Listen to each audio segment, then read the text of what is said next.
colleagues, but it's 1 in 5. Yes, okay, good. So I don't have to shout so much. So about 1 in 5 proposals, if you're good, gets accepted. So 4 times out of 5, you spend months of your life writing a proposal, and it gets rejected, and you get angry and you get sad and you want to go and kick the dog or whatever you do when you're cross. Hopefully you don't, you just think about it, and then you brush yourself off and you start again. So remember, I'm from England, so I'm not familiar with the research landscape in Uganda, I'm afraid, but I assume you have similar sources of funding here to us. We've got government funding from some sort of research council. You've got foundations, which are charitable organizations that have been established to do particular kinds of research using charitable funds. And you've got industry. And you can get research funding from any one of those. And they can be national, local, or they're often international sources of funds. So they will allocate the money to you, but it has to come through your university. The research contract will be between the university and the organization that's funding you. And then the university will pay your salary and hopefully pay for a PhD, a postdoc, or a team of those. Sometimes I've put a research group up here. Sometimes it's a big project and you have a research consortium. And then some of the dotted line is because sometimes partners might be in different universities, and then they will have a contract with the funding organization, with the home university that's the lead of the project. So then the money will be a little bit more complicated, but that's roughly how the money goes. So then there's a second part of having won the research proposal is the organization normally wants to know you've spent their money wisely. They'll want you to write some sort of report that may be quarterly. Industry may want reports every month. You try and ask them not to get you to write reports that often because it takes time. But they like reporting. They're very keen on their bureaucracy. Government may be just at the end of the project, or maybe there'll be an interim report. So the worker bee, the PhD or postdoc, will be reporting to the project investigator, which will be a professor or doctor like ourselves. And there may be a reporting back to that research group if it's a big consortium. And the reporting will also go through the university to the organization as well as directly to the organization, because the university will have to provide reports on the funding. And it's not just about doing great science. Are you spending our money wisely is what the government wants us to know. So there's all that sort of organization behind the scenes. So a little bit more about the kinds of funding.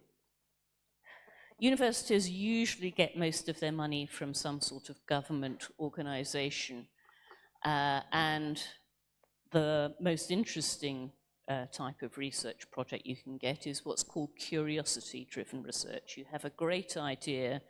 It's not necessarily going to change the world for the better at the completion of the project, and it may be just some very novel idea that needs exploring. And in most governments, it's what's called an open call. You can submit your proposal any time of the year when it's ready, and it'll be awarded based on the novelty and the credibility of your proposal. And how long it lasts will depend upon how much time you need and how well you justify it. It could be 2 years, it could be 5 years. But lots of people want to do curiosity-driven research, so success rates can be quite small, 1 in 10 or less. most organizations also have what they're called targeted programs on a particular theme. It could be engineering the natural environment to minimize climate change. And there'll be a specific closing date, so you've got to get your finances and your proposal in for that date. And then you obviously have to propose research that fits with the theme. If you don't suggest something with the theme, it'll be rejected. But it may be less competitive if it's a very specialist theme, so it's worth considering if it's in your area that you should apply for that. And then the third opportunity, which is perhaps something that might apply to you guys when you get to that stage, is fellowships. So a fellowship is an award typically to a young researcher. It's sometimes to crusty old people like myself, but it's usually for people just finishing their PhD to start them off on their independent research career, or maybe after a postdoc. And it can be for 2 years, 3 years, 5 years, and it's a lot more open than either of the other two types of proposal. But there's often a closing date, and it's awarded to you because of the credibility of your ideas and your track record. So that's the usual type of funding. Industry funding, I get a lot of industry funding because it's easy. You don't have to write a long proposal. For the government, you might have to write 12 pages of words, which I'll explain in a minute. Industry might want a side or 2 sides of paper. However, they're very much shorter term. It's very difficult to explain to industry that nanomaterials are the thing. It's got to be how will the nanomaterial that you're working on change their business, and it's got to be specific to some business need in the next 6 months to a year. And if you talk to them nicely, they might think, all right, 2 years. But by 2 years, they might have changed their mind. What are their business priorities? Okay, so industry are what's called fickle, I think. And you have to negotiate carefully with them because they often want you to do a job of work, technical service work, rather than research. So you have to be able to explain how very clearly how your research will benefit their day-to-day work. And the easiest way, well, the only real way to get industry funding is to go to workshops, networks, conferences, shake lots of hands, make friends with people in industry. It's through contacts. And a foundation is just a charitable organization. They're similar to government in some ways, but they can be easier than government funded. They can be less competitive. Obviously, the research has to be related to the particular area of that foundation. So it's looking on their website, what are they interested in? Okay, so that's the sort of the landscape of funding. We'll come to, I've done the reviewing process first. So when you write your proposal, it's important to remember it's going to be reviewed. There's no point writing a wonderful proposal that takes 3 months if you haven't thought about how you're selling it to the reviewers. Yeah? If you don't sell it to the reviewers, they're not going to rank it highly enough. And it can be quite an onerous process, particularly for a government-funded project. So there will be a program manager who manages the call. They will receive your proposal and they'll send it out to between 2 and 5 reviewers who are expert in the field. And sometimes they will ask you to suggest reviewers. This may seem like a good idea. Oh, Professor so-and-so over at this other university is my mate, and he works in a similar area, or she works in a similar area, and they'll be really good. Be careful. 9 times out of 10, that person is a competitor, and they may not be as positive about your research as you would like. And even if they are positive, they know more about the research than any other random reviewer that the funding council would suggest. So they will be really reading your proposal very carefully because they know about what the content is. So you get the reviews back. Sometimes there's then this second stage here where you will receive those reviews and you can respond to them on no more than one page. Now, this is the point at which you get very angry. Those reviewers know nothing. They're so stupid. It's so obvious I wrote that in my proposal. Did they not get it? They're clearly not qualified to be a reviewer. Those are the typical thoughts you get when you receive those reviews. Yeah? We all get very angry with them. It's like when you have reviews on a paper. You get cross as well, don't you? So the idea here is you read it, you get very angry, and then you walk away. You do not send an email to the council saying you've chosen completely the wrong idiot reviewers. You sleep on it, and then you read it again and you think, well, if I was a reviewer, what are they actually saying? What didn't they understand?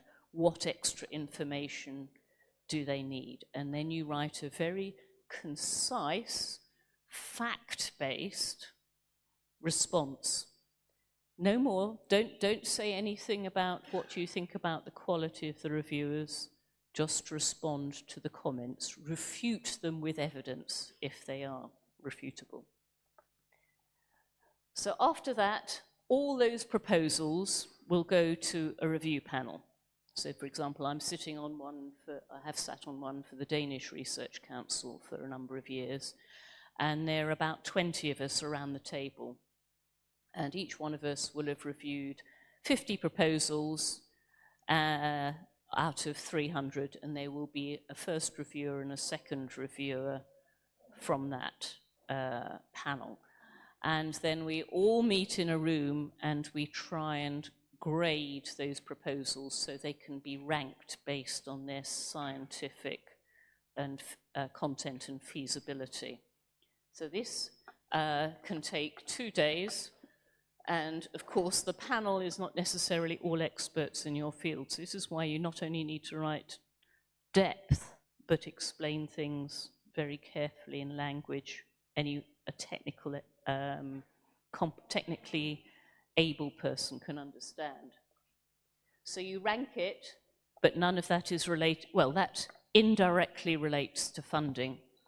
It then goes back to the program manager who says, I have a budget of however many $1 million, and they will add up the cost of each of the top ranked 10 projects, say, and they'll draw a cutoff after maybe project 7, because that's all they can afford.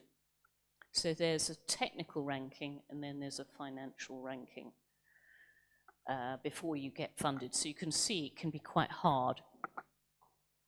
How am I doing? All right, I'm going on as usual. So writing your proposal, I'll move on. I've got about 5 minutes, 10 minutes?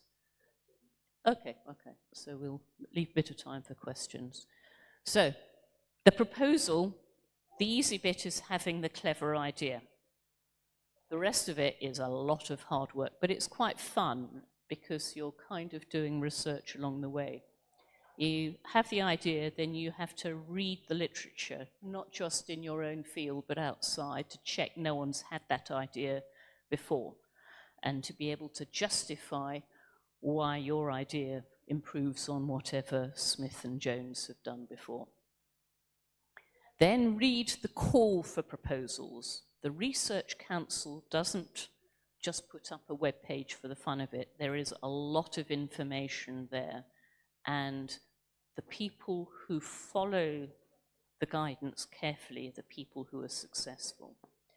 So make sure your idea fits clearly within the remit of the call. You will need to explain how it fits within the remit of the call. Maybe even pick up the phone, drop an email to the program manager. They're usually very open to talking to you, and you can explain your idea over the phone and they can offer you advice. They may say, well, actually, there's an even better proposal call that's happening in this organization. And then think about roughly how big you want your project to be. It could be a little project, just you and a PhD and a postdoc, or just even a postdoc. Or is it going to be a small group? Sometimes you work with 2 or 3 colleagues, and people think, oh, if I'm a little old junior lecturer, it'll look better if I have a big professor on the call. But they're expensive. You know, we get paid a lot more than the new lecturers do, and that may then impact on your ability to do research. So it's not always the best way to go. Well, sometimes you've got a very ambitious idea. There's a consortium, a bit like this network here, where you want to bring in different universities, and then you have to start phoning around and persuading people they have time to help you write the proposal, because they're going to have to write a bit of it. So, writing. This is the bit where you are convincing the reviewers that you have the best idea of all the ones that have been submitted. Make sure you've formulated a hypothesis. I am going to test this. Okay, so often I receive proposals to review and I have no idea what it is they really want to test. Write some objectives. What am I going to achieve and deliver? And that's got to be quantitative, measurable. I'm going to understand more about something isn't an objective. I am going to determine the dosage of nanomaterials needed to cure this disease. That's an objective. Describe the deliverables, which are not necessarily the same as objectives. Those are material things. They could be a software tool, they could be a device, they could be a product, a workflow. Think about those. Be very clear in describing how your idea is novel and impactful. Convince the reviewer you know what you're talking about by referencing your work and other people's work. And explain how it'll improve an industry process. You'll split the atom, invent cold fusion, but be more specific than that. Will you help public well-being in some way? What is it that will make an impact to the world? And then describe the tasks, and they should relate directly to your objectives, and the net result is you will be testing your hypothesis. And one task, one objective. How are you going to do it? Be specific. Convince the reviewer you know what you're doing. And what will you do if something doesn't work? This is research. If it was development, it would all follow through in a plan, but there will be a point where the system doesn't behave as you expect. You won't be able to do what you want, so you'll have to do something different. So manage the risk. And then describe how you're managing it. So often people say, oh, we're going to have a project team and we'll meet occasionally. No, how often will you meet? Who will do what task? Provide a bar chart, a Gantt chart, showing who will do what task and for how long over the period of the project. Be really specific. How will you recruit your team? And maybe include a senior mentor, because sometimes if you're a junior academic, they'll say, oh, you've never managed a project before. Will you say, well, I'll have Professor so-and-so who will mentor me in project management. So this is all about managing risks. And then in the UK, there's a dreadful thing called pathway to impact, which is how you will disseminate your findings. I think that's the case in most calls. So how many papers do you plan to publish? Which journals? What conferences? Be specific. Will you do public outreach? That's always a bonus point. You'll publish in some general interest scientific magazine? Will you have an industry workshop at the end? Will you have a web page that other people can look at? But the thing is, be specific, be realistic, because you want to convey competence and make it easy for the reviewer. If I'm reading 50 proposals and someone is using flowery words and I can't figure out what they're doing, I'm going to rate it down. I'm not going to spend extra time checking that they may have the best scientific idea, but if they haven't explained it, it won't get through. Don't be careful to add a track record. Don't be flowery. Don't say I'm the best thing since sliced bread. You know, I'm a world-leading scientist. Explain what you've done with reference to your papers that are relevant to the research you're doing. What is it in your past that explains how you can you will be the best person to suggest this project? So evidence everything in your project and justify the resources. What equipment do you need? Get quotes. Why you need a PhD or a postdoc or both. No. Why is it that team that you need? And any other staff, technicians, because you maybe have a laboratory experiment that needs very specialist skills. And get it costed. Now, the tricky bit here in red is that I don't know about your university, but my university is the finance department are not always friendly, and they are very busy. So they want to know. Yeah, is that the case in yours as well? Yeah. So you can't turn up to them the day before the deadline for the proposal and say, "Oh, can you cost it?" And they'll say, "Go away," if they're being polite, and they may say something a bit ruder.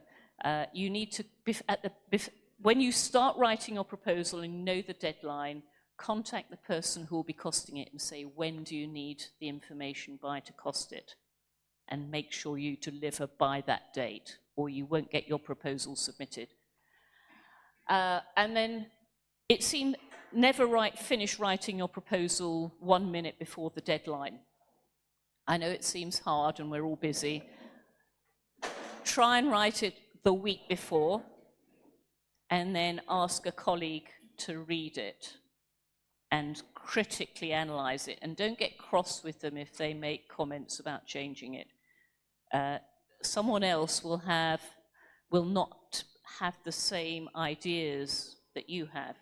It's so hard to convey the ideas you have up here onto the paper so someone else can understand it. And if there's someone who's written proposals successfully for that call organization before, they're even better.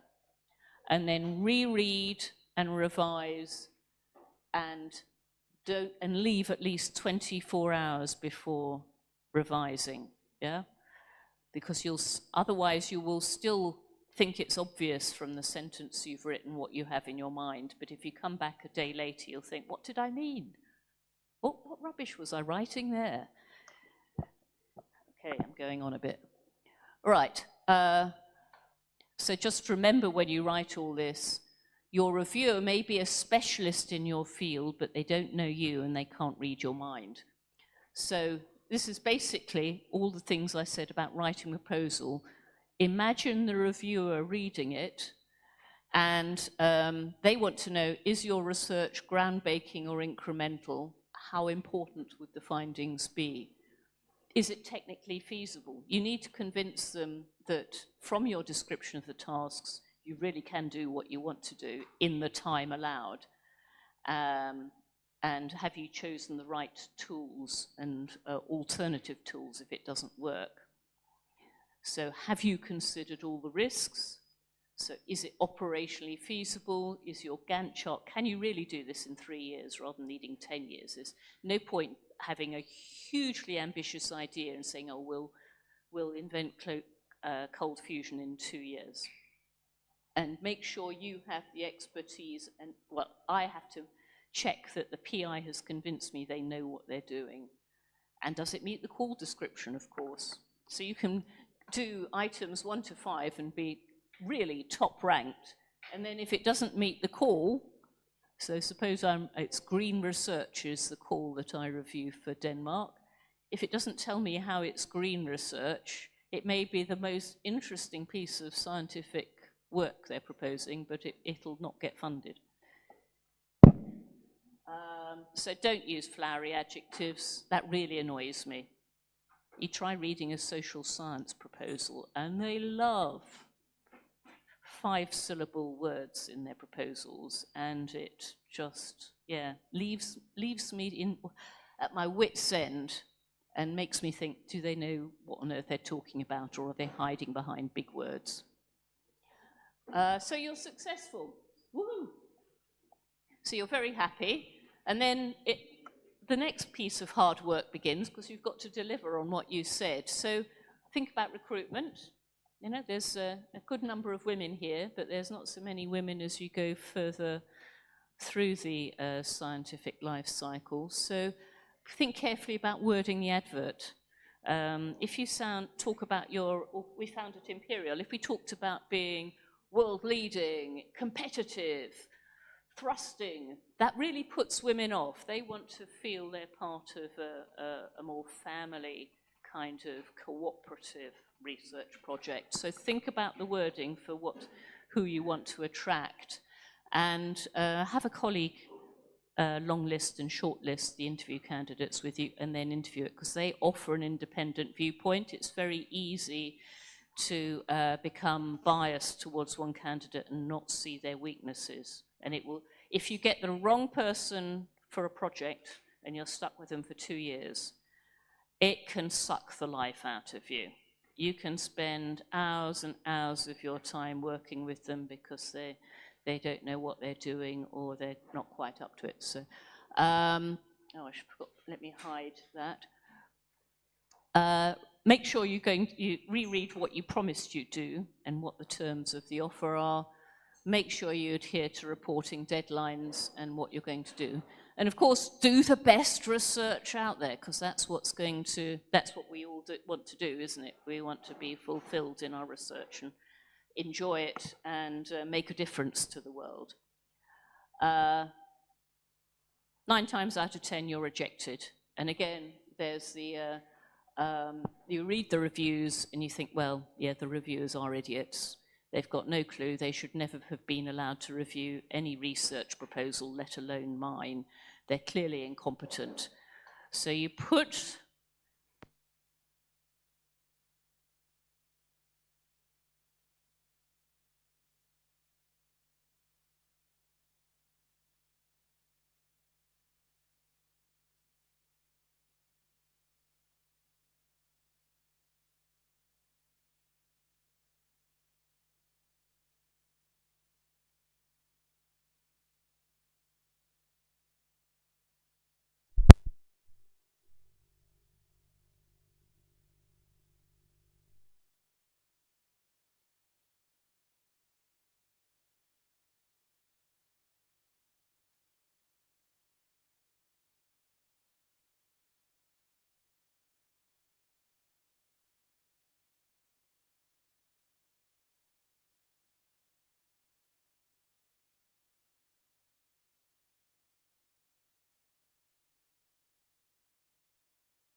Okay, thank you so much, everyone. So we are going to go for our break. The tea is ready in the other room we were yesterday.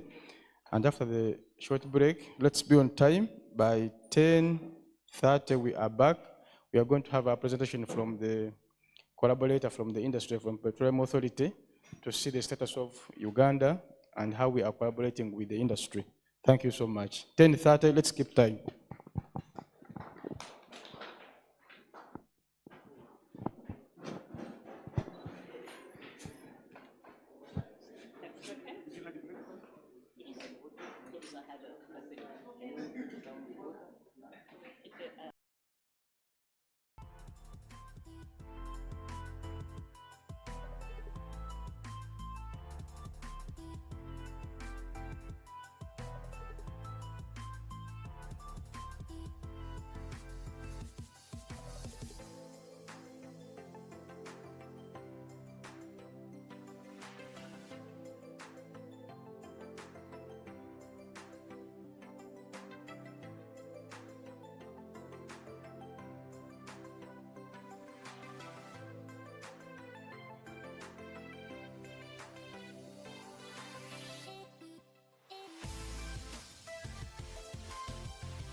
T-shirts, go and sit. Now, the people who got T-shirts and didn't want to put them on, please come forward. You're the ones, not in green, not in blue. Guys, time. We shall define you. Come forward, yes. They know themselves. Vincent, I want you here.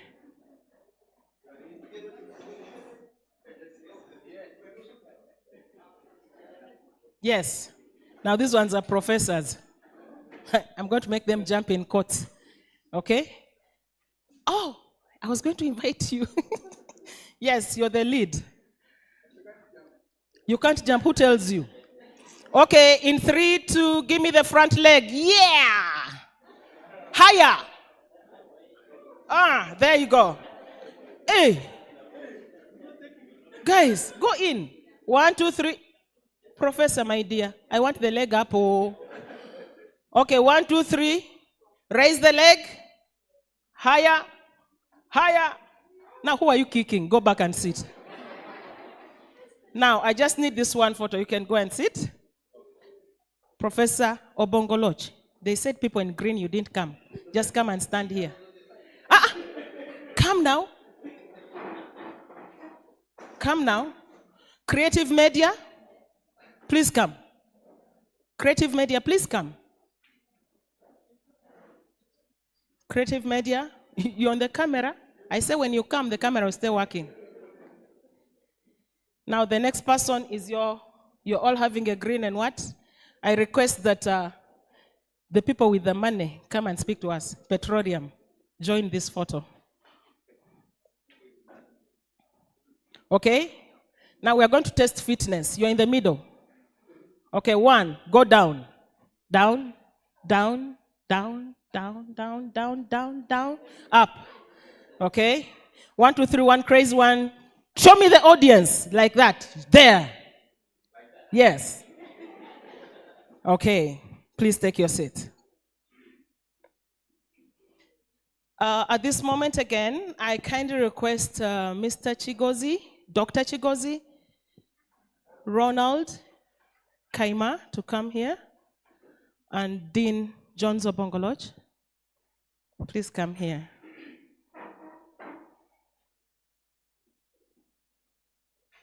So as they are coming, ladies and gentlemen, I just wanted to share this with you that here in Africa, and this is for you, I'm told you're Ugandan, who were born in the same hospital, Mengo. Yeah. Nakasero, hi, Abego, that is for the rich now. Yes, so, okay. No worries, it's still up there. So there was a baptism that was taking place in Namirembe Cathedral. And the pastor said, give this child a name. And there was this African lady who was from the US. She was Ugandan and a Muganda. And she didn't want to say the child's name because the child's name was really hard. And she just wrote the name and put it on her. So when the pastor would say, give this child a name, John Zobongoloch. John Zobongoloch, I baptize in the name of the Father and of the Son. Give this child a name, Ronald Kaima. I baptize you in the name of the Father. So when they reached this child, the mother said, the name is pinned on her. So the pastor said, it's pinned on her, I baptize you in the name. No, the name is pinned on her. It's pinned on her, I baptize you. So up to now, pinned on her is doing engineering in a certain university I don't want to mention. So let's be proud of our cultures and mention that. Why I've invited them here? That the pastor is going to baptize you people. There's a culture here in Ankole. They give you a name and a cow. But you're free to leave the cow with me. So, this is Anne. I can mention that. I can't mention the other name. He's called, not Elijah, but Ijila. Now, that one, I have to first take water to name it. And he's called Yusuf. That is simple. Sheikh Yusuf. Sheikh Yusuf. Those names, all through this workshop, I don't want to mention now. So I'm requesting all of them to think of a simple name to give you that we shall use here. And if they want to give you a cow, it's up to them, okay? So I start with John's. He's going to give you a name. Don't give her a hard name now. Don't give them hard names. Simple. I'm the pastoress, I can refuse the name.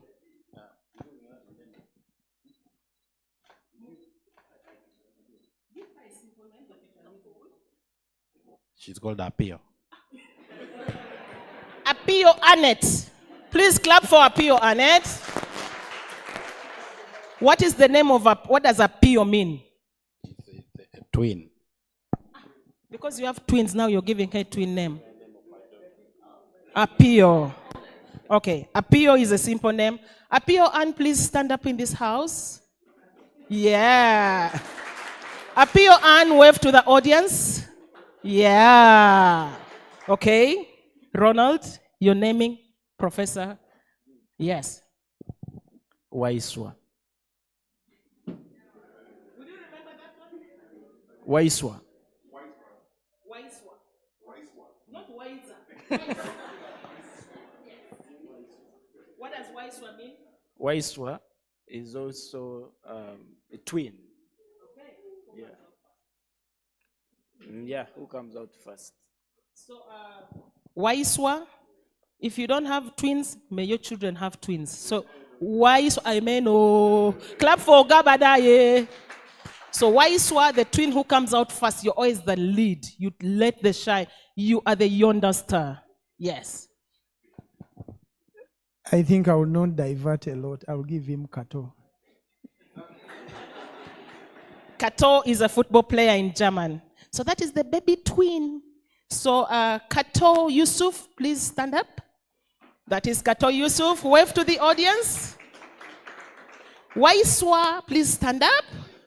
And Apio Ann. So till the conference ends, they have given you twin names. May you reap in double, double, double. And may your pockets always be double, double, double. And people say the amen. And may your pockets be double, double, double. We're doing it the Nigerian way. Amen. No. May your pockets be double, double, double. And when you get in double, may you distribute the double. And when you're touched by the Holy Spirit, may you give the MC double. Take your seats. Ladies and gentlemen, we're going to have a presentation from Petroleum Authority of Uganda. And the person going to present to us holds a bachelor's degree of statistics of Makerere University, and the people of Makerere clapped for that. He owns a MBA of Wits University, Edinburgh. No, sorry, I'll say that again. MBA of Harold Wits University. He also holds, and the alumni are not there, and then also ACCA for Edinburgh, from Edinburgh, the UK. Ladies and gentlemen, this person is a national content specialist of Petroleum Authority of Uganda, specialized in capacity building and skills development. His purpose is to create a link between business, industry, and academia. He is focused on apprenticeship and internship, helping students and all those in the academia world to connect for placement and know the relevant areas to go to. This is none other than Mr. Mugume Agre. Let's give a round of applause to him as he comes to present to us. He's going to present to us the status of Ugandan's oil and gas sector and the key gains. The floor is yours, Agre.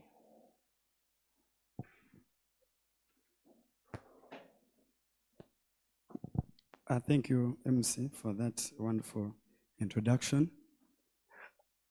And I'll begin with a few disclaimers. You know, she has clarified I hold a bachelor's degree in statistics of Makerere University, a master's of business administration from Heriot-Watt University, the United Kingdom, and I am a fellow certified chartered accountant and a certified public accountant. So the issues of nano what? Professor Farad, nano, those ones, the harder ones, please, you'll not see them in my presentation, yeah? So this is the presentation where we only talk simple things, yeah? So you cut from the other side and we go to the simple world, yeah? Yeah. So we try to make sure that we, ideally, I would say, where the rubber meets the what? You know that saying? Where the rubber meets the road. What does it mean? You have done where the academia meets the industry. So you've been studying, now you need to, balance the two. I would like to appreciate, I first had, first of all, I'm here on behalf of the ED, Executive Director of the Petroleum Authority of Uganda. He had other engagements and could not make it here. And I had a discussion with my team as well, and they would like to thank Mbarara University of Science and Technology for the participation in the previous year in Skills Expo that was in Kampala. And we have another Skills Expo from 17th to 18th, which will be at Chambogo University. So the same way you excelled last year, we expect you to excel also this year. And we have a partnership with the university in issues related to the capacity development and skills development. And still, I think my team has been working closely with the Vice Chancellor, where we get support from the institutions, and there will be software for oil and gas engineering students development. And that software is usually expensive, but we try to work hard with the companies to make sure that it's brought on board to help students in learning. I'm looking at status of Uganda's oil and gas sector and key gains. The timekeeper, for you, if you see that I'm moving slowly, I have all, no, I can increase the speed, I can even go beyond there.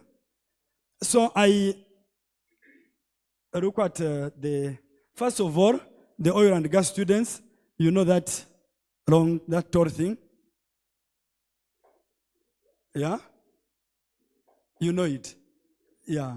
So who has been there to the oil areas? That's the ridge. So there are many. We have like 3, the other side. Now that's the overview.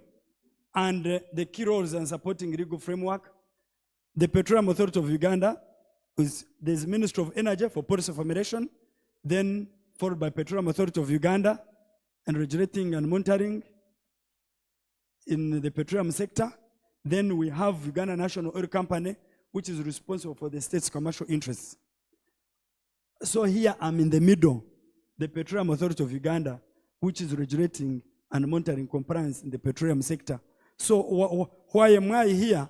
You've been in the academic researches and the rest, but this university thought it wise that we should have industry partners to make sure that we move together. The same presentation now brings in the logos, but it's ideally the same, where we do the different work, and the UNOC National Oil Company takes the commercial interests to be the one marketing our oil. Petroleum Authority of Uganda will regulate to ensure that we benefit from our oil. The Ministry of Energy is for policy.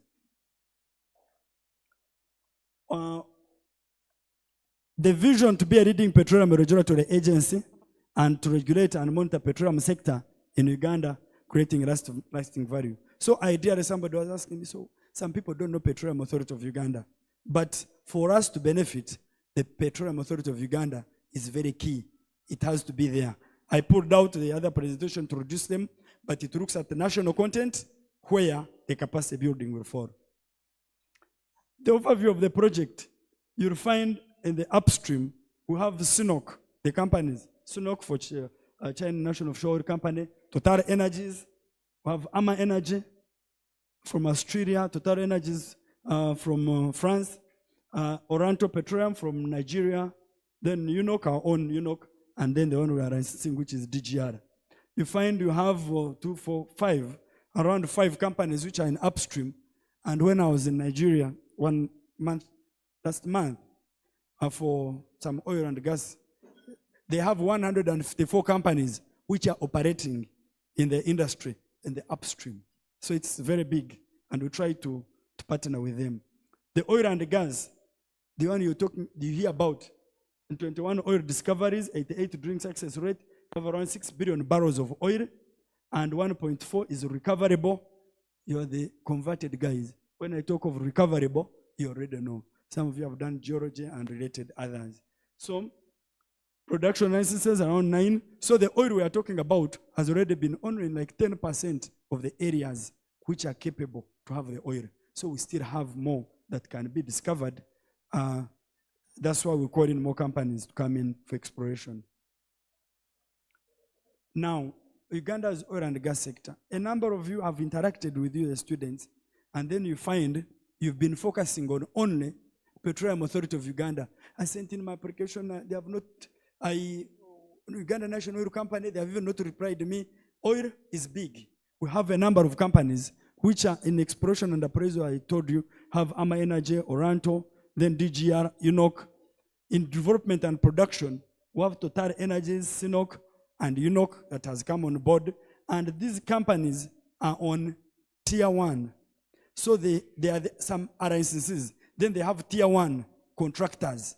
where you have a number of companies that are developing the industry. We have McDermott from the United States of America, which is working on the industry in the industrial area, if you have been to Burisa there. And those are the companies you should focus on. When you find these ones are not coming out, then you apply, look out for those companies. And that's midstream, and then we have not looked at the downstream, because the downstream is regulated by the ministry. So those are the number of companies that we have that are in the industry as the licensees. When you go to the crude oil pipeline, we have a number of companies. The EPC contractor is Warren Parsons from the UK, and they work together with CPP, the China Petroleum Engineering. So you need to be taking note of those companies. They should be able to be able to bring out something in your mind so that you can be able to move out and look out what do they do. There's a number of, I was telling someone who had finished engineering, I said, please look out for, I said ESA. ESA is a company which is doing work. And if you need to know more companies, your professor will write to us, and I should be able to give him a full list, even it's online, of contractors, companies that are working in the industry, which you can move out to.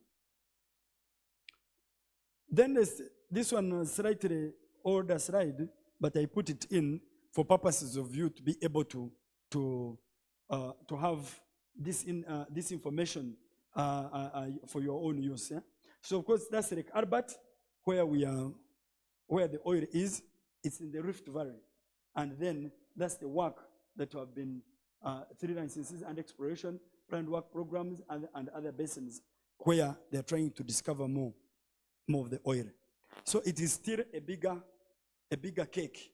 So identify where you can be able to fit and you provide your service.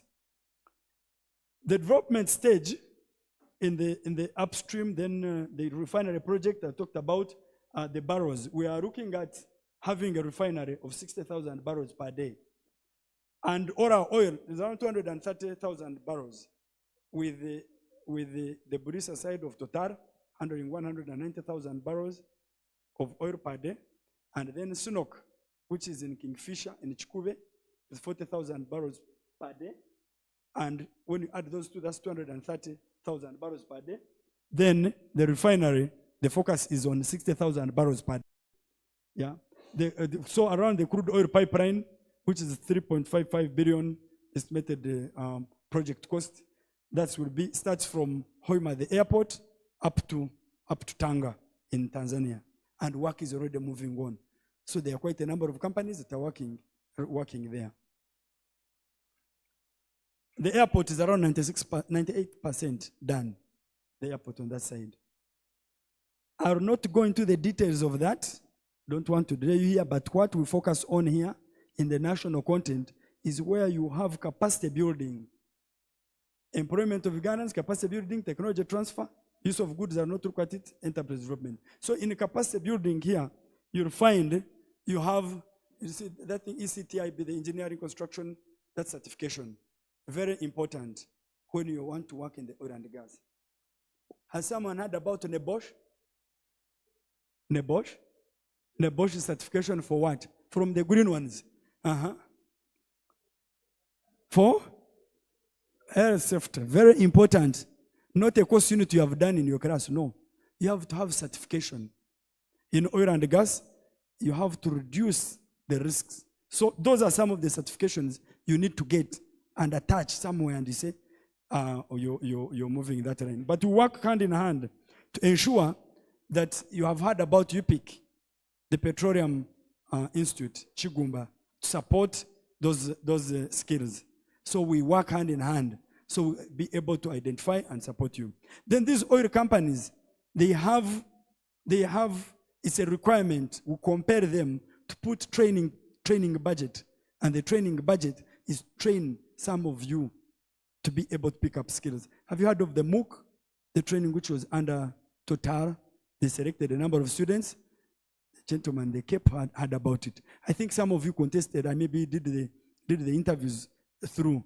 200 students, they take in 2 bits. Some will move to France and others, and then they be able to work in the industry. That's how we try to support the sector. Look out, that training budget, it's train and support a number of you. And that's why we again move together and work hand in hand with the university to work on the programs that bridge the gap. If there is a lack of skill here, then we sit together and work on the skills development and the syllabus to make sure that it moves in the industry. When I'm talking some of the words, I expect you to have finished reading them. Thank you.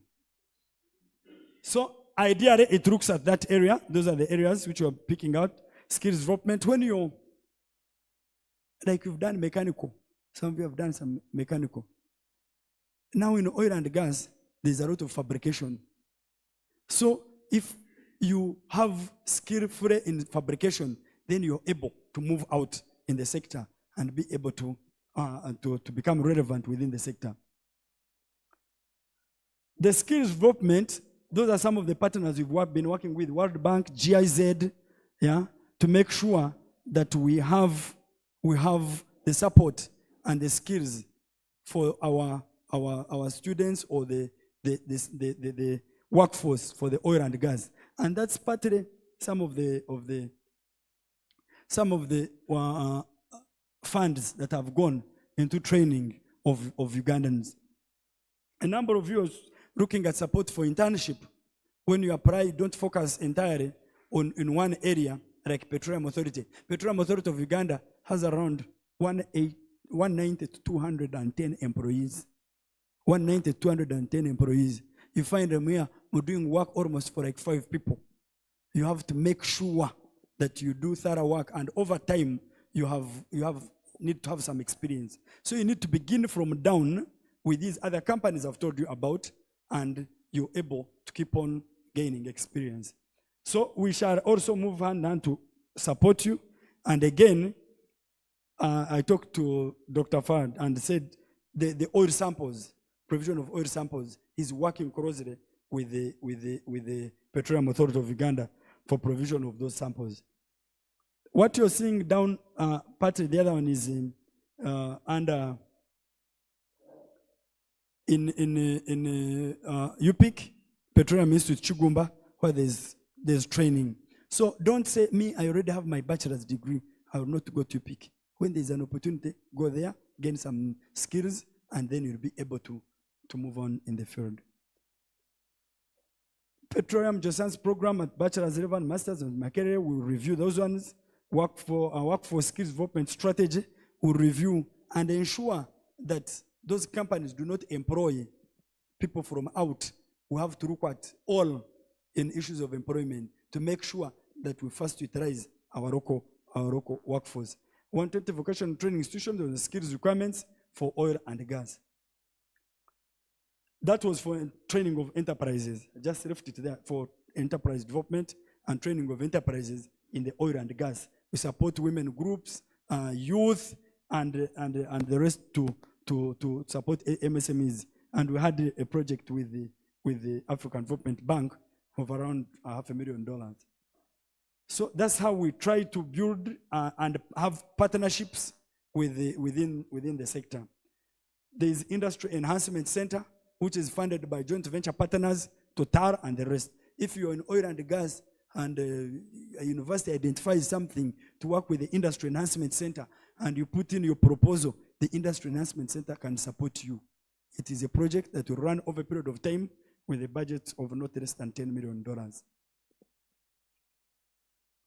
Hey guys, when we are in oil and gas, we only talk in what? In what? Dollars. You don't just talk shillings. Eh? So please have interest. Eh? So these are a number of companies that have been working around. I picked a few others. You know, the Ugandan companies, GCC, Gulf Engineering, Fabrication Systems. You need to know now that a company like Fabrication Systems can fabricate, and you have structures like these here in a short period of time, and you have a full university fabricated, and those are a number of companies that we work with. Epsilon for it should be doctor. Those ones in the environment and the rest. Then geotech solutions. So those are a number of companies that we work closely with. And I tried to be as brief as possible so that I pick out a few areas which are extremely, to tickle your mind and put you in the sector. Allow me not to bore the people, and for now, I beg to submit. Thank you.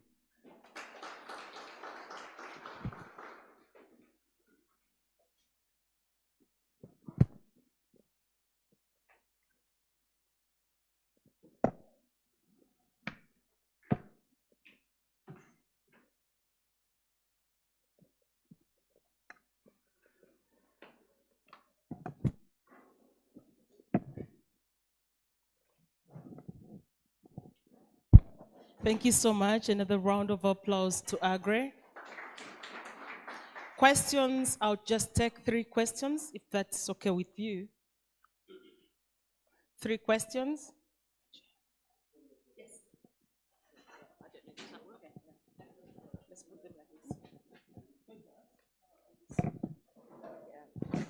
Right, testing. Sorry, quick question. It's great to see all that investment in Ugandan businesses and people. Is there also a similar petroleum investment fund to what they have in Norway? Okay, sorry, can you hear?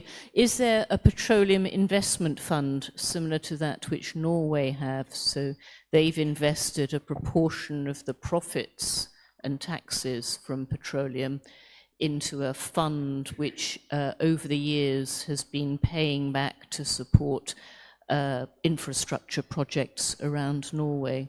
And it's I don't know how big it is, but it's huge and it makes a huge difference to the country. Okay, we have another one there. Appeal, can you pass on the microphone? Sorry, we have the Thank you, Mr. Agri, for your very exhaustive presentation. I would like to ask, the oil industry, like we all know, is an intensive high carbon production industry.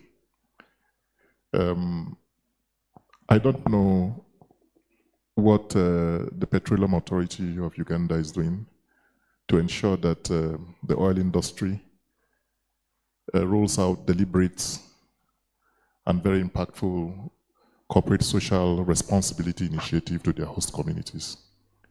Because whichever way we want it, these industries are located within some localities that also needs development and whose activity also does sometimes impact negatively to their well-being. Thank you. Any other? Can we take, yes, Vincent?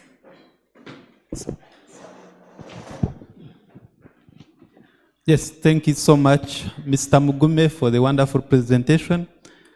I happen to be the faculty industrial training coordinator, and I really appreciate your support for giving us internship placements to your authority plus other companies that give us. And my wish and request is that you share with us the link to some of those other companies that we don't know, because I've realized there are so many companies that we didn't know exist in Uganda that could help support our students with placements. Thank you so much. Okay, yes, one more. Just a Florence. small one. Mine is not a question. Thank you, Mr. Mugume, for the presentation. Just to enrich it, somewhere you said you have introduced petroleum geosciences at Mbarara University. But I also want to tell you that we have also introduced petroleum chemistry at master's level.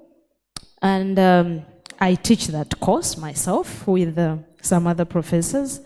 So if you need chemists that are well trained in petroleum, especially analysis and also other processes, we have them. So we train them. So in case you want to work with us or our students, you are most welcome. Florence, that advert is charged. You've advertised. And you're good. Thank you. So, reaction? Yes. Any student to ask? Yes, Martin? No, your money.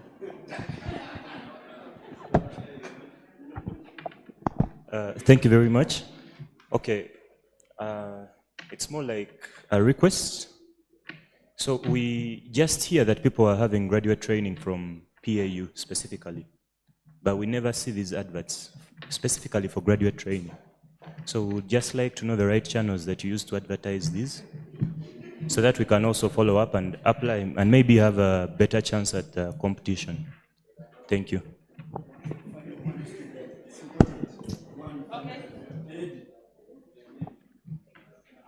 Yes.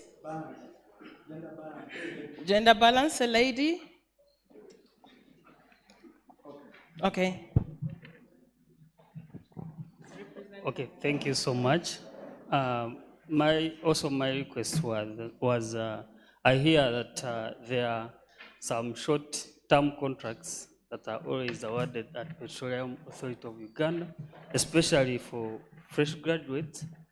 I don't know how is the procedure and how we can use that opportunity, and if we can use maybe testimonials to apply for such opportunities, or if we have to have the transcripts. You can enlighten more about that, and maybe an update on the oil refinery that is undergoing, how far and how we can expect it so as we can grab those opportunities. Thank you. Mr. Agre, one burning one is here. Thank you very much. From your presentation, we saw that PAU is among its jobs and responsibilities to do with policy implementation. And most of the companies that you have showed, when they are advertising their jobs, they talk of experience, 10-year or 9 years experience in oil and gas. So could you at least advocate for lowering of this experience, that years of experience? Because apparently we are training so many Ghanaians with no experience in oil and gas before, because it's new in the country. So if we could have like 1 year, which we could use as our internship experience to apply for such jobs. Thank you. Questions closed. Yeah, thank you very much. So there's no you say, I wanted to ask, but I was not given the opportunity. She has given you. Eh? I'll begin with the now experience in oil and gas. Lower it, please. I understand your pain and the pain that we go through when we want to apply for jobs. But as I indicated, in oil and gas, the risk, or you call it for error, is very, very low. You must make sure that you know what you're doing. There's nothing like, we have given him this one of 10 years experience, but he will run. He looks to be a serious man. Yes, true, you're serious. But you need to be working under someone who will train you. So what do we do? Actually, that one falls under Petroleum Authority of Uganda entirely, in employment of Ugandans, and it is under regulation of national content. We work at workforce skills development strategy, which we looked at a long period of time. Then we also look at those ones, and in case there are jobs where we have brought expatriates, look at the nationalization plan. But before that, they have to bring the structure, and we see, surely, do you need somebody who is HR manager to be from abroad? We say no. That one we don't want. And we are the ones who give work permits, so they will not come.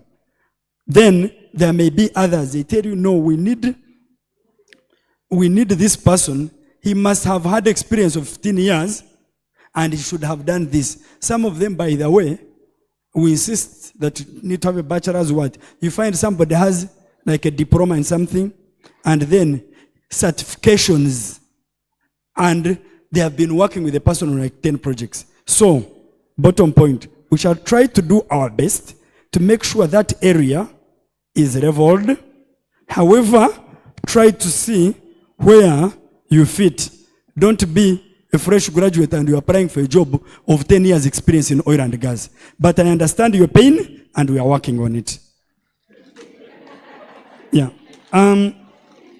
So that is where we fall. If we fail in that, then we shall have failed as the authority. Then I continue to look at, I'll combine these graduate training and short-term contracts. I'll try to take it on with HR to make sure that they are clearly put out for you to see the criteria and maybe the adverts, so that graduate training programs, they are open to you. And again, the short-term contracts, they are also open and you can be able to apply and look out to them. Yes, we have them, and then the criteria will be brought out and you'll be able to apply. Geoscience, thanks, and there's petroleum chemistry.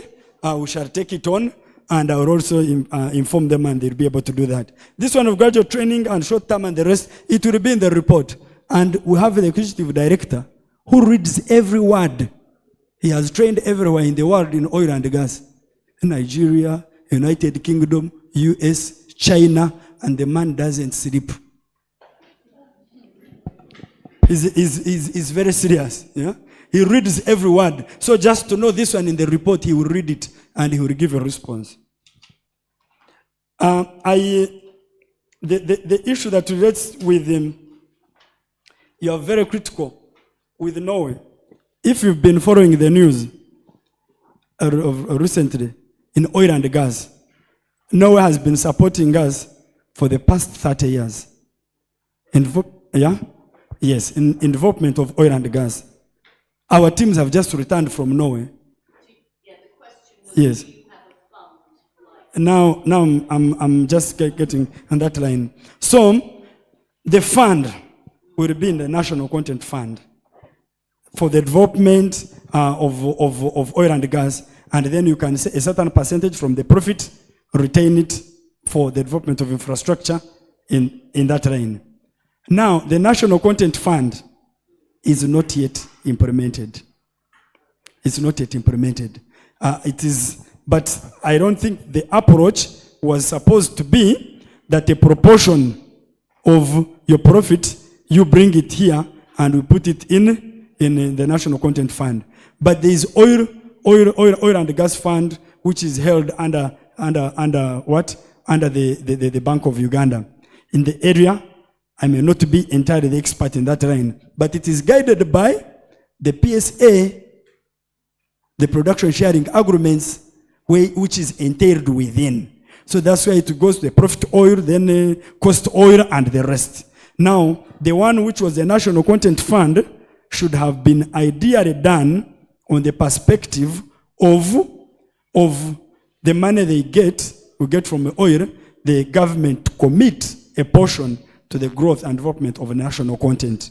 But for the money to be split and he said from the profitability of oil companies go to construction and this one and the development of infrastructure, that one goes into another perspective, which is in utilization of oil and gas resources. It's a different picture also, which falls under the Ministry of Finance. So it's a different one. For us, what we run in the production sharing agreements, where they have the details, it will be in how they agreed at the inception before signing the production sharing agreements. So the details and more I can provide where it's necessary. But I appreciate that, and we have been moving with Norway is the one that guided us all through. Thank you. CSR, the corporate social responsibility, you see, the corporate social responsibility, these oil and gas companies, there's amount of money which they will be able to claim back, which they inject in the business, which the Petroleum Authority of Uganda regulates. Now, for CSR, corporate social responsibility, is not part of the money that they will be able to claim back. But it is incumbent upon them to have a footprint and to have goodwill from where they're working from to ensure they have corporate social responsibility, and they are doing it. When you move to the oil and gas areas, areas of supporting building houses for the communities, supporting women groups, supporting all those areas, they have been able to do some work in corporate social responsibility. We continue to partner with them and encourage them to do much more of corporate social responsibility, but you have to have a one-on-one with the companies. I don't know whether maybe there's some much more guidance, other information you can guide us, and we'll read more to ensure that we strengthen that area. But for issues related with the national content, we've worked with the Nigerian Content Board. It's the one that developed us all through on the national content within Uganda. Thank you. Hopefully I've tried to answer a number of questions. Thank you. I have one more. Sorry for coming in late. I'm looking at Uganda oil content, and over years we've been talking about the oil in Uganda, yet we cannot see its results. And now the exploded dynamic it is going through, transportation, which require expensive heating capacity along the pipe. My question is, will this oil be sustained, and when are we going to begin benefiting from it, since it is still in appraisal drilling? One more burning one, you ask the lady. Mine is just a concern. I happen to be a beneficiary under World Bank at UPIC, where I did health and safety and environment. But after there, we are required to do internship, and most of us were running to Total Energy. But it was not easy to get an opportunity to do internship from there. So I don't know if they have improved on that. Actually, I tried Total, I failed. I tried McDonald's, they refused, until I did with one of the construction companies, which is also there, which is doing replaceable houses. So I don't know if they have improved on that. Are they offering now internship spaces for these short courses? Thank you. Thank you. On the issue of internship, we shall try to make sure that we follow up closely. Now I've taken note of that. A number of people are doing internships, but at least you got the internship from a contractor. Now that's where you wanted to open the gap, so that you don't focus on the NCC only. You look at all these other companies to be able to look at the bigger picture. Then when you have got that little experience, then we keep on focusing on the bigger companies. So, and we appreciate that you, it's very grateful that you also got an opportunity under UPIC, yeah, for that training in HSE. So, very, very important. And when I come to, we expect first oil by end of 2025. The first oil. And he said, we have delayed. Actually, I have reliably been informed that the delay, we should thank God that we have delayed. Other than the perspective of the international perspective, where there's balancing in renewable energy and the rest. But otherwise, if we had not delayed, these guys would have come and taken the oil when we are watching. They will look for somebody who has experience in this, you have nothing. They look for a company which can be able to do this work, you'd have nothing. So the slight delay, partly, has been an advantage to us in picking up that work. Now, when it comes to, I don't know whether you looked at the transportation of oil, yeah, because that's what was agreed in the agreement. I don't know what specific question is there in the transportation of oil, because to move through the East African crude oil pipeline, part of the oil, and then the other one is going to be worked on in the refinery. So that's basically what the plan is. And talk about more on the refinery. I will not move into the detail of the refinery. It falls under the National Oil Company. The details of the refinery is under the National Oil Company. So the details, how much of the what, I give only the overview, 60,000 barrels per day, and we are having discussion with a team from UAE in ensuring that we have an investor support the refinery. After that, if there is FID signed for the refinery, that's when more details will come out and they will be guided by the National Oil Company. And thank you. Thank you so much. Another round of applause, please. Yes, we're going to the next session. And ladies and gentlemen, these are our professors, our lecturers, and we are going to hear from them. We shall hear from Dr. Florence Nantaba, and then also Dr. Vianney Andriga, Dr. Moses Chigozi, and Dr. Kenneth Sekatawa. However, they are going to come through with vibe. Are we ready? Ladies and gentlemen, DJ, roll it. Dr. Florence, come and take up the seat. DJ. That's not how you come, Dr. Florence. No, go back. The vibe is starting. But doctors are not supposed to happy. You also eat.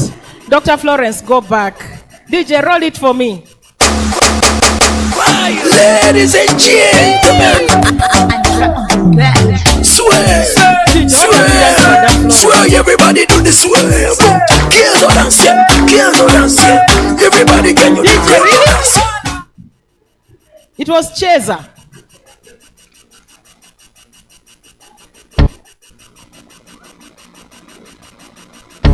Cheza for us. Cheza for you.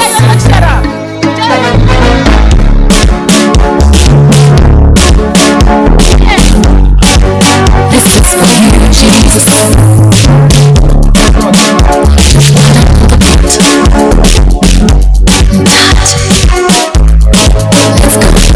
From the moment you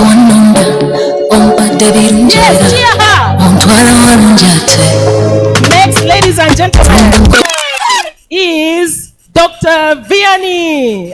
Dr. Vianney Dindoliimba. Yiga, yes. Andrew, please come and take your seat. DJ, huh? Who has told you to come? It's same Cheza. Okay, the next one is he's very far. Dr. Moses Chigozi. Give him a Cheza. Wamatanta.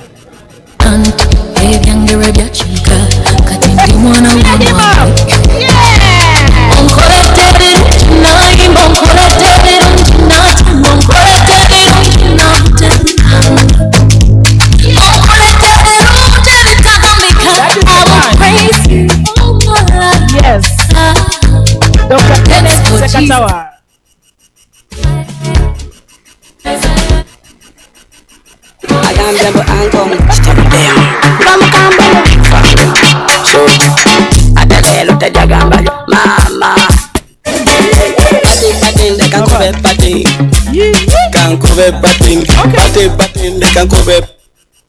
Who had the most vibe? Dr. who? Dr. Florence. Dr. Chigozi. Dr. Vian. Okay. Ladies and gentlemen, they are going to do their presentations and we shall have the Q&A at once. At this moment, I invite Dr. Florence to take the floor and our ICT team is ready. Dr. Florence wants to know you're doing 20 minutes, but they'll do 30 minutes each.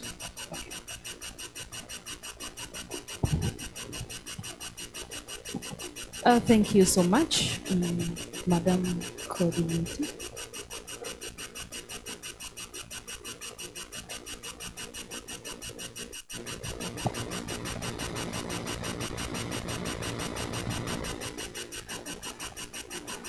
think the computer is quite slow. Okay.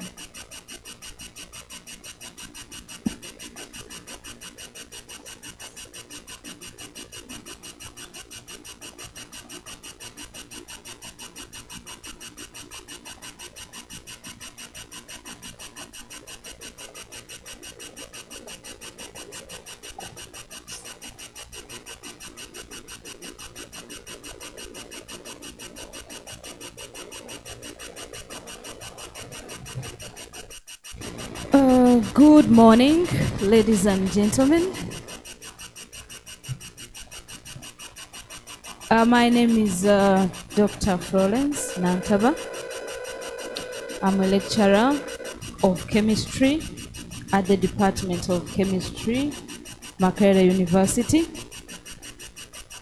My research interests lies within analytical and environmental research. Specifically, we look at chemical pollutants in the environment. Coming up, we are also coming up with nanoadsorbents for various pollutants in the environment, including microplastics and pharmaceuticals, and also other pollutants like persistent organic pollutants. So we are looking at developing adsorbents that can help to remediate or to remove some of these pollutants, especially in wastewater. And today my talk is about pharmaceuticals in the environment, especially the Ugandan environment, or the environmental matrices of Uganda, and then with the focus on the safe use and disposal of pharmaceuticals as one of the routes to minimize this problem or this challenge. Okay. Oh, finally we are here. Okay, thank you. I'm done with the introduction, so I think I'll go straight to the presentation. Pharmaceuticals in the environment are attracting much concern in the recent decade. You will find out that research on environment, the focus has turned from the priority conventional pollutants like the POPs to these, what we call the emerging chemical pollutants, where the pharmaceuticals are falling. We call them emerging because they have not been so much often analyzed for in the environment until the recent past with the improvements or advances in analytical techniques. We are concerned about these pharmaceuticals in the environment because they have adverse effects to the ecological system, and also they have effects to human health in a way that the major effect, which is easily seen by everyone, is the effect of the antibiotic resistance. And this has been manifesting in Uganda. Antibiotic resistance has already been reported, and I think even at our homes we embrace this, especially with the children below 5 years. There's a lot of antibiotic resistance. Bacterial infections are not easily treated of recent, and this is due to the fact that these bacteria, they are resisting because they are getting exposed to these pharmaceuticals in the environment. So they end up developing genes that are resistant. Research and literature have showed that the presence of these resistant bacterial strains have led or have contributed to over 1.2 deaths. That was year 2019 globally. So it is a serious concern. That's why we are interested in studying these pharmaceuticals in the environment, finding out the levels And then after that, after knowing the levels, then we can think of what to do, what next after knowing these levels. This issue concerns everyone because we all use these pharmaceuticals, and in one way or the other, we contribute to these pharmaceuticals getting into the environment through various ways. In Uganda, we have a high burden of infectious diseases. Urinary tract infections, we have HIV infections. Yes, those ones you may say they don't use the common pharmaceuticals like the antibiotics, but because these people, their immunity is suppressed, so they end up depending on antibiotics every day. So they end up consuming a lot of antibiotics. These pharmaceuticals enter the environment largely via wastewater treatment plant discharges, because the conventional water treatment plants, they don't effectively remove these pharmaceuticals during the process of water treatment. And also discharges from, for example, pharmaceutical industries, in addition to wastewater runoff, municipal waste, and then also domestic waste. So you find that these pharmaceuticals reach the non-target organisms. And eventually these organisms live with these pharmaceuticals in the environment. They get into the water we take. For example, when they get into the water sources, we get the water from the water sources, we take the water. And some of these pharmaceuticals also bioaccumulate in biota like fish. So we eat the fish.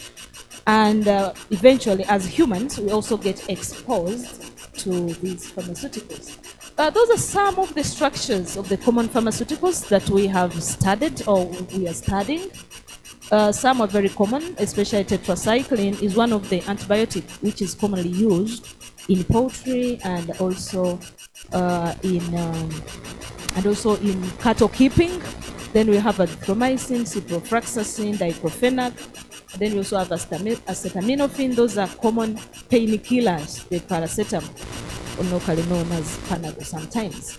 So these are some of the pharmaceutical classes we have looked at or we are looking at, including the antibiotics. We have the analgesics and anti-inflammatory drugs. Then we have antidepressants, beta blockers, and then some lipid regulators. So we looked out on the most commonly used. We carried out a survey and we found out the most commonly used. So we were focusing on those in our study. I'm going to share with you some of the concentrations that we have, the levels that we have found. And our research has been around Lake Victoria.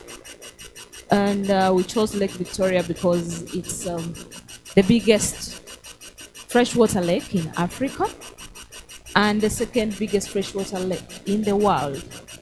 And then also it is the source of the main source of the White Nile, which runs through Sudan, South Sudan, Ethiopia, and also Egypt. And then eventually it empties into the Mediterranean Sea. So some of these, the pollutants at the source are also very, very important. It's important to understand pollution at the source so that we can, if possible, we can mitigate the effects of this pollution. In the interest of time, I'll not go through so much the extraction bits and the methods of analysis, but that's the summary. We extract using solid phase extraction. After solid phase extraction, we dry the cartridges, we do elution. After, we concentrate the extracts using nitrogen, and then we use the MSC for the analysis. So those are our water samples. These are sediment samples.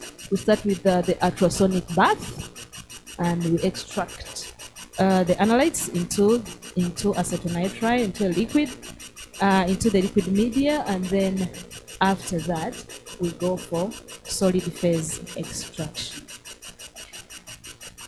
These are some of the results or the levels that we found. If you look at that list, we have trimethoprim, sulfamethoxazole, oxytetracycline, ibuprofen, diclofenac, and atenolol as some of the pharmaceuticals which were detected in all the samples. Just imagine, these are surface water samples from the lake. So if you can detect some of these pharmaceuticals to a level of 100% from the sample, it means the problem is quite bigger compared to what we think, because these were samples taken from different areas of the lake. And some of the reasons why we have these in high concentrations, like for example, if you look at the first two, those are antibiotics, which are known as, the brand name is Septrin. And this drug is known to be used among those people who are affected with HIV to maintain or to help their immunity, to build their immunity a bit. So we believe this may be one of the reasons as to why the concentration of these were higher compared to the rest. Then oxytetracycline is one of the pharmaceuticals, the antibiotics that are commonly used in poultry and then also in cattle farming and all that. Now the diclofenac and ibuprofen, these are some of the common antibiotics that we take. And I think I'll talk about this when it comes to the use. But we so happen that we use these drugs even when we don't need them. You just feel some pain and you say, let me just buy some Panadol, some diclofenac. And because you don't need it really, if you feel okay, you leave the rest and you throw out in the domestic waste, and then eventually they end up into the environment. So those are some of the antibiotics detected. Those were the painkillers or the analgesics. So those are the classes that we looked at, and those are the levels we found. And these levels, when we compared them with the levels elsewhere, we found out that these levels are quite high as compared to the levels in other regions, which means that there's something that we are not doing well, and we have to really think twice when it comes to the use and also the disposal of these pharmaceuticals. That's about the distribution, the different regions of the lake. And this distribution, from the distribution, realize that those regions that are near for example, the Nachivo Channel, I think you know, I don't know if you are familiar with Lake Victoria, some of you. The Nachivo Channel, this is a very big channel from Kampala, and this channel acts as a point source of these pharmaceuticals into the lake. And the concentrations around this bay were pretty high, meaning that there is contamination from wastewater runoffs, from maybe industrial waste, and then also domestic waste. So these pharmaceuticals we throw in the domestic waste, they find their way into the water bodies. So that is also about distribution. In the interest of time, I will not spend so much time, but this also confirms the fact that we have some point sources somewhere. For example, these are the samples we got from near the Nachivo Channel. These were really the concentrations of the pointers. So the concentrations were pretty high. And then in other regions, for example, you find in the lake, they have like fish cages in the lake. And they use antibiotics on these fish within the lake. So sometimes I think we need to really act on some of these. Because you can imagine you have fish cages in the lake and you're using antibiotics in the lake, and these antibiotics are affecting the ecosystem. And those were results from water samples. And then we also studied the sediment samples, and here the concentrations were far higher compared to those in the water samples. And this is because these pharmaceuticals tend to get absorbed to the suspended materials and also to the sediments. So the concentrations were pretty were also pretty high as compared to the water samples. And then also, here we are looking at over 25 pharmaceuticals, and we detected all of them in at least some of the samples. For the water samples, there are some like 5 we did not detect at all. But for the sediments, we detected all of them. And this means that these pharmaceutical compounds, they accumulate in the sediments over time.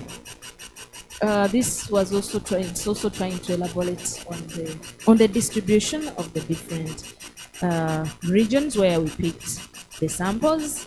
This just helped us to trace some of the sources. With those results and some other results I've not showed, we went ahead to do what we call toxicological risk assessment to assess whether these concentrations are of risk or of concern to the ecosystem. And from our risk assessment, we found that most of them, a number of them, except 2, sulfacetamide, trimethoprim, acetaminophen, and hexanoxacin, were the only ones whose concentrations were not of concern. Otherwise, the rest, their concentrations are of concern to the ecosystem. So that means some of the antibiotics can lead to the resistance, others are causing endocrine disruption, among other effects. So we not saying much of this because this data is published. So just in case someone is interested, can look up on some of those publications. Now, so what? The question is, so what? We have analyzed so much and we have got these levels or the levels of these pharmaceuticals, but what next? After knowing that we have so much of these levels in our environment, in the aquatic system, what next? Of course, after knowing that we have so much levels of these pollutants in our environment, we are so much concerned. Because if you are just estimating and thinking that we have them and you are not sure, then you are not so much concerned. But with the increased knowledge of the effects, inevitably we get so much concerned with the ecosystem and public health. And after that, after analyzing the concentrations, now the new trends in pharmaceutical research, we are looking at developing cost-effective and eco-friendly nanoparticle adsorbents for removal of pharmaceuticals, specifically for this topic, and also other pollutants from the wastewater treatment plants. But before this, as we are doing this, we have to take note of something. Before looking at how much ways, how we can improve the elimination processes, how can we remove what we already have in the environment, it is also very important to go back and we have to look at the source. Where do we go wrong? What don't we do, or what do we do wrong? So, before we go, as we are looking at the elimination methods, how can we remove these pharmaceuticals in the environment? We have to, it's very important and apparent to act at the source. What are the sole sources of these pharmaceuticals in the environment that has led to these high concentrations? And the major ways through which these pharmaceuticals get into the environment, it is through the improper use and inappropriate disposal of the unused and also the expired medicines. Some of these very common medicines, at one point we are doing a survey on how these medicines are used and how they are disposed of, especially with, of course, with individuals and then with also the farmers who use them with their animals and their birds. And we found that most of the people, the way of disposing is through just dropping them in the household waste, and then also some of them may be pouring them in the sewage systems and then they flush them or they let them flow with the water flow. Forgetting that this one goes straight back to the water treatment plants, which water treatment plants don't remove these pharmaceuticals, and actually the waste the waste, after doing the water treatment, they get the waste and put back into the lake. So this is also another source of these pharmaceuticals into the aquatic environment and also the environment. That's why we believe when we work on ways of removing these pharmaceuticals at the water treatment plants, it may also reduce on the effect. Otherwise, if we don't work on the safe use and disposal or the source, these pharmaceuticals will continue to be continuously released into the environment. And these compounds, they are referred to as pseudo-persistent. Their degradation, when we also looked at their behavior in the environment in terms of degradation, in terms of adsorption, but their degradation is, their half-life is not so long. So that means they can degrade after some time. There is only one, which is carbamazepine, which is an antiepileptic drug that we looked at, which had the half-life over 120 days, and that is one at the maximum. But what happens, because these compounds are released into the environment every now and then, so these compounds are permanently present in the environment. So that's why these effects will never go away unless we work on how we use these products and how we dispose them. So if we talk about safe use, one of the ways is to make sure that we are buying these pharmaceuticals with prescription, and we keep the unused drugs safely. And then also the proper disposal. There are ways we are suggesting, but at least you have to make sure that you don't dump this into municipal waste and also domestic waste, because they end up going back into the environment. We are trying to come up with a policy brief on how to advise our policymakers. How can they help us to improve the way we use and the way we dispose these pharmaceuticals in order to protect our ecosystem? And these are some of the ways that we are suggesting. You can also add some, but this is what we are looking at. One is to increase, okay, that's even a lot, I'm concluding. To increase public awareness on the effects of pharmaceutical residues in the environment. Most people think because these pharmaceuticals, we use them, they are good for our health, they think they are not pollutants in the environment. But when they get into the environment, to the non-target organisms, they end up causing harm than good. Then again, we have to reduce the excessive use of drugs. If you don't really need to take a painkiller, please don't go for it. And then we need to ensure that these drugs are bought or sold with prescription. And this is beyond us. In other countries like USA and Europe, it is very difficult to get a drug without prescription. But here in Uganda, we have drug shops all over. You can even send your child, go and get me this, get me ciprofloxacin, get me this and that. And the way you work with it, the way you do with what you do with it, it's your business. How you dispose it of is your business. So the policymakers have to come in here, at least to help us to at least to make a policy on the prescription. Then you also have to embrace eco-prescription or green prescription. Some of these drugs, their characteristics are worse compared to others. For example, if you look at a drug called exazepam, it is excreted the way it is. It is excreted unchanged. So some of those drugs, if there is an alternative, when you are prescribing, it's better to leave those out and then you consider better alternatives. Then we also need to improve and develop the collection schemes and the take-back systems of used and expired drugs. We can also think of developing and designing pharmaceuticals which are easily degradable. This go back to the factories, and then also the information and the education and information campaigns. In conclusion, environmental pollution is a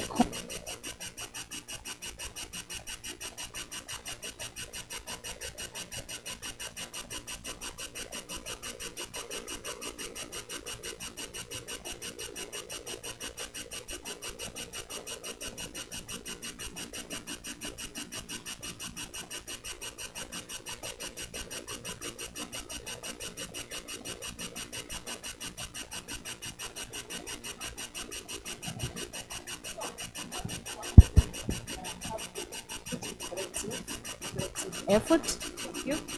Then also non-government organizations, scientific institutions, like the universities, manufacturers, industries, and also households. So we need various policy interventions to make sure that we fight this challenge. Take-home message: safe use and disposal of pharmaceuticals is everyone's responsibility, not mine, not the government, but all of us. If we work together, we can fight this. Thank you so much for listening.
prevalence of this antibiotic in water sample were analyzed, and are they there in the fish sample or not? Okay, thank you so much, Professor, for that question. Can I respond? Or I will? Sure. Okay. With the studies we did on fish, we also did a study on the oligochaetes. These are some of the microorganisms and some other big organisms that the fish feed on. The results, we are yet to publish that paper, that's why I have not presented that information. But at least the good news is with the fish, those species that we eat, like for example the Nile perch and the tilapia, those ones, the level were far lower than what is recommended by WHO. Like, so they are safe for consumption.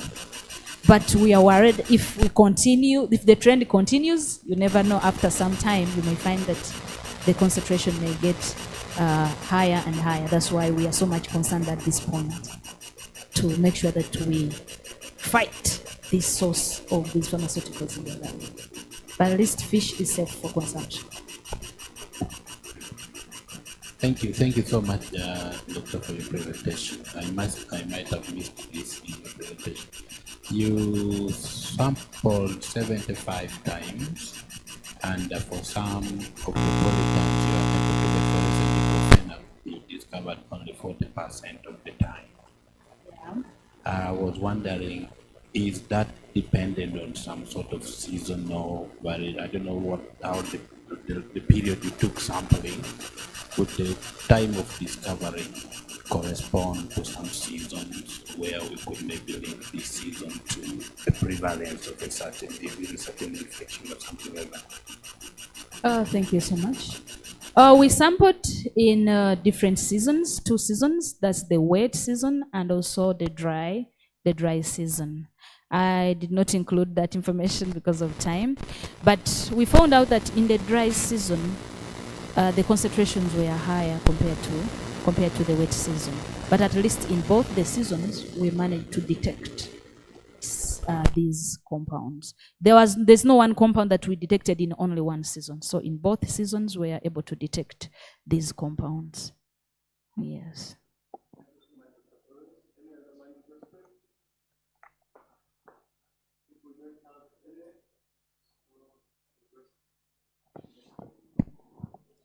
Thank you very much.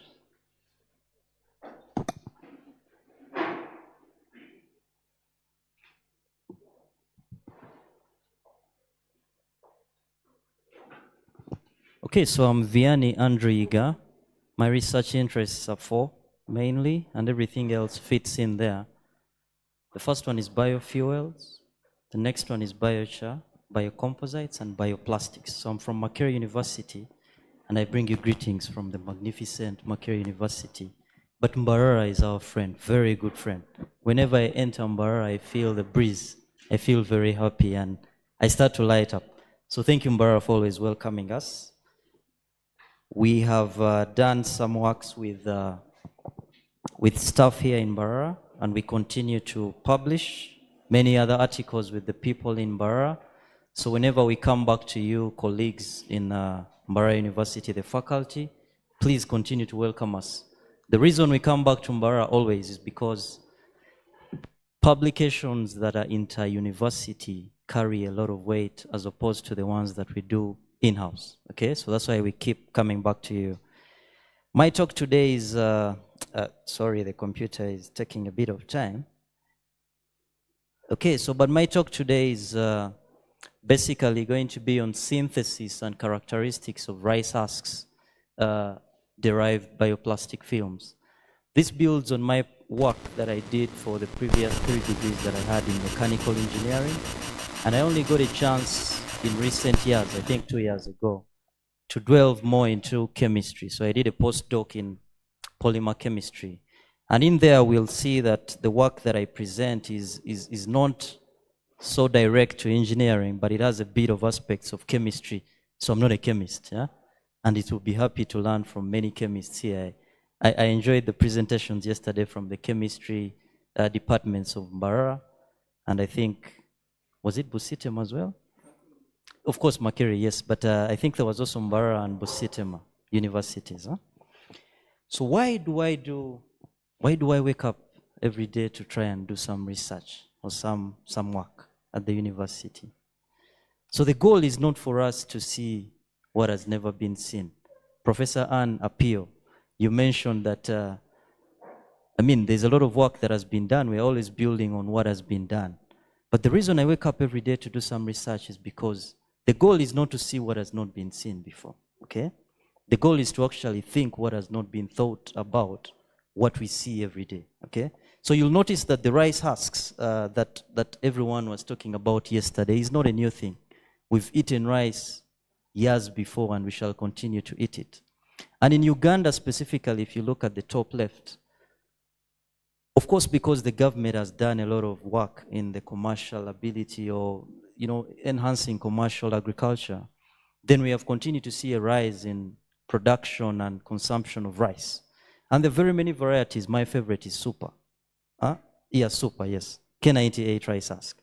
So you'll notice that as we continue to have this trend of increasing production and consumption of rice husks, unfortunately, of course, as the population grows, because they're eating these rice husks and getting, this rice and getting carbon dioxide, carbohydrates, which is good for their well-being. Unfortunately, there are wastes that are accruing from this process, okay? So we have, bottom left, a disposal method that happens in most of the mills or near the mill facilities that actually produce the paddy rice that we eat. And most of these rice husks are not put to a valuable use because of the limitations into their processes of transformation. And that's why I liked the theme of this workshop. We're trying to find clever ways or sustainable ways of transforming these materials that are lignocellulosic in nature into value-added products, so products that we can use in various applications. But notice the rice husks that is burning on the left bottom. We have at the rear bottom, so below, we have ash, okay? Then in between the ash and the raw rice husks, we have something that is fancy, that I mentioned is my research interest.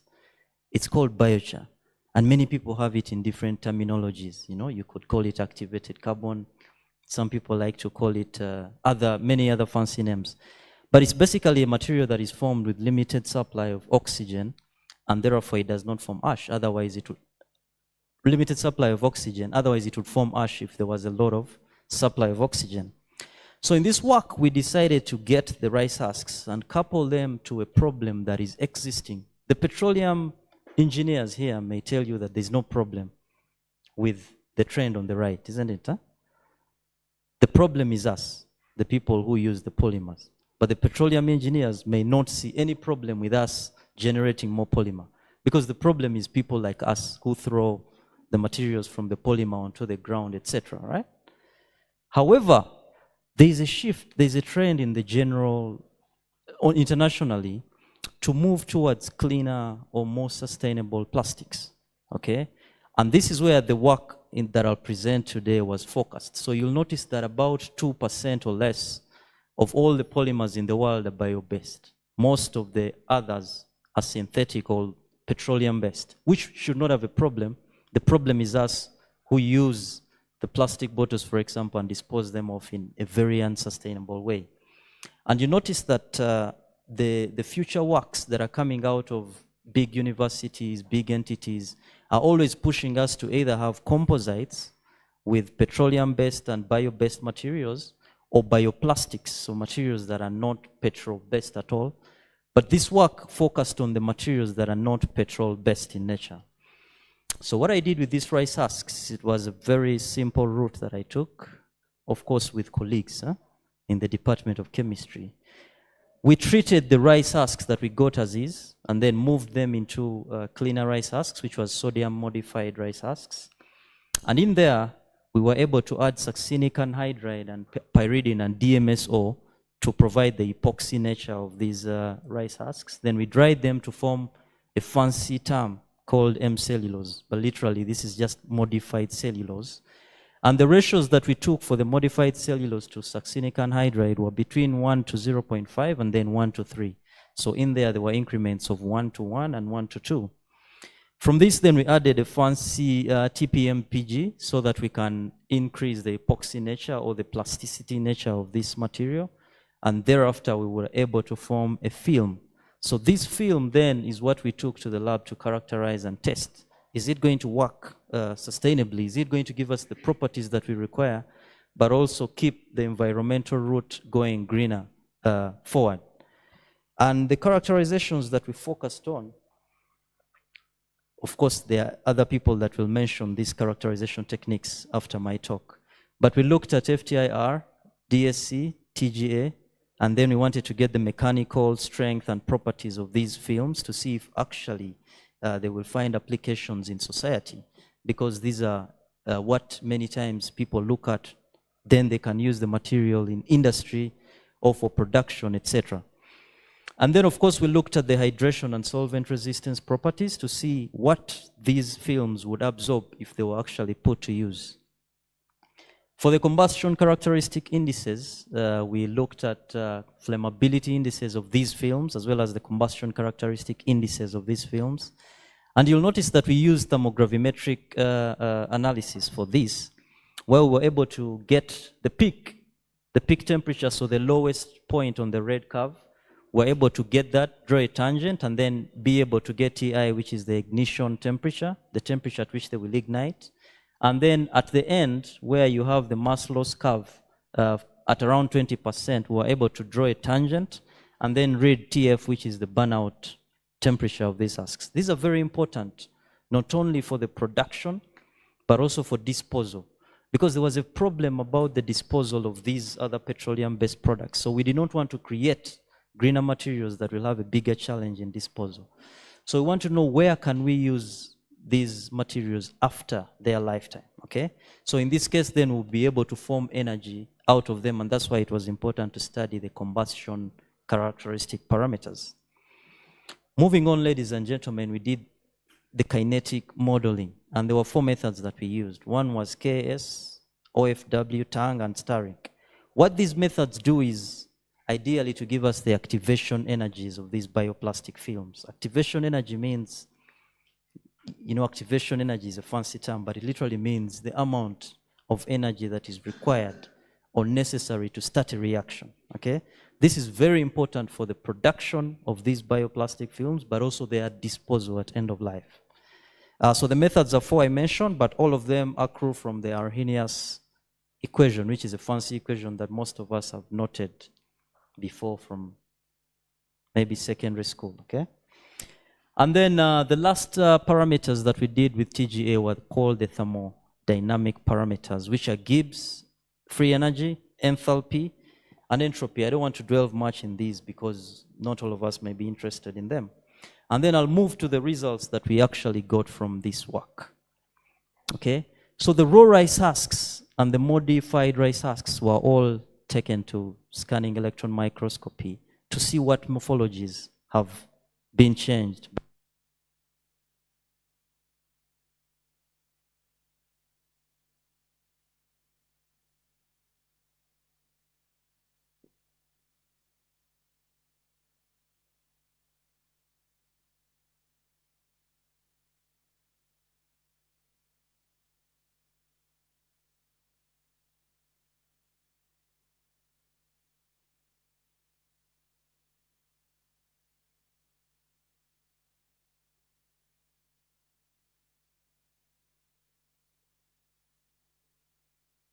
The impurities from the structure of the rice husks. And if you note on the right-hand side, you'll see that the ash content has been reduced greatly. So not fully, but greatly.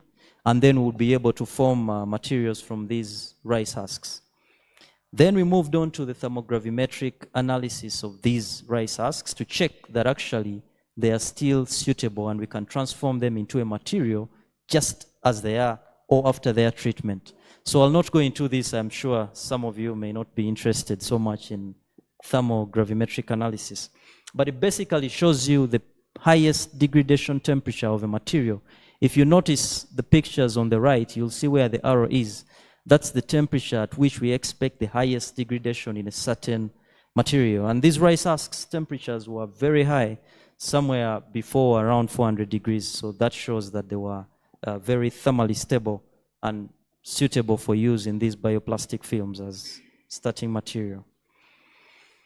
On to other characteristic parameters, we have the same, I've just been showing you the peaks in here, and from those peaks we'll be able to read combustion characteristic parameters, the ignition temperature that I mentioned earlier, the peak temperatures, which I just showed you in the previous slides, and then the burnout temperatures. These are extremely important for you to understand the behaviors of these plastics or these rice husks, even after their life cycle. So at the end of your use, when you use it for packaging applications, wherever it goes, you want to understand, can it be used to form another material, which many times is energy-related material.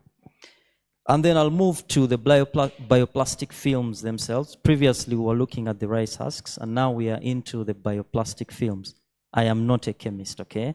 But I'll tell you that these are very necessary. The FTI is very necessary for you to confirm that the bonding structures that you have in the materials that started. So on the left, you have the starting materials, and then on the right, you have the bioplastic films that were formed. One thing we realize is the bonds are almost very similar because these are lignocellulosic materials. So you want to confirm that it has remained in that kind of length. It's still a green material. That's why we did FTIR. Same thing for DSC, but for DSC you'll notice you don't see any TG or glass transition temperature, and the chemists and other scientists may tell you that this is because of the amorphous structure in the rice husks that were earlier used to form these films.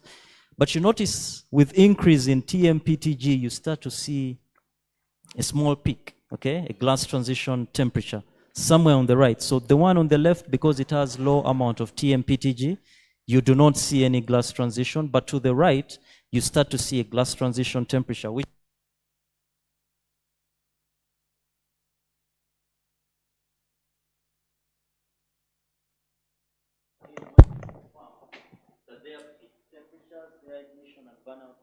are within the range that can be used to produce fuels after their life cycle or after their use in nature has been achieved.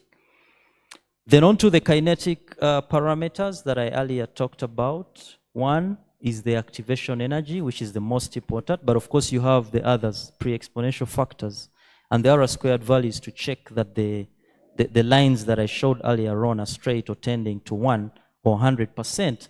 The activation energy, like I already said, just signals to us how much energy is required to start a reaction. So the process that we used in this, where we need to get the activation energies, is to check during the production, during the usage of these bioplastic films, as well as the disposal, where can we apply a lot of optimization? Where do we need a gap, and where can we move to optimize? Because that's the role of an engineer anyway. And then the thermodynamic parameters that we looked at.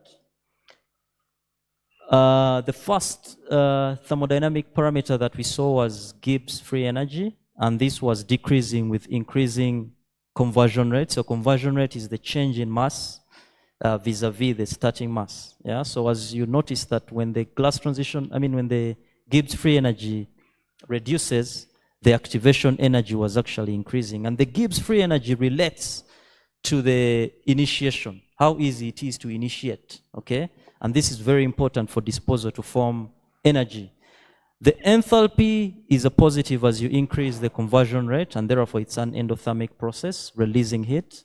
Then the entropy, you'll notice there are negative values, meaning that this indicates disorders in the structure. Okay? So because they're very negative and low, and the negative values actually disappear as you increase the conversion rate, it means there are very minimal disorders in this system. So you can imagine at the end of life of this bioplastic, you can use these bioplastics to form another material like energy that you can use for combustion or for in boilers, etc. The other result that we got from this characterization process was tensile properties. We wanted to check where can these films, these bioplastic films, be utilized, okay? So we needed to get the strength, tearing, tensile strength. And we did this and obtained the tensile strength for the films, but also the films that were made after reprocessing. The reason why we wanted to do some films after reprocessing is because you want to use a film and reuse it. That's why we had reprocessed films. And after the reusing, you want to check that the tensile strength has not changed much, or it's still within the range that it can be used in the industry for industry applications. The other result was a solvent resistance test. You want to check, can I use this film to store chemicals, for example? Or whatever chemicals, if I have a chemical in a material, can I use this film to be a lining, or the whole bottle, can it be made from this film? Okay, and that's why you need to check how much chemicals are absorbed when you use this film for whichever application. The other one is, of course, the famous hydration properties. You want to check how much water can be absorbed by this film. The films that were made before reprocessing have much, much lower hydration properties as expected, because during the reprocessing process, you're breaking down the bonds even more. The bonds of these films are even broken down more, and therefore their water absorption and water solubility increases. Okay, so then in that case, it would be better to have films that are not reprocessed. All right?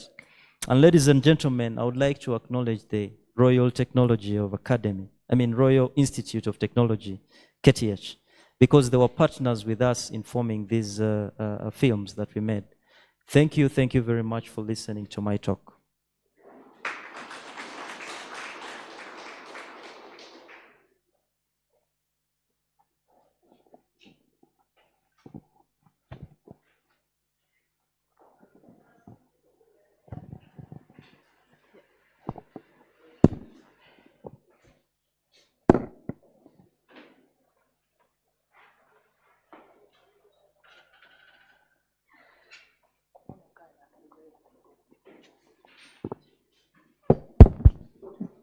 This piece is for our generation, sincerely.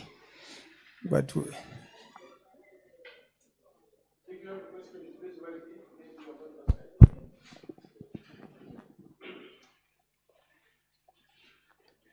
not seeing the cast.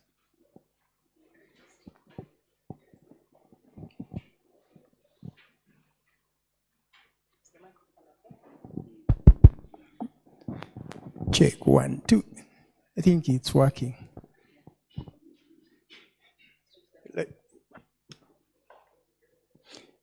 I'm a father of twins, so having 2 microphones does not take it away from me. It's still a blessing. So I'll first use one anyway.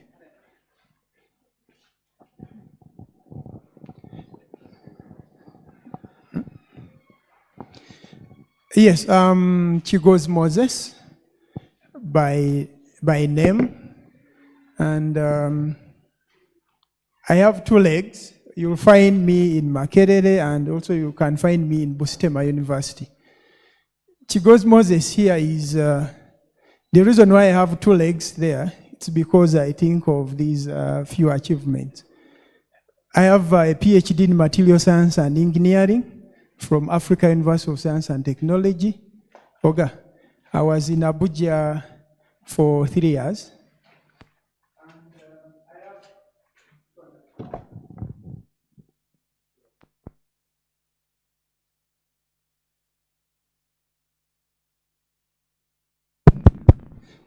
Yes, the second PhD is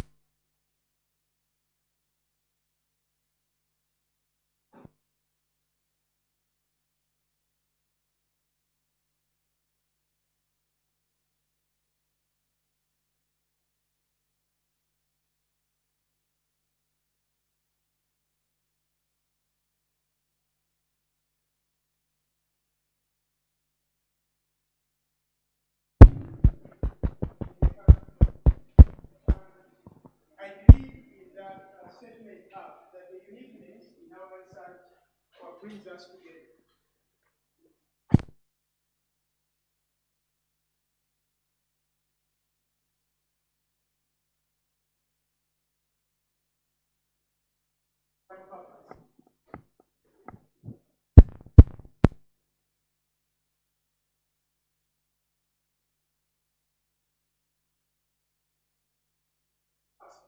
Is there a challenge?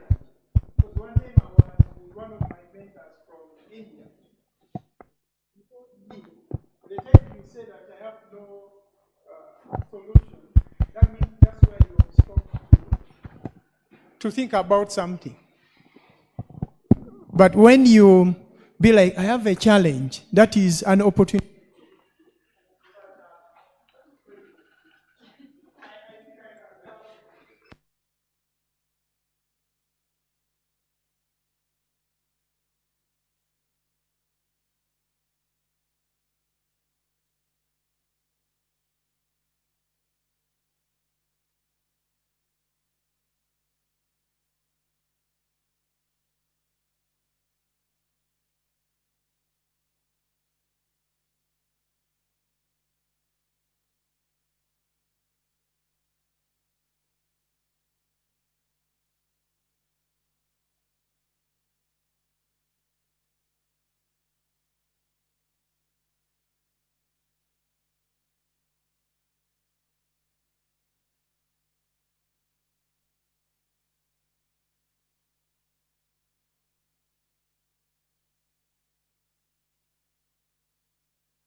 that's the kind of technology I'm in.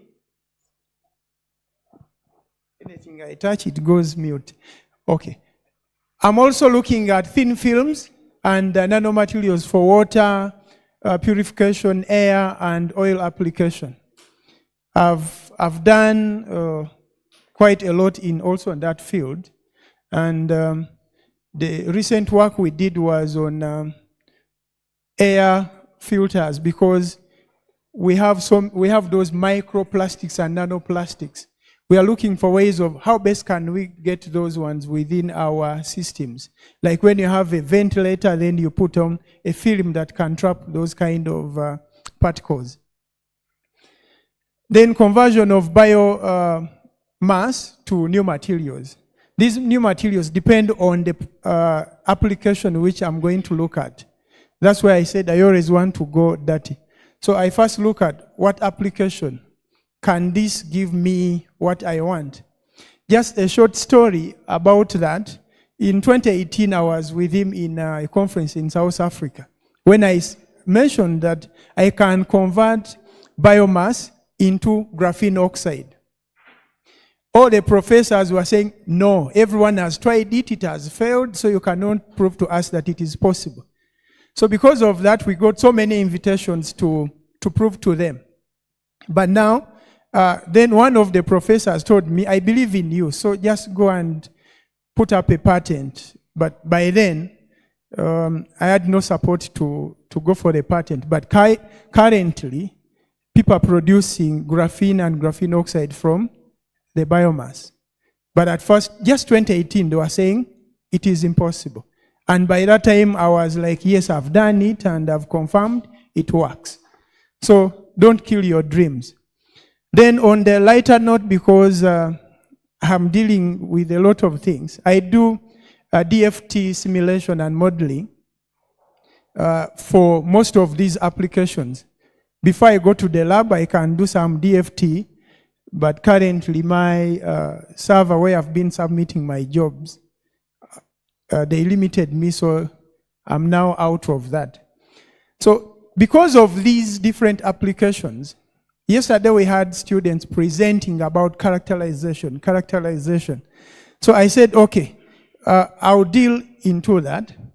This is one of the projects I've done with one of my undergraduate students. We converted the rice husks into the gel, then from the gel to silica. So now I want another master student to move it from there to energy storage, then different applications. But mainly, I'm looking at energy storage and water purification for that case. Because energy storage is still lacking in Africa. And when you look at the map of darkness, if you've ever tried to Google the map of darkness, Africa is in the dark.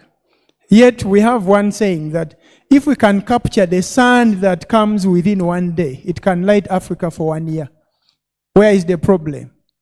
Energy storage. That's why I'm focusing more into energy storage. All the materials I convert, I take them to energy storage, then later on, take them to different applications. So I wanted just to help the students to highlight on the characterization techniques you're talking about. Just to give a brief preview. But before you say it, what does it give you and where can you find it? Okay? The one in green are not anywhere in East Africa. Not anywhere in East Africa. That is TEM, Raman spec, XPS, atomic force microscope, BET. They are not anywhere in East Africa. But I've used all of them from the first one to the last one because of the invitations I was getting to prove to those people that indeed I can produce graphene oxide. One place where I found all of them, it's in India. It's called International Advanced Research for New Materials and Metallurgy.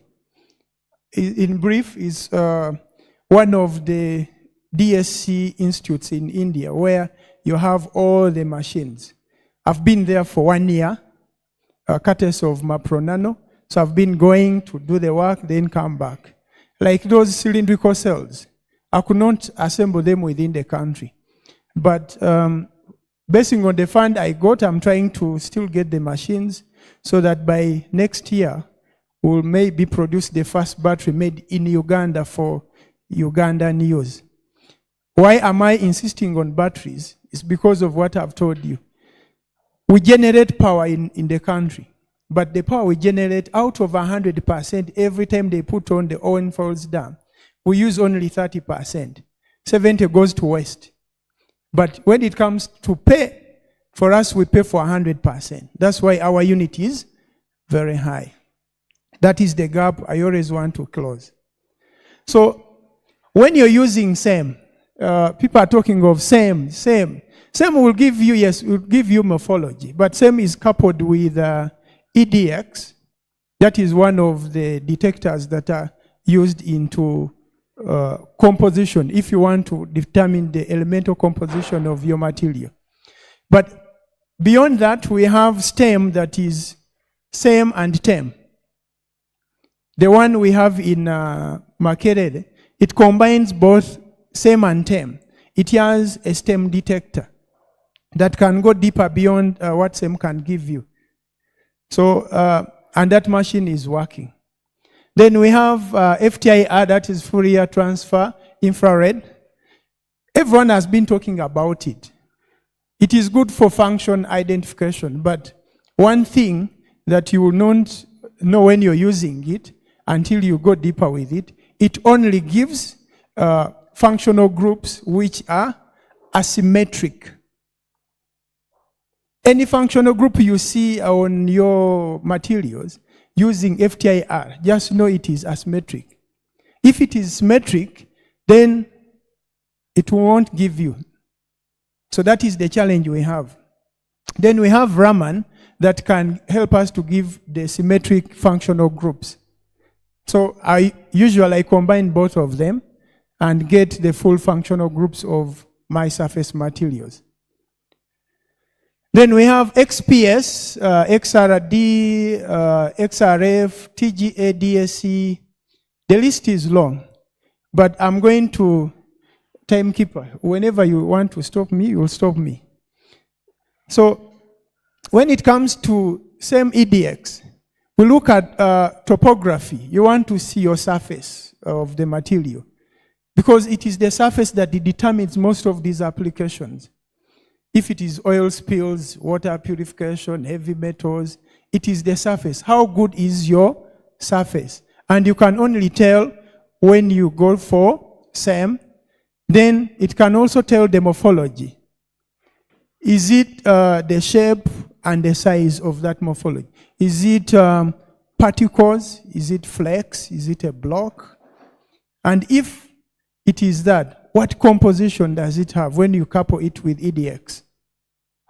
Okay? When you couple it with EDX, it's going to give you the elemental percentage of those elements within your material.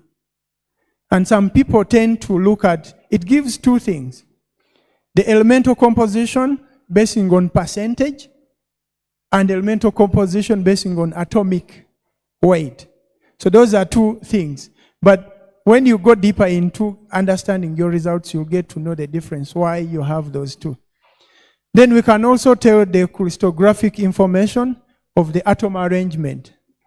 I've done that to see within my material, do I have a crystalline material? Is it semi-crystalline? Then on top of that, I couple it with software called ImageJ to get the particle size approximation. That is how deep SEM can do. It's not only for morphology. Okay? So you can get all that information when you use SEM. I'm doing this because I saw how people were trying to explain yesterday. This is the science, but I will not go into the science. But what I wanted here is, when you have one sample, you can get a lot of information when you're using SEM. So it depends on the type of SEM you have. Okay? So you can use any of the detectors to get your material properties. These are some of the samples. Just wanted to show you the beauty of some of my samples. This is maize cob activated carbon. But because a simple change in temperature changes even the morphology of the material. The first one was at 600, the second one is 700, then the last one is 800. Same material. Only just simple change in temperature changes everything. And even in the application, there is a lot of change. So when I was using it for energy storage, I found out that the one in the middle works better because it combines the big pores and small pores. But when it comes to oil filtration, those oil spills, water filtration, the last one works. When it comes to dyes and the rest, then the first one works. Then by the time you want to, when you get these copper nanoparticles, so after getting the same image, I wanted to know the particle size here and their distribution. Because the reason why we are doing this, we have a few machines that can tell the particle size, unless you know how to interpret either XRD or you have SEM. Or you go for zeta sizer to tell the particles. Because we can get a zeta sizer, but we cannot get the BET to tell the pore volume and surface area. And then transmission electron microscope is, one time I was asked, do you need TEM when you have SEM? Because sometimes we go for reverse engineering. As long as the equipment are there, I'm going to do everything. I'll see what comes last. So when you want the deeper understanding of your materials, that is when you go for TEM. And now, SEM works under vacuum. TEM can work without the vacuum, works without vacuum. That means TEM can be used in those biological samples, which is known to the same case with SEM, unless you treat it. So the depth, if you want to get to know in deep understanding of your morphology, then you go for TEM. Then if you want to get the composition analysis, you can go for TEM, but it involves what we call the seal analysis. That is the spear you're seeing on that image there. You need to know how to utilize that so that you can go for crystallinity, Miller index, among others. I'll not dwell a lot on TEM because we don't have it in East Africa. But those are some of the materials. These are my plastic samples. I converted PET into powder and tried to look at a low magnification, you're seeing that it is more of flakes, but if you go deeper, you'll see that the so-called flakes are particles. That is the advantage of using TEM. But when you use SEM, you only see something close to this. Then another machine that you've been talking about is FTIR. FTIR can give us two things, qualitative and quantitative.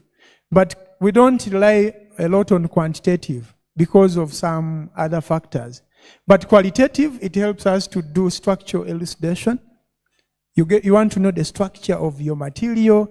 Then you want to look at the compound identification when you're doing it with a reference. You have your reference material, you analyze it like silica. If it is Bio-Silica, you want to compare how Bio-Silica is with the normal silica. You'll get those functional groups. The silicon oxide, all those functional groups. You can identify and say, yes, this is it. But we have what we call the fingerprint region and the diagnostic region. That is key when you're using FTIR. Because sometimes people make final conclusion when they are looking at only fingerprint region. That is a region of what we call skeletal property of your material. if it is rice husks, regardless of the treatment, the fingerprint will always be the same. But if you functionalize that silica, the diagnostic will change. Okay? And when it changes, that is when you know that, yes, from the silica I have to the functionalized silica, I'm having some improvement. But I've not changed the skeletal material of my Bio-Silica when you look at the fingerprint. When it comes to qualitative, usually we use Bayer-Lambert's law, because FTIR is transmission or absorbance. Dr. Vian was showing FTIR with absorbance. You'll find another showing with transmittance. So you can do that when you look at the concentration and you use Bayer-Lambert's law to get all those details. This was my graphene oxide, which I produced from biomass, where people were saying it is impossible, but it's a paper that is also out, among others. You just put in Chigo's Moses, you will see so many papers there about all these works. So this is what I was telling you, that you can look at the molecular species when you're using FTIR, but only bonds which have significant dipole moments that will only absorb. Those that don't have the dipole moments, like these symmetric functional groups, it won't detect them. So that is the limitation it has. But majority will use it without knowing that it can hide even some of the functional groups. When it hides, that means you need to look for a better technology. I've used X-ray photoelectron spec. We call it XPS.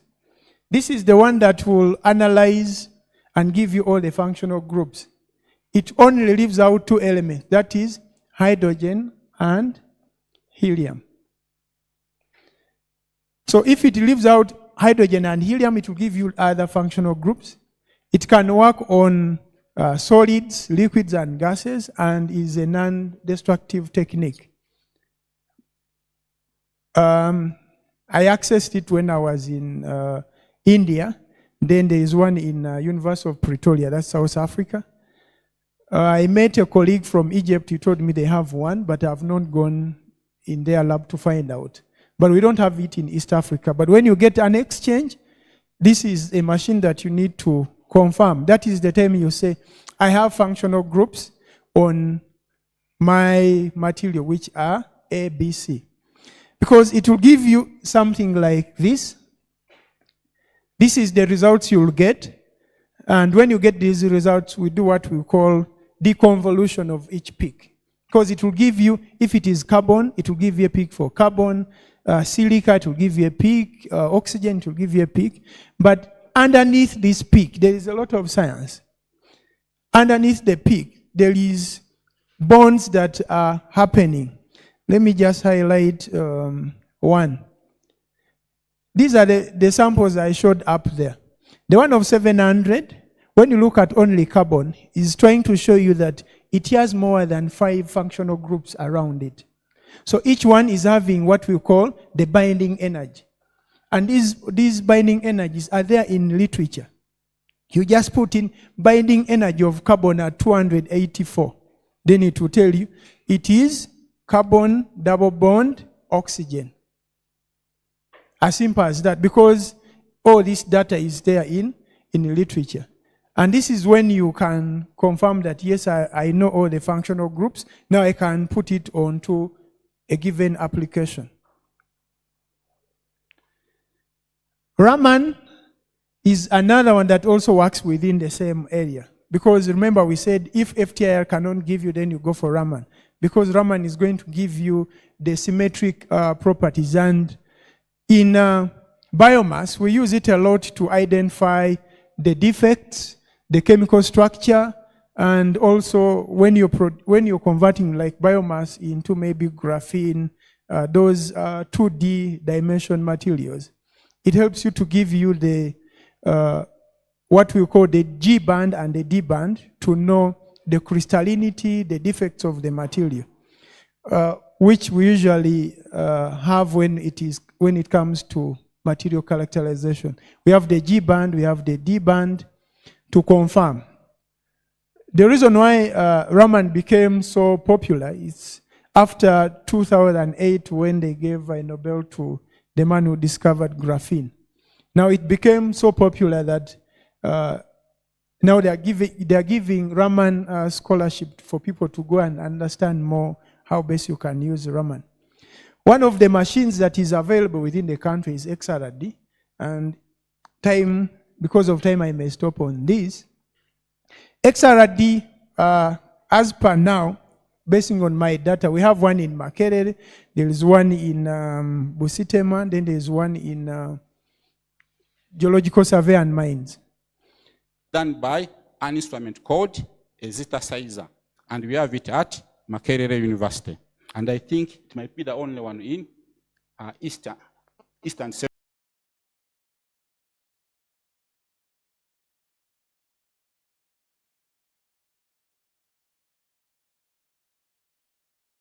is determined by the dynamic light scattering technique by the zeta sizer. PDI determines whether your nanoparticles are homogeneous. Take an example. You might formulate a nano delivery system whereby the nanoparticles, the size ranges from 1 nanometer to 10,000 nanometers. Hope I'm clear. So in this case, you'll be having particles at nanoscale and particles at micro scale. So which means you have moved away from the nanoscale. That simply means that your nanoparticles are not uniform, and therefore they cannot be used as a delivery system. They are completely unstable. And in this case, they tend to cluster. You might be having 1 nanometer, and so many of them cluster to form a mass of nanoparticles to give you the 10,000 nanometers. So PDI will end up informing you about the stability of your nanodelivery system. So PDI ranges from 0.12 to 1. So if the zeta sizer gives you a PDI which is 0.4 and above, just discard that delivery system, go back to the lab and do those formulations again, because it can not work.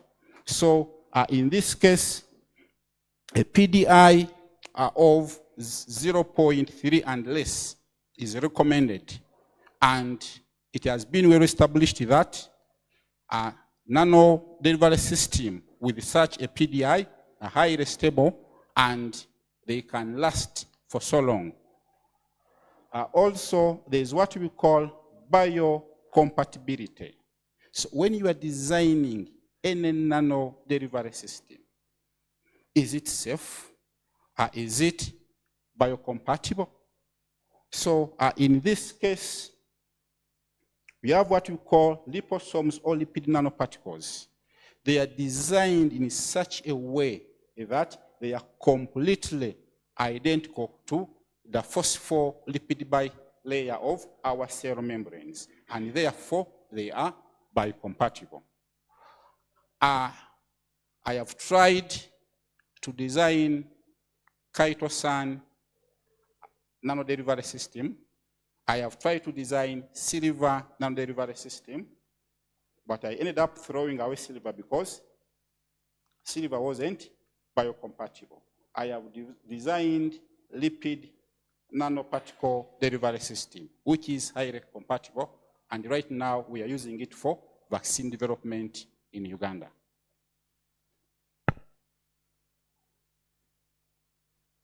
There is what we call surface charge, or what we call zeta potential.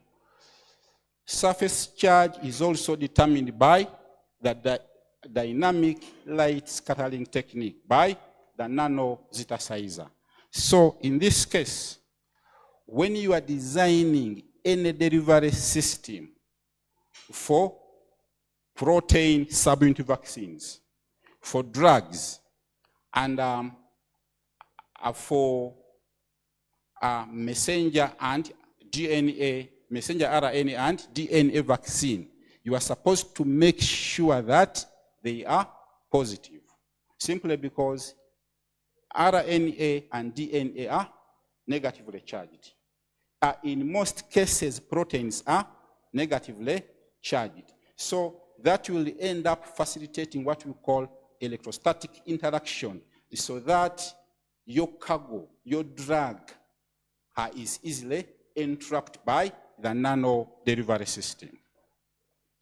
So in simple terms, we say that like poles repel each other. Nanoparticles tend to aggregate. Why did you form nanoparticles? To increase the surface area, to increase the chemical reactivity. Hope I'm clear. But in this case, they tend to aggregate. But if you have your nanoparticles at a zeta potential of plus 30 and above, so which means these nanoparticles are positively charged and they will end up repelling each other. And therefore, clustering will be prevented. The same applies to negative 30. They will end up repelling each other. Final about surface charge. Bacterial cell walls are negatively charged. So, if you are designing any delivery system to transport drugs, you are supposed to make sure that that delivery system is positively charged, so that it can easily interact with the bacterial cell walls instead of being repelled because of the negative charge. Also, there's what we call drug encapsulation efficiency. You are supposed to make sure that your delivery system can uptake at least 90% of the drug which you have put into the solution. Even after developing that delivery system, you are supposed to make sure that 90% of the drug can be released. So in simple terms, you might inject the laboratory animals with a delivery system whereby it cannot release the drugs at all. Therefore, it's rendered completely useless. We have what we call target tissues or cells. So when you are designing a nano-delivery system, you are supposed to have what we call a target tissue. So in simple terms, when our cells become cancerous, they tend to express certain receptors or certain proteins more than the normal cells. So you are supposed to design that delivery system in such a way that it has got very, very high affinity for the unique proteins, for the unique receptors produced by the cancerous cells. Another factor is molecular weight. So when you design a nano-delivery system, whereby the materials used are of low molecular weight, they will end up releasing the cargo immediately, and you won't achieve the intended outcome. But when you design a nano-delivery system with a higher molecular weight, your cargo will be released gradually for a long period of time, so that a high concentration of your drug is maintained at the diseased site for maybe 1 week without change in concentration.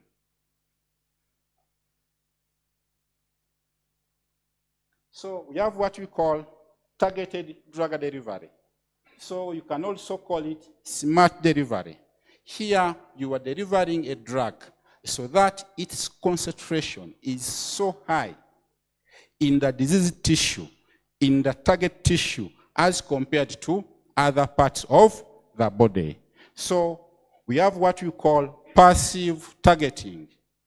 In case of passive targeting, what is done is making sure that the nanodelivery system is highly stable. It can stay within saturation for a long period of time. So that by maybe time t, it will end up reaching its target.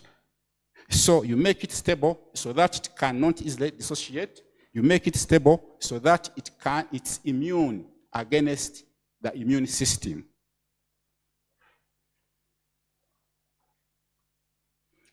In case of targeted delivery system, your drug is directly transported to the site of infection, to the diseased tissue.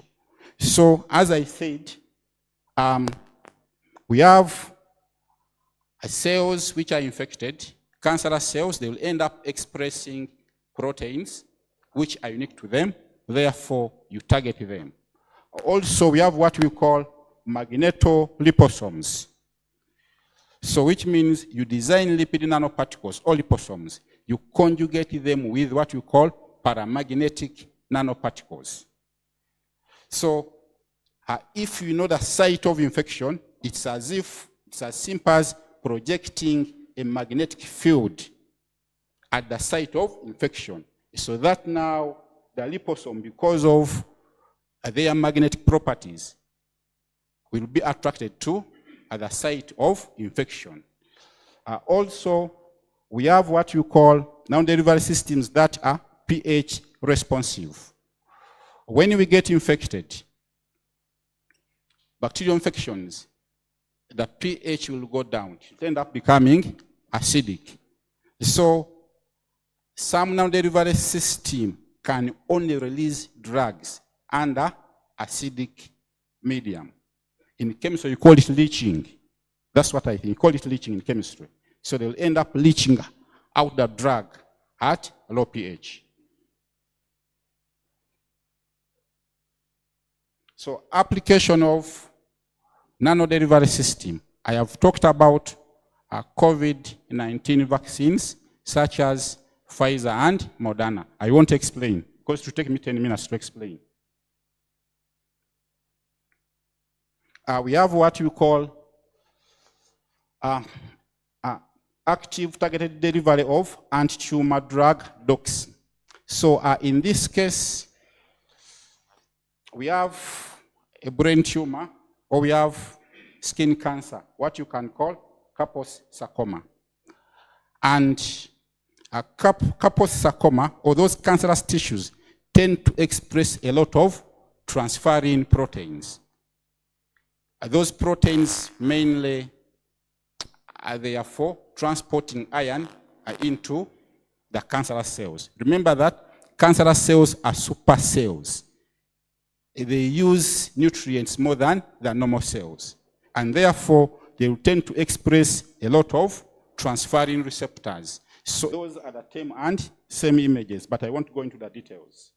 So after designing our nanodelivery systems, we ended up, immunizing mice. Over 300 mice were vaccinated. And we discovered that there was no significant change in the body temperature.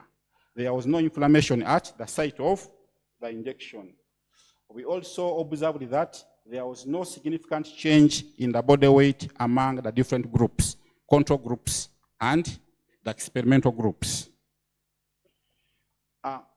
We did what we call antibody profiling. We discovered that our nano delivery system was superior to what we call the gold standard, which is used as adjuvant. That's alum. And therefore, we concluded that our nano delivery system can be used to deliver different vaccines. So this came from my PhD work. So I was trying to isolate chitosan from locally available materials. Unfortunately, Makerere University, it's all about publishing and then you graduate. I was supposed to patent that work, but I never did. I ended up publishing that work in Nature.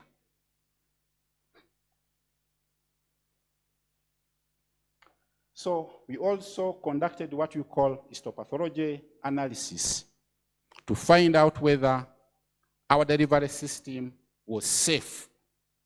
And in this case, we discovered that when we analyzed the lungs, the heart, the liver, the kidneys, we discovered that there was no significant change in the anatomical integrity of the organs. And therefore, we concluded that our delivery systems were safe to use and they were highly immunogenic.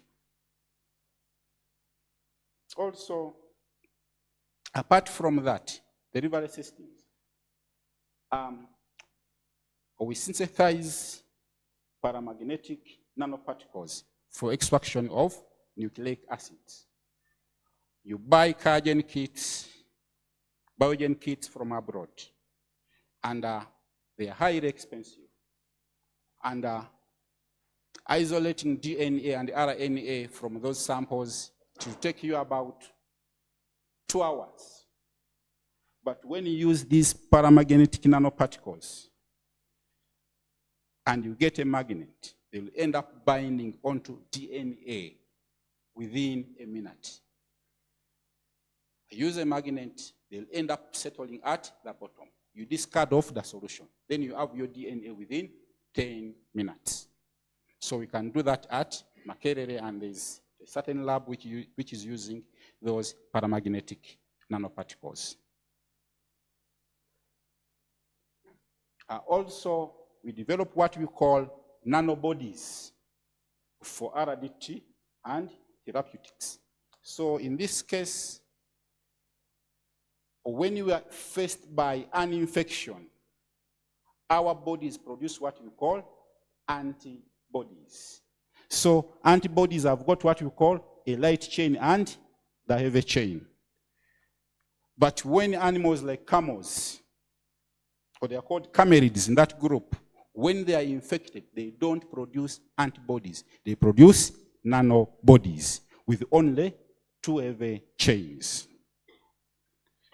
Therefore, in this case, we can produce those nanobodies by injecting camels with what you call a pathogen or with an antigen. So that now those nanobodies are highly specific. They've got a very high affinity for the antigen. So after that, after getting your nanobodies, now you can coat them onto the strip binding protein of COVID. So they will end up binding onto that receptor binding protein, blocking it from binding onto our cells. So we can also do that at Makerere University under MaProNano project. I thank you. That's the end of my presentation. And I want to inform you that people who are doing chemistry, after completing your master's, an advert is soon coming out from Makerere University and Ministry of Science and Technology. The government is buying what we call a nuclear magnetic resonance spectrometer. And they might install it at Makerere University. But of course, no one has ever used it. So we are advised to train chemists at master's level, at PhD level, from University of KwaZulu-Natal, from University of Pretoria, for about 5 years, so that we can create a base of scientists who can use that machine. But they gave us one condition, that we are supposed to select hardworking, intelligent students. And so, if you are hardworking and intelligent, when that advert comes out, just apply. Thank you so much. Thank you so much. I will invite back Dr. Florence to take the seat here. We're going for the Q&A. And are our chemistry students in education liable to applying? Dr. Hannington, take the message to the Faculty of Science and the competition. So just a minute. How was it? There's nothing like Gambanogu or relatives to joy. No one? You can't sneak me in? Hardworking? No Gambanogu? Intelligent and hardworking. For our international visitors, Gambanogu is when you make a call and things are done. So Gambanogu. If the police grabs you, you just say, talk to this one. And then you're released. So they're telling me that he's not there, you cannot. Does it happen in Nigeria? Those things are... It happens. Does it happen where you come from? When the police grabs you and then you have to make a call and you're sorted? It doesn't happen. You try not to. Us here, it's who do you know? Police can never grab me because police get... They can. They can. Oh, Makerere people here. Let me... Does it happen in Namibia? In some sectors, yes. Some sectors. Everywhere. Welcome. We are the same. It's just the skin color that differs. So questions are welcome, ladies and gentlemen. Yes, and I'm requesting my people, Martin, or kindly pick the microphone. And the first question is coming from Dr. Ronald. The microphone.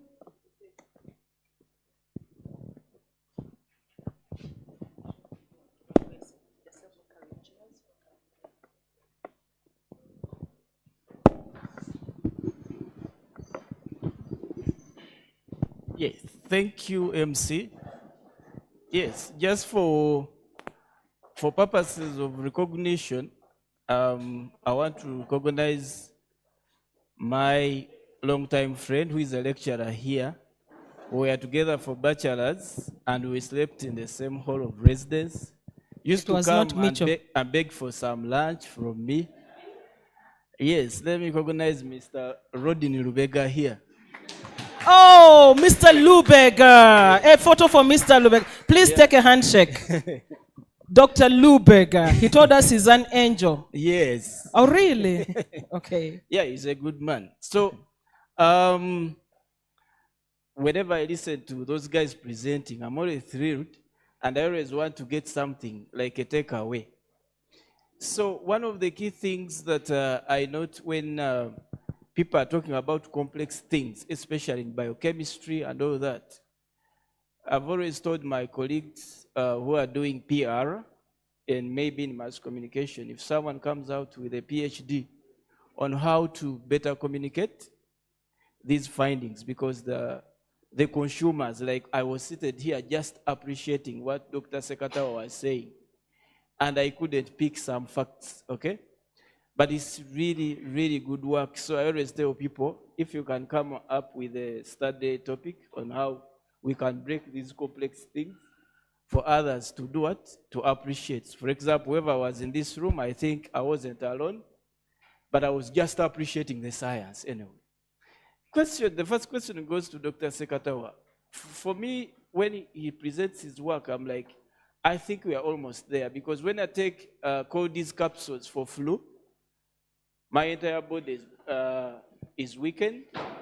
And what I keep thinking is, if we have such drug delivery systems, can I just take just that capsule and it only works on a particular gland, or you people call it tissue, cell? Can it work on a particular gland so that then it's just that is affected in my body? Is that possible with what you're working on?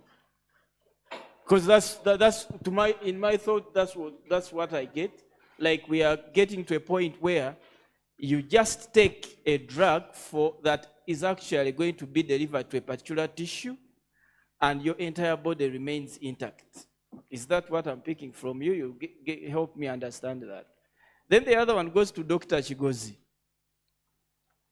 Yeah, when Dr. Chigozi presents, sometimes I feel he must be recognized more and more, because like he's doing a lot of work, and sometimes we chat about the possibility of patenting some of those works.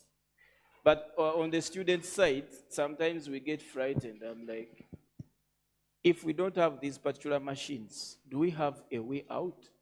Because some of these machines are not available here.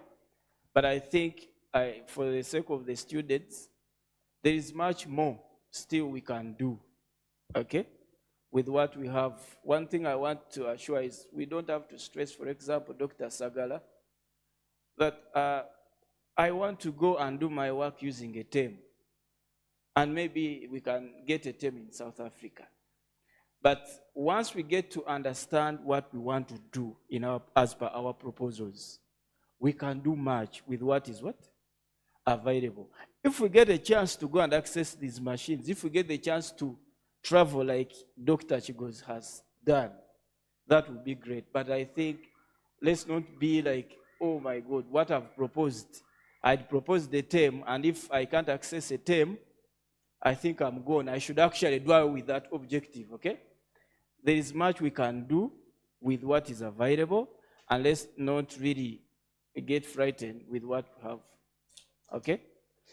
The third one goes to Dr. Vianney Andriga. He's working on something really great, and I'm thinking, is there a way we can leverage these thin films, okay, for purposes like in application in the energy storage, so that then, as Dr. Chigos is working on ensuring that we have the batteries readily available and at a low cost, then can we integrate those thin films in now the absorption in the solar cells themselves? Is there a way we can work on that? So that then we have that kind of synergy across this research, and I think that can take us far. Thank you. Thank you so much. We will be taking a set of 3 people and then they answer back. Yes. Again, I was going to recognize our Deputy Human Resource Director. She's here to see who she can hire in engineering. Carol, thank you for being here, and I'm glad you're going to ask a question. Yes, and before she asks, just in line with Dr. Ronald, science communication helps us break down the medical terms. He was talking about the osteomyelitis, he was talking about the cancer cells. Engineers, I was saying engineers now and cancers. And then, so what he's saying is science communication, breaking it down to a layman. Donors don't have time to listen to that language. They want to hear the thing, hit the nail in communication. Thank you so much, Dr. Ronald. Carol? Thank you, Angela. Good afternoon, everyone. You've preempted my question. The presenters, I like the way you present good findings, whatever, science and research and whatever. But to a common person like me, who did my history and divinity, and I want to understand the research you made, how it is going to help me, help my grandmother there in the village. How I wish the researchers, scientific researchers, can interpret, make soft of their findings to benefit with the historians. That is my wish. And another one is an appreciation. We want to appreciate you for bringing such a training to MUST. We really appreciate the PI, our visitors who've come. It is not a speech, but if you can look into that sector of simplifying to us, the interdisciplinary people, to understand the research, because we are the very people that will help in disseminating your information. And you're the donors. Thank you so much, Carol. Next question, please. Yes, we're taking that, and they answer that, and we get to another round.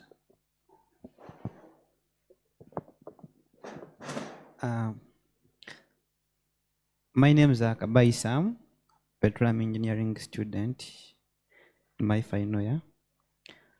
My question... In which university? Mbarara University of Science and Technology. My question, I'm directing it to Dr. Florence. Dr. Florence, I have observed the work that you've done about the research on antibiotics resistance, and it's actually a great work and it's impressive. But my question is, how about the antiviral drugs? For example, HIV, like the antiviral drugs we're using for HIV, because we know, actually, I'm not sure of statistics, but I think around 9% of the Ugandan population, they are HIV positive, and of which around 70% are on antiviral drugs. So why haven't you taken up the research on these drugs? Because even these drugs, being chemicals, they are toxic. They are toxic. That is, if you're not taking them, they could be toxic on your body. That is if you're healthy, and that not playing any role. Thank you very much.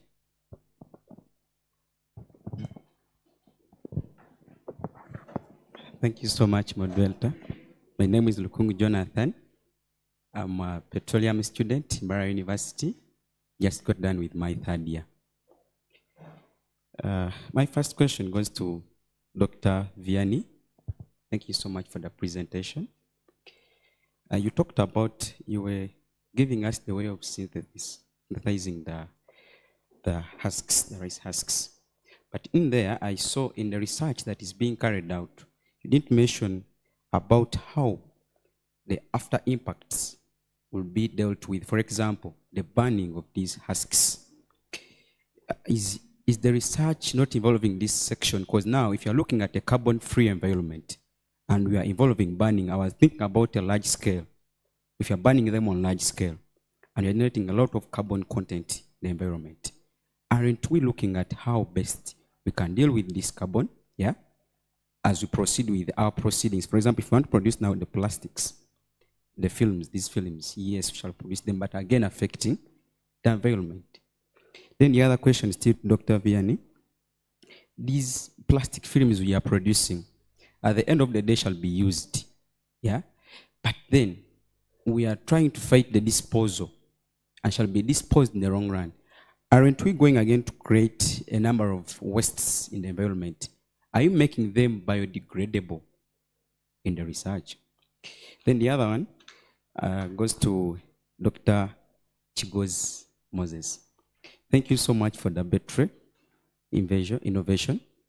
Yeah, but then you talked about the usage and then waste, or like the local batteries been using them and we just throw away.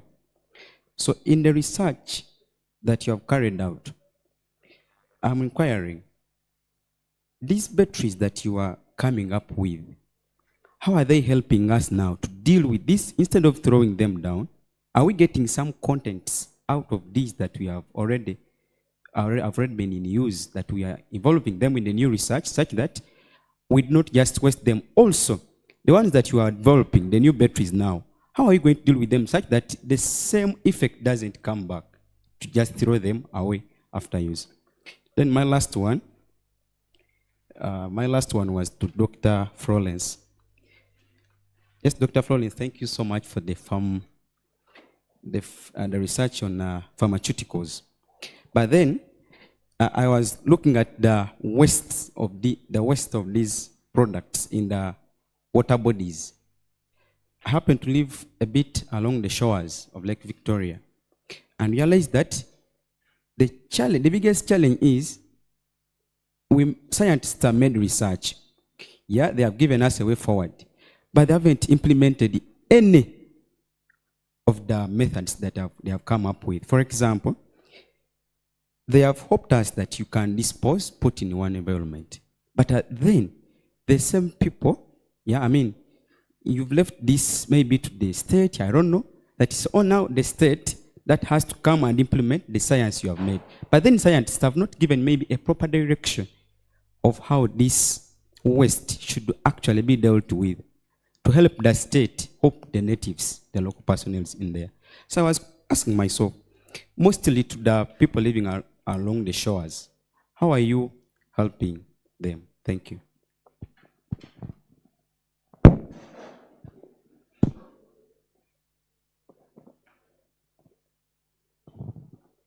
All protocol observed. Mine is a bit vote of thanks. The issue of Bio-Silica and nanomaterial had been a challenge to most of us. given the time when you shared the content that we are supposed to do the pitching on the above. But the four of you, you have really pointed out and you have already opened our eye to the content that at least we can go back and do a lot on our researches. Mine would go only to Dr. Dr. Nantaba. I liked your part of the pharmaceutical. I happen to work with National Water, Nakvubu Wastewater Treatment Plant. I worked there for a number of time, and I've seen also my workmate already lecturing here. Is back behind there. The treatment, mostly the treatment plant is tapping Nakvubu sewer to treat it. I don't know whether you do share that idea with them in the dosing processes so that the water which would get back to Lake Victoria can have that pharmaceutical waste retrieved, because it's a challenge. Thanks so much.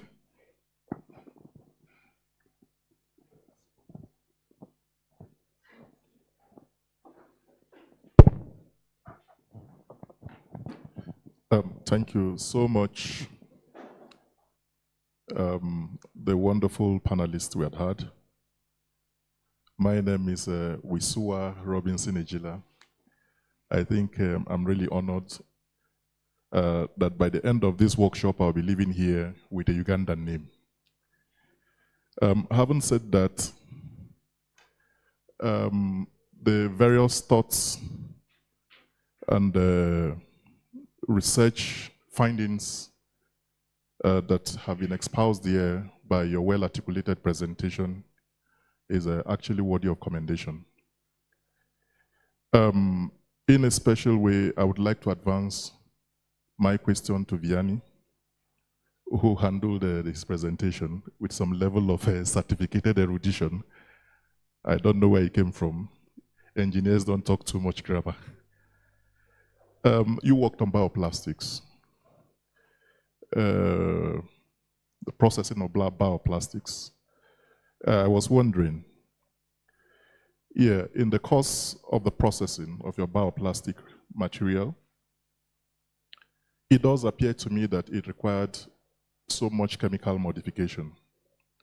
And you would also agree with me too that processes that require chemical modification also comes with some incidental costs. Fantastic work you have done. I've seen the output. But then, in a scenario where we intend to scale up our projects to make a huge commercialization impact, don't you think there are other routes you can explore to cut down on the cost and to also to ensure the level of sustainability? That's one. Then secondly, incidentally, I have a penchant for RDF, refuse-derived fuels, and we're talking about plastics here. Have you also, on the flip side of it, thought about the prospects and the possibilities of deploying what knowledge had been acquired through your research to advance the cause of refuse-derived fuel, not only in Uganda, but in sub-Saharan Africa? Thank you very much.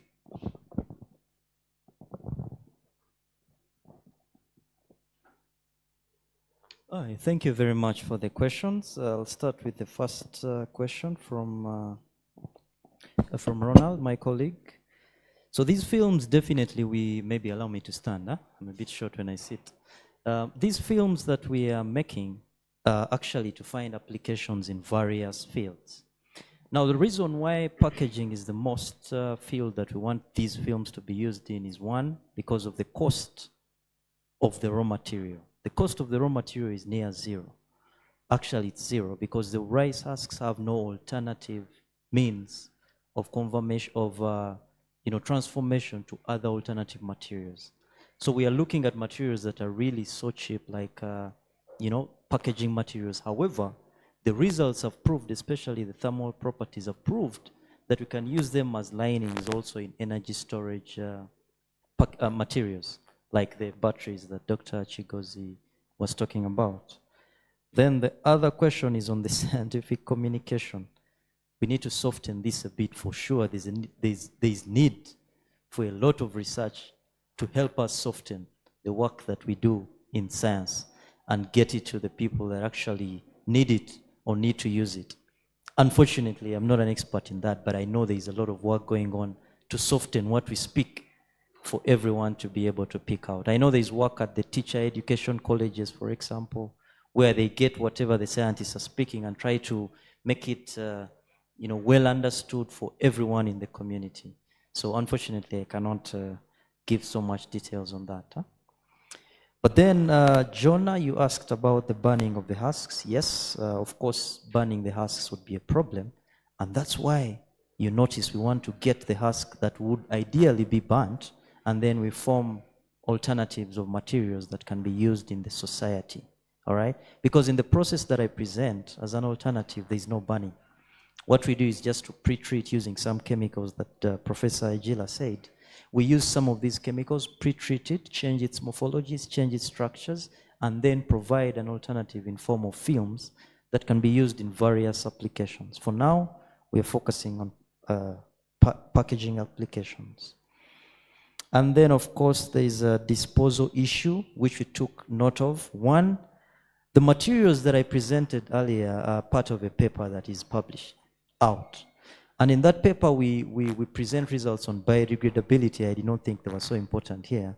But in that paper, you'll notice that the films that we produced will degrade in 150 days. So they'll reach 89% of degradation in 150 days. Now, degradation is something that is understood differently. But ideally, if something can degrade in 180 days, then it's biodegradable. So we achieved up to 90% in 150 days because that's the time we had.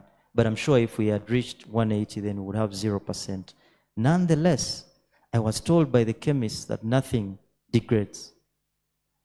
I was surprised. I didn't know. They told me that if you put a banana peel, for example, on the ground, it will not degrade. So the work that we did, that I presented, I showed you activation energies, thermogravimetric analysis.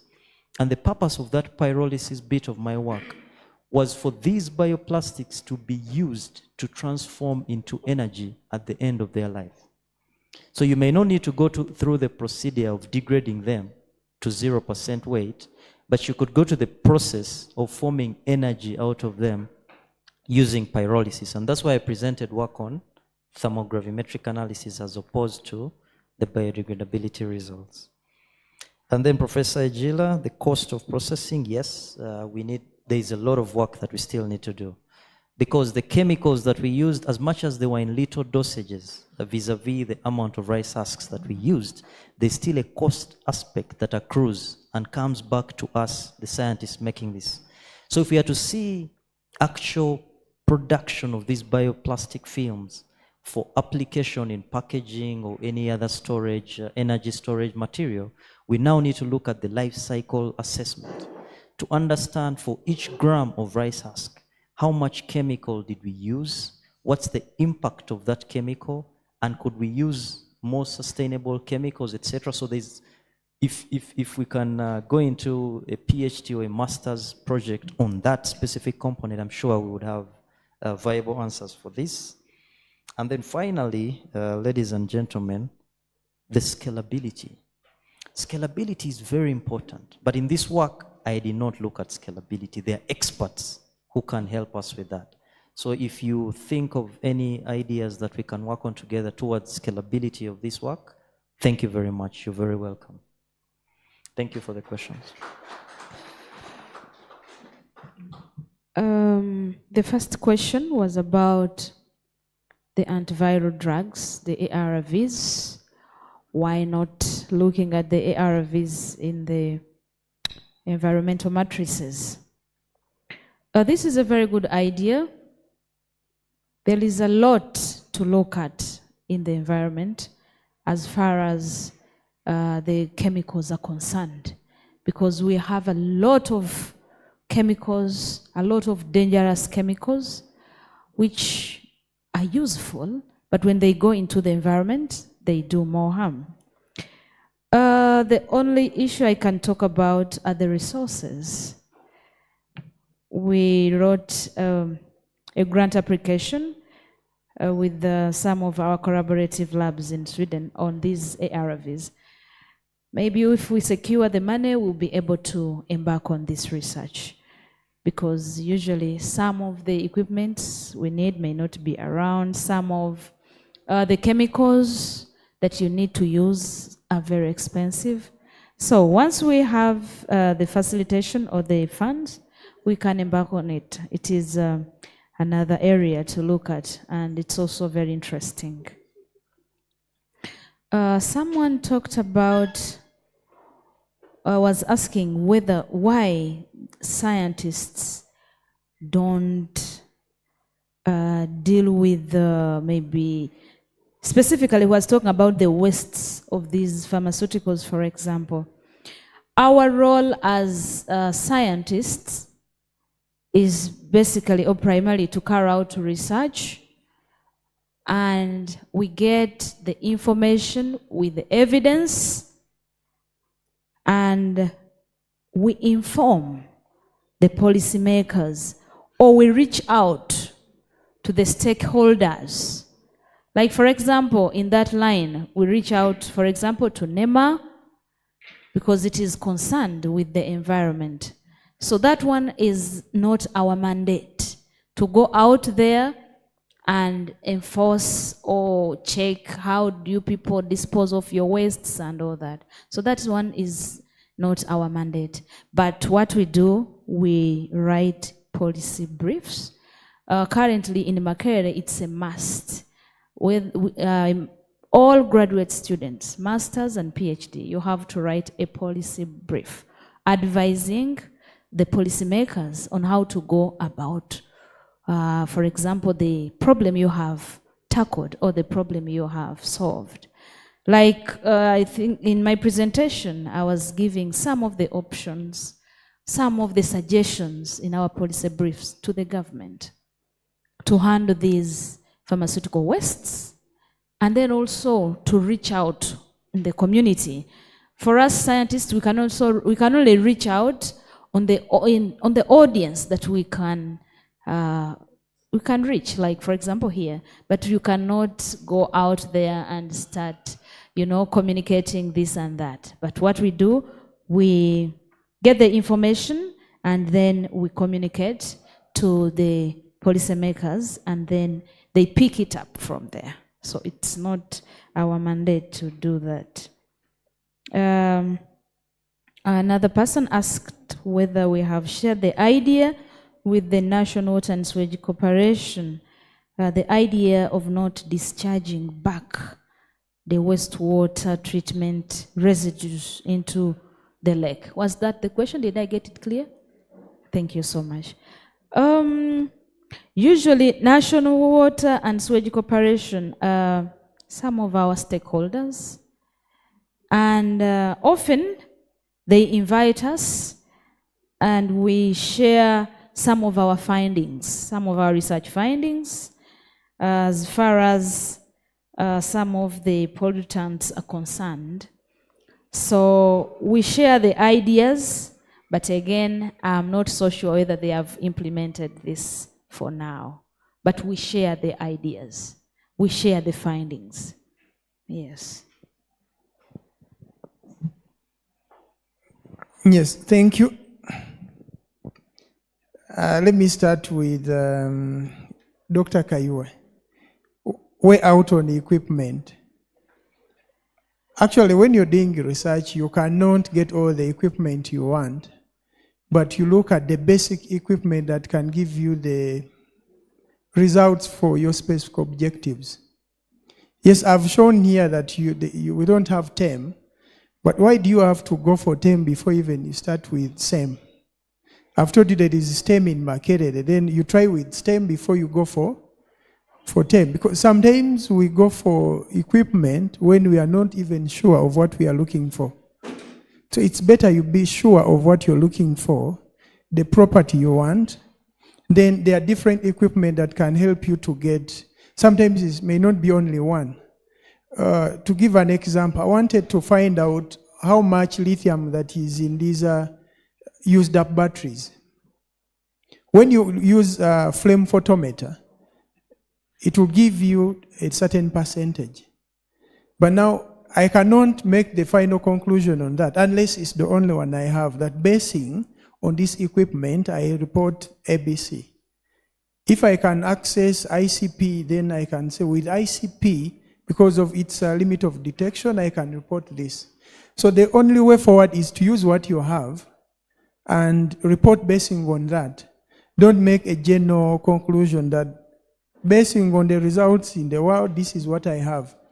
It's always good you put the equipment you have used so that someone will judge your results basing on that equipment.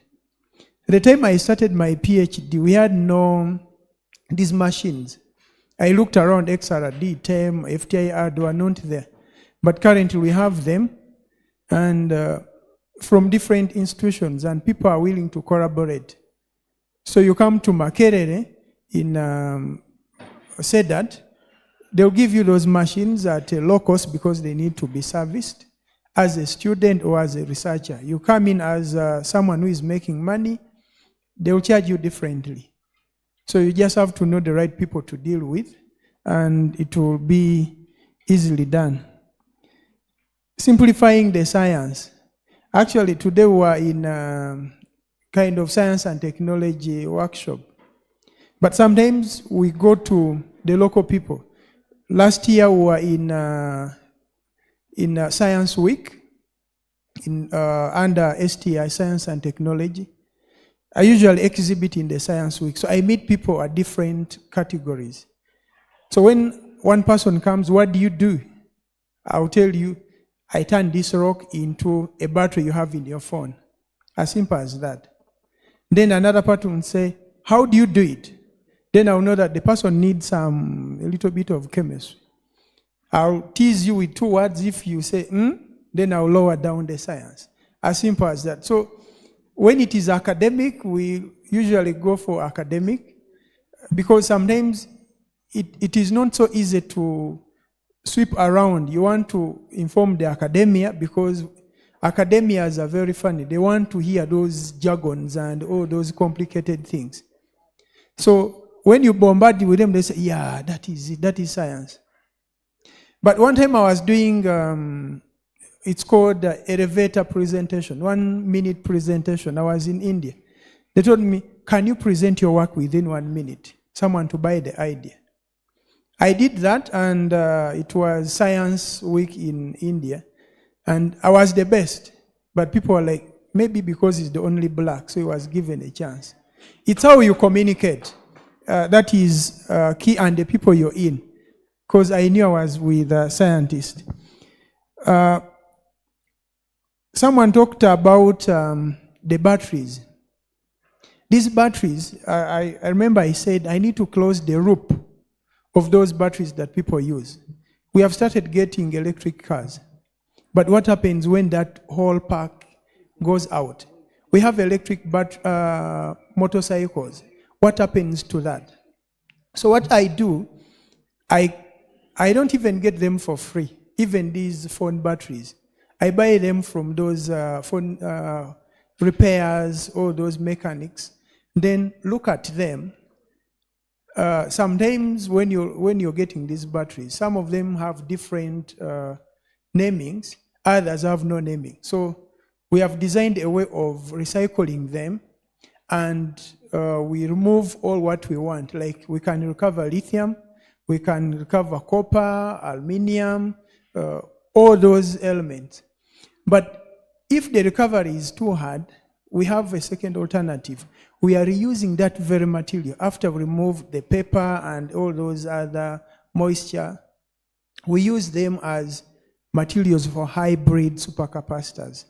That is what we do to that. And this will go even to the batteries we are making. If you use this battery, it can go up to 1,000 times of usage. But if the 1,000 is over, what do? You bring it back to us, we recycle it into a different device. That is hybrid supercapacitor, capacitors, People don't know where capacitors are used mainly, but you use washing machines, you use motors. This is where these kind of gadgets are used. So that's what we do. We want to close up the loop because it's still a challenge. We want to go electronic, but the batteries may become a challenge. So that's what we do. Then you talked of why do we burn? Actually, I've come up with a new method where I call it code burning. That is, I use two methods for code burning when I want to convert mainly these rice husks, because we have to do carbonization first. Then after doing carbonization, you do other processes. You can use sulfuric acid, which is also cold process. But I also use hydrothermal methods to do carbonization, which is in a sealed environment. You get the material you want, put it in an autoclave reactor, burn it for 2 hours. It will not even emit any carbon out of it. So it's the two green methods I'm using when I'm combining all these biomass. Otherwise, that has been a big challenge. Same applies to plastic. I'm recycling plastic, but I don't want to emit CO2. So what I do, I studied the science of plastic. These plastic bottles, they have what they call glass transition temperature. That is the temperature. When you heat it, at that moment, it will become brittle. So when it becomes brittle, it does not emit out CO2. You just crush it into powder. Then you deal with that powder. The powder, now you can deal with it maybe in a hydrothermal system. There will be no emission. So we are trying to go green because we want to recycle as many as possible things, but not emitting. Though we are still safe, we are carbon sinkers for other countries. So we are still safe because we have enough trees and we are not producing a lot when it comes to CO2. When I was in India, they said cars that are ending with even numbers will be driven on even days. That is in Delhi, because of the CO2 emission. But here we are still taking our cars of 1900 and the rest. Thank you. Thank you so much. I had, I think, 2 questions from Dr. Kaiwa. So he wanted to know whether if he has cough and he takes a pill for cough, that it will only target, that site of infection. In fact, that's the research which is under development. In Uganda, we've done a lot of research of these nanoformulations, nano-delivery systems, or let me call them vehicles which transport drugs to the target site or to the site with an infection. However, our research cannot progress because of lack of funds. And we have a challenge in Uganda. You see, we have so many students doing masters, so many students doing PhD, but their main objective is to graduate. Yet in other countries, the model is different. You enroll for a PhD, you enroll for a master with the aim of producing a product, with the aim of producing a patent, a prototype, which can be taken up by any given company to develop a product. But for Uganda, even no one is interested in picking up our research so that we can develop products. And I'm so happy with Dr. Sagara. So when he gave us this call, the projects are targeting products at the end, so that now the products can be handed over to the industry. To go back to the question, it's very, very possible, but we need funding.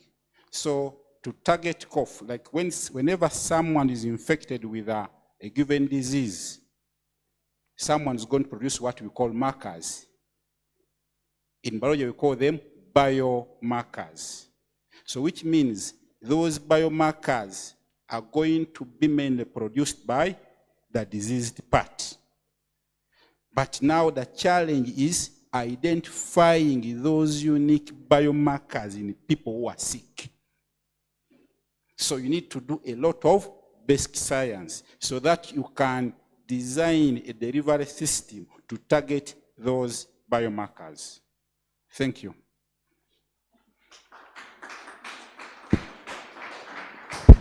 Thank you so much. Ladies and gentlemen, this marks the end of this session, and it's time for lunch. Let's go and have our lunch in the next 45 minutes. We are back here. We'll hear a presentation from Waiswa and Kato and Q&A for them. Enjoy. Bon appetit. Yes. Still full. So, John.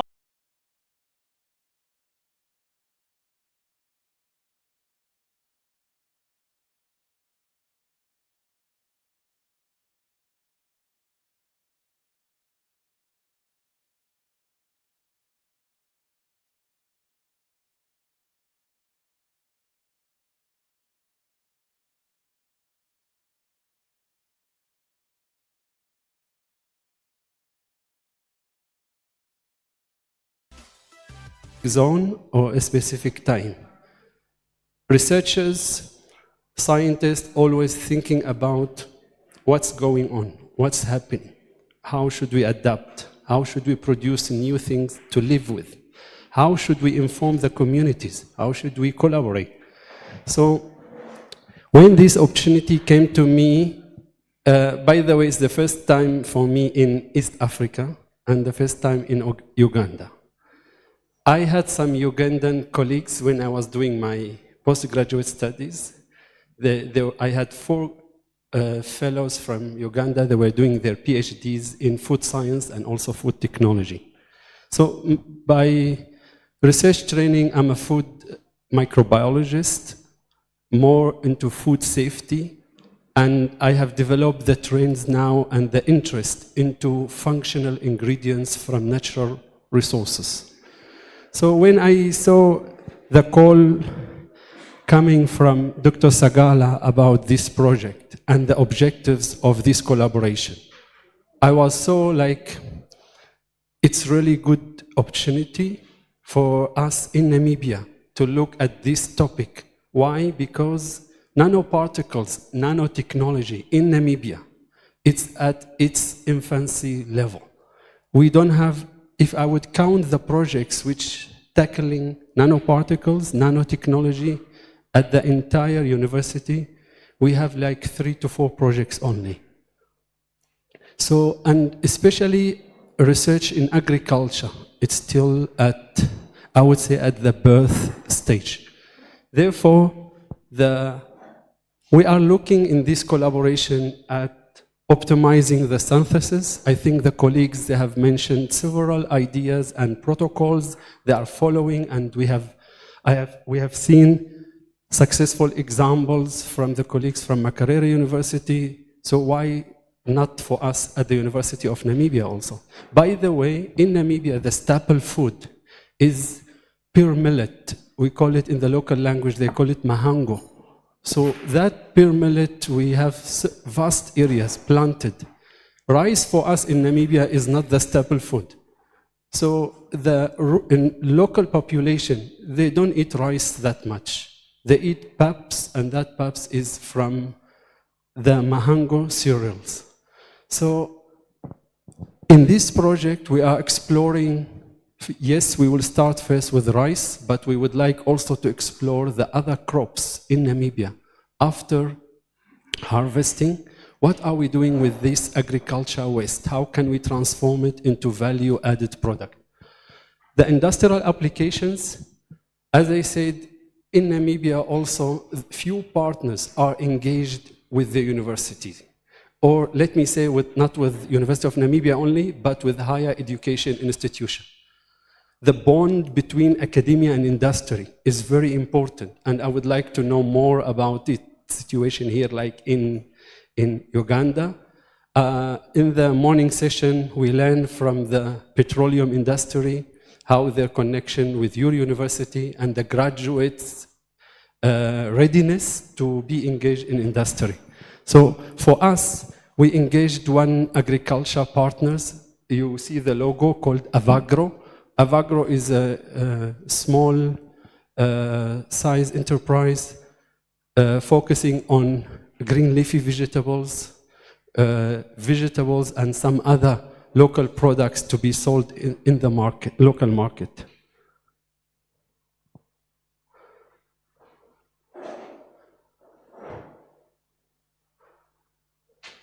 So knowledge sharing, I would like to share with you today that I have learned a lot, and this knowledge sharing, I see it practically this morning where I attend and listen carefully to all the presentation which brought my attention. And I'm going to make follow-up on this too. How can we collaborate to share more insight into the protocols? Because I believe the protocols, if they work in Uganda, they will work also in Namibia and also in South Africa. The cultural relevance, I think in the morning someone brought, how can we communicate our findings to the rural people, to the people in common language, they can understand that, and how can our research be relevant to them? Transforming agriculture waste into value-added product can also add another dimension for some of the rural people. One example for us in Namibia, we have mushroom cultivation. I don't know in Uganda if you have it or not. Mushroom cultivation practices in Namibia now, most of the communities using agriculture waste as substrate to grow mushrooms. And these mushrooms can be also sold and also integrated into food as a source of protein.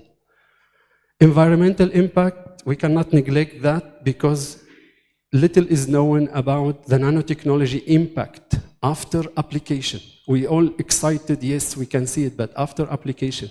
And the example from the two doctors they brought about the aquatic environment, that's very vital to know after we apply how that will impact the fish. Definitely, the sustainability is another element we need to look at it. So when I bring this, I really see them that being translated through what we are doing and what we are going to do through this research. So if I come to nanotechnology and the application of nanotechnology in different sectors, if you see the share here,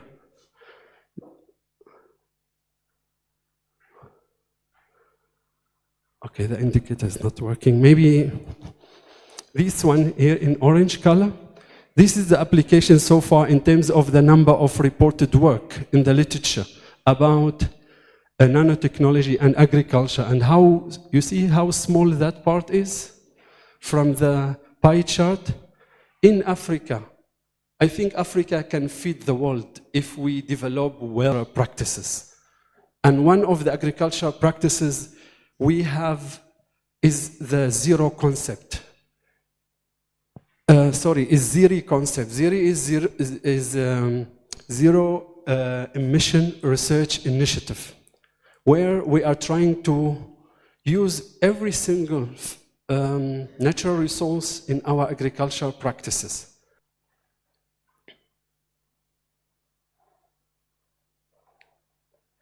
In terms of application of nanotechnology in agriculture sector itself, if you see now, the top one about the nanotechnology and agriculture, the scientific output is really increasing tremendously and showing that this area is rich for research and can find a lot of, I would say, successful applications, which in some countries they have already experienced that, and they have now enjoying the increase in yield, increase in nutrient, and also removal of some of environmental pollutant. We I think in the morning session, I don't want to repeat, we have two approaches, one on top-down, from the bulk materials to the nanomaterials, which has some advantages. The associated advantages, for example, with the physical synthesis are being used. Some of the methods are listed here. It's, in terms of advantages, it is fast, rapid results obtained, higher concentration of impurities is obtained, and that's kind of negative. We need to address that.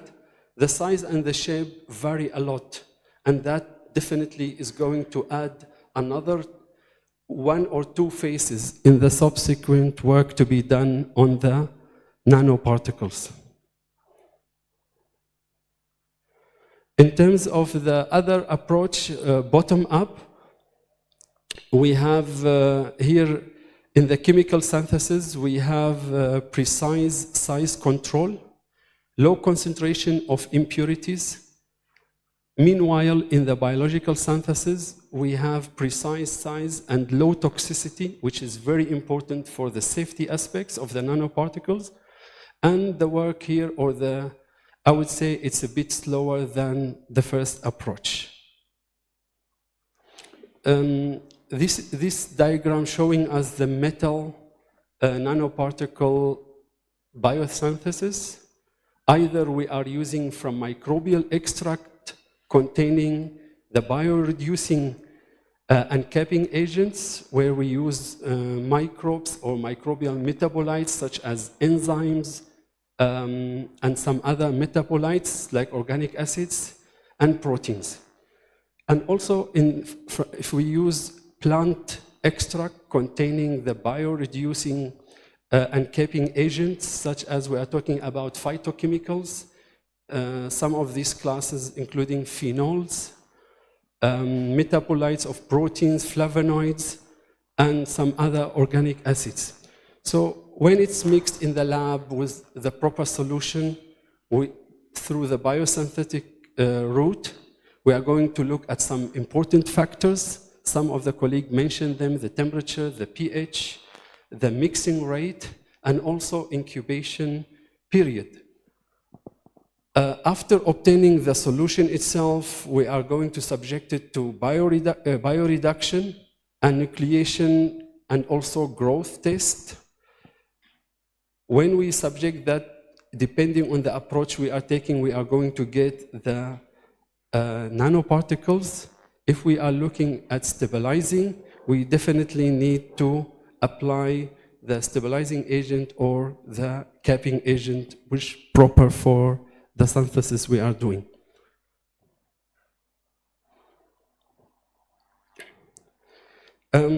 Why rice husk for us? It's very rich in several chemicals, including cellulose, lignin, and hemicellulose, and mineral, very rich, including silica. So the silica component is around 90 and 98%, which give us, this is like more 10 to 20% more compared to other biomass. And as I said, in Namibia, the rice husk, together with the rice straws we are going to use, with almost the annual amount we have, it's around 3 to 5 tons. So we are thinking of starting with 50 kg, then we will scale it up with another trial of 100 kg as the first trials. And based on that, we are going to fabricate and optimize our scaling up factors. Some of the chemistry, this is on the left side, as you see the bonding structure in the silicon and oxygens in the silica. And on the right side, you see the chemical structure, and then some of the technique our doctors in the morning session, they shared with us about characterizing, which are very important for us because it will give us the accurate decision on what is next in terms of applications.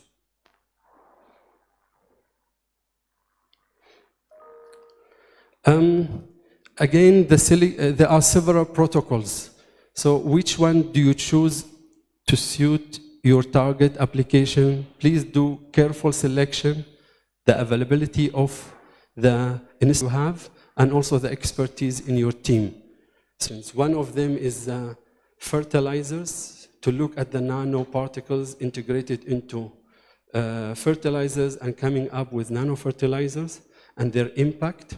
The mechanisms normally during the nanoparticle interactions with the plant, including, as you see in this schematic representation, so it includes nanofertilizer application above the ground and below the ground. Then the nanoparticles uptake, what's going to happen in terms of the plant tissues, where it's going to have those different effects on the plant itself. But the main part, which is for us very important to consider, is the nanoparticles uptake in terms of the nutrients and the amount of nutrients going to be delivered to the plants. In the C part here, you see the nanoparticle transportation pathways through different tissues of the plants, and in the final, the internalization of the nanoparticles within the plant cells itself, where it has like 3 main impacts and it affects the physiological processes inside the plants.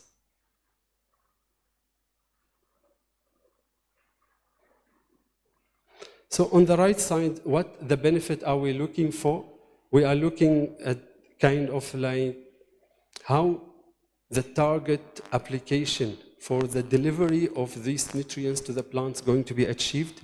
We selected 3 crops. We are going to work with Avagro on that.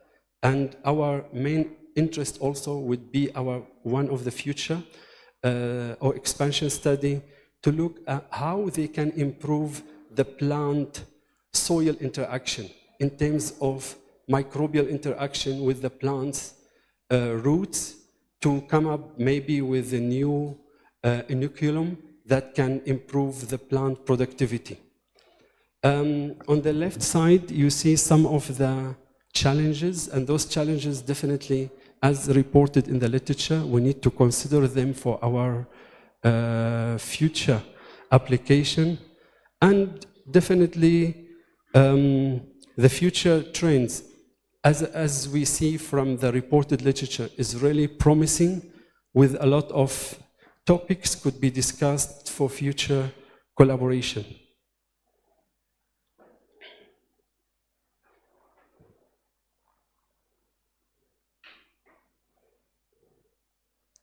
So,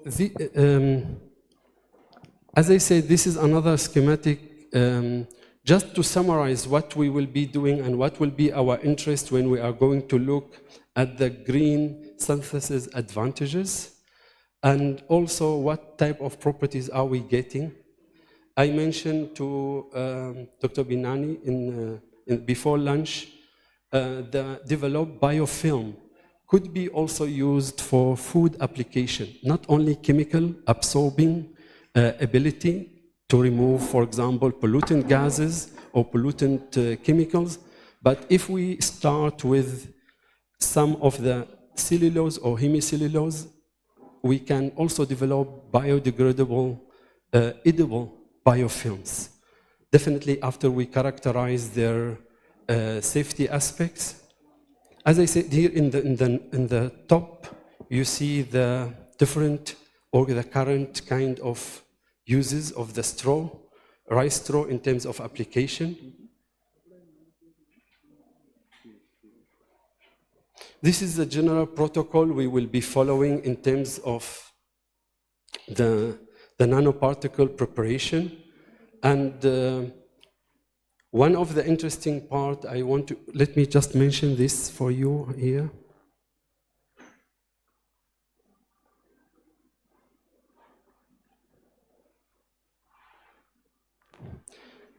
Sorry.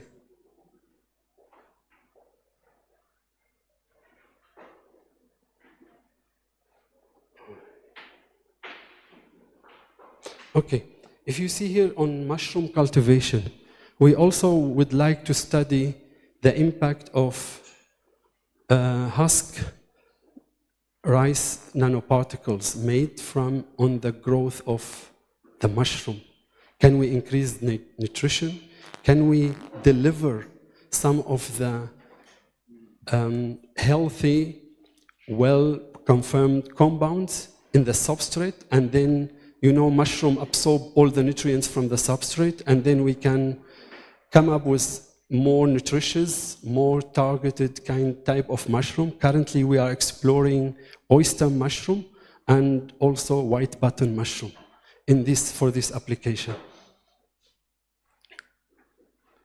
One interesting, I think Dr. Kenneth mentioned in the morning session about drug delivery, and also our colleague, Dr. Christine or Florence, sorry. Yeah, Dr. Florence, she mentioned about the antimicrobial resistance. So the antimicrobial activity of the nanoparticles have been proven to combat some of the drug-resisting microbes, including Staphylococcus aureus, for example, and E. coli, Pseudomonas aeruginosa, and some other microbes. So where it was integrated into the growth media, it showed that it can boost the antimicrobial effect, and it can even achieve bactericidal effect. That bactericidal effect would be of our interest.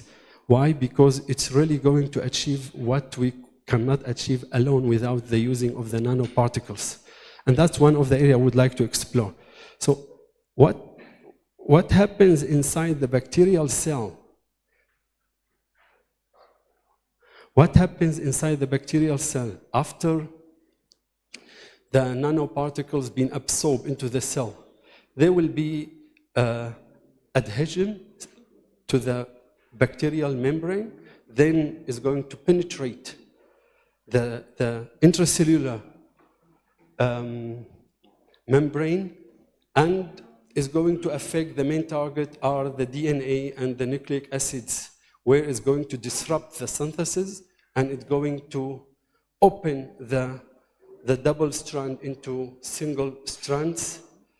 These interactions is going to yield that bactericidal effect.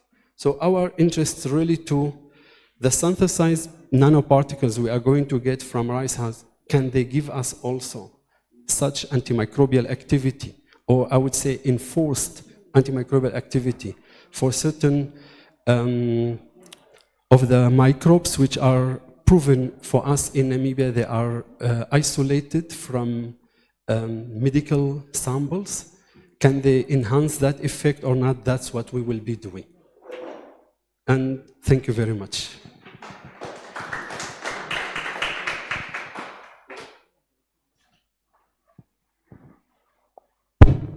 Okay. Yes. Professor, the floor is yours now. And for my presentation? Yes, we'll do the Q&A, the both of you. Yes. Okay. Thank you.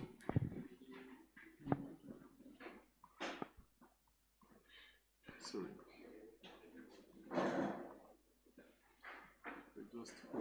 I'll save it. Show it on the system. It's there already? Oh, awesome.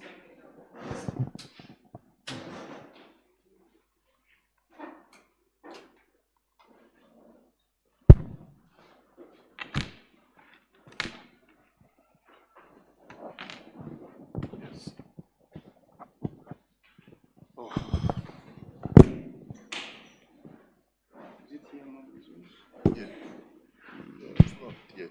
Not this one? I don't think so. No, not this one. I don't think so. I was trying to get it out too.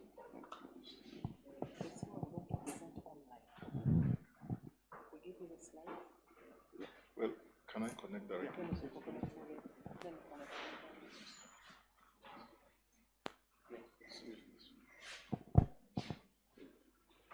It's okay. You can pull this out. Yes. Because some of our colleagues in the media, they want to participate. We can share it. He's going to share it just now, and then they can also ask questions. We'll take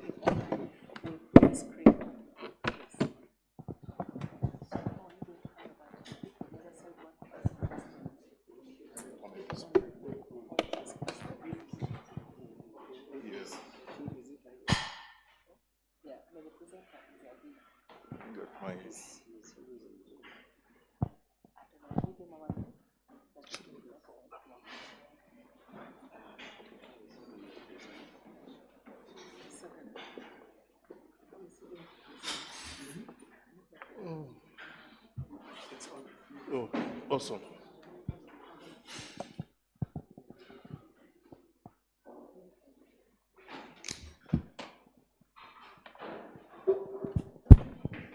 Sumaya, wherever you are, please come through.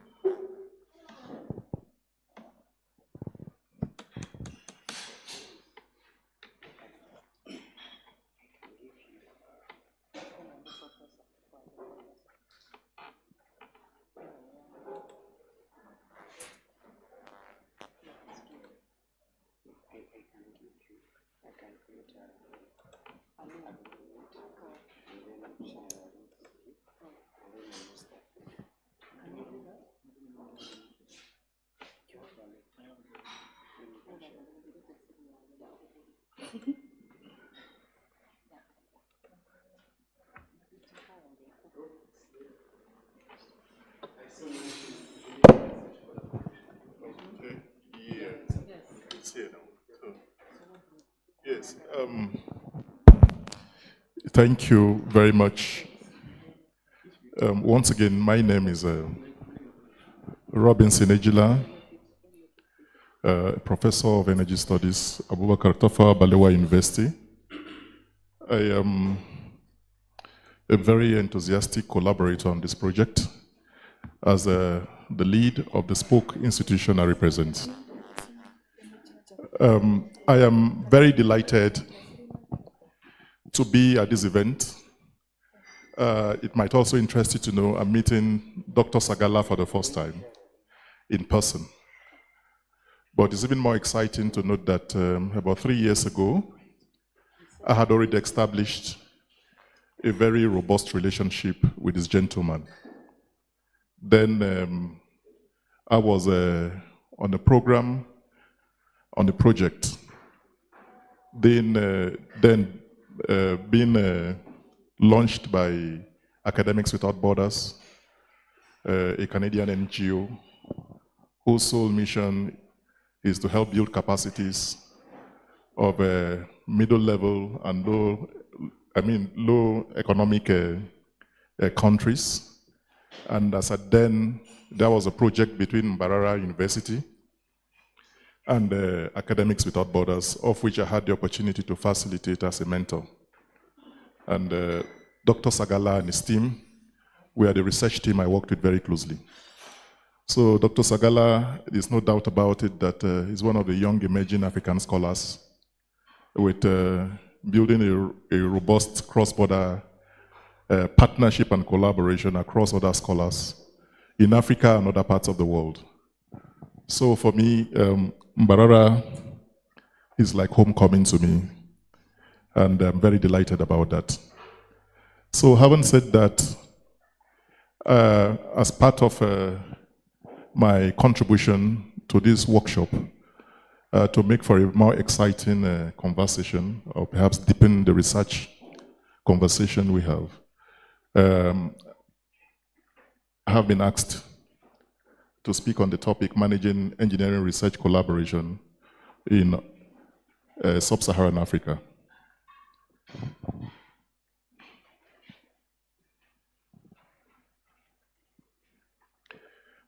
Africa is a very important continent in the world because it's one continent that's endowed with a lot of natural and mineral resources, and that makes it even more important as a global player in economic development. It's also, to its advantage, it has well over 60% of its residents as young people who are below the age of 25. And the African Union is making spirited efforts to ensure that we get the best for the continent through STI to enable them achieve the Agenda 2063, which is to build the Africa that we want. I want to quickly give you an overview of Africa's engineering research outputs. In comparison to other research contributions from other parts of the world, African engineers in the past 20 years or so have not, so far, has been tracked in publications, have not generated more than 75,000 articles. That is between this period, 1996 and 2016. And the continent's contribution is still small compared to its counterpart in other parts of the world. South Africa unarguably leads because they have a very robust infrastructure, a wonderful engineering academic curriculum that is in tandem with global appeal. If it were not until now, South Africa was the only African country that was admitted into the Washington Accord. It's until recently that Nigeria was given the provisional acceptance or admittance to be part of the Washington Accord. And by so saying, that now ushers in a new vista of opportunity for Nigerians and Africans to implement the OBE curriculum, that's the outcome-based curriculum for engineering training. The average citation rate for African engineering research is about 5.48 within the period, though quite promising, but still lagging behind. And from the African citation database, it could be seen that a more complete picture of the African research efforts was also being showcased. And looking at it, the aspects that we may have to lay more emphasis on is building collaborations and robust partnership across African continents. And we are very grateful, indeed very grateful to the Royal Academy of Engineering today for affording us the opportunity, and the Royal Academy of Engineering for well over the past 8 years or so had invested well over $4.8 million in building capacities across well over 14 African countries.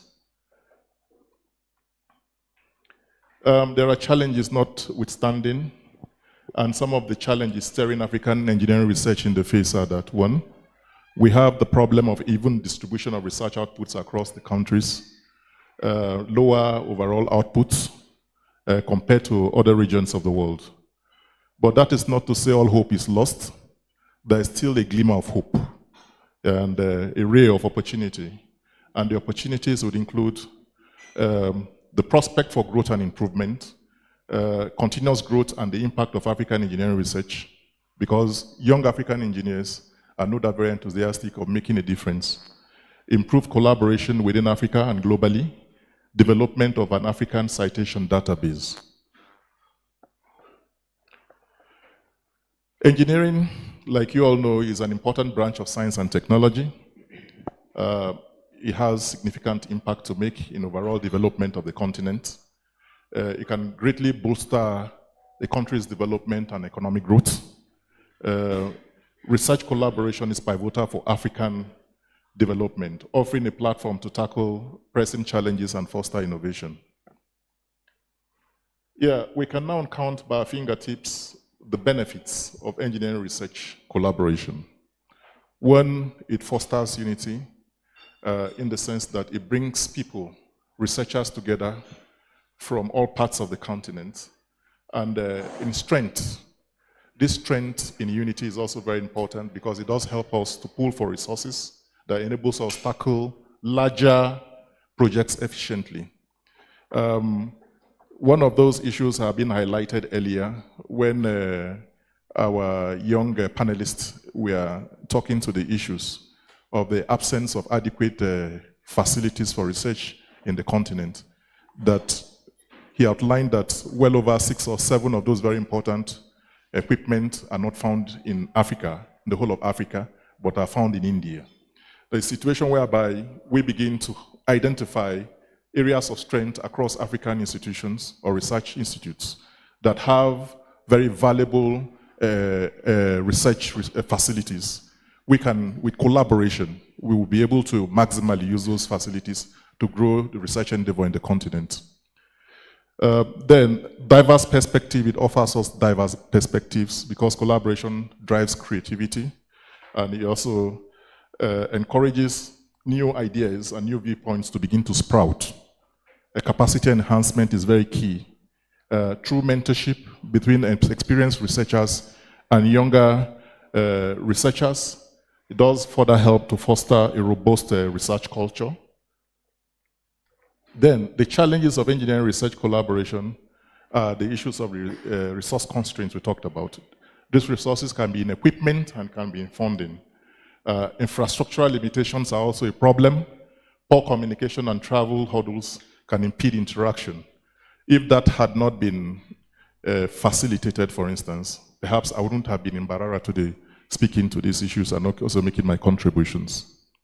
And of course, diverse priorities, misalignment of national research agenda also poses a challenge.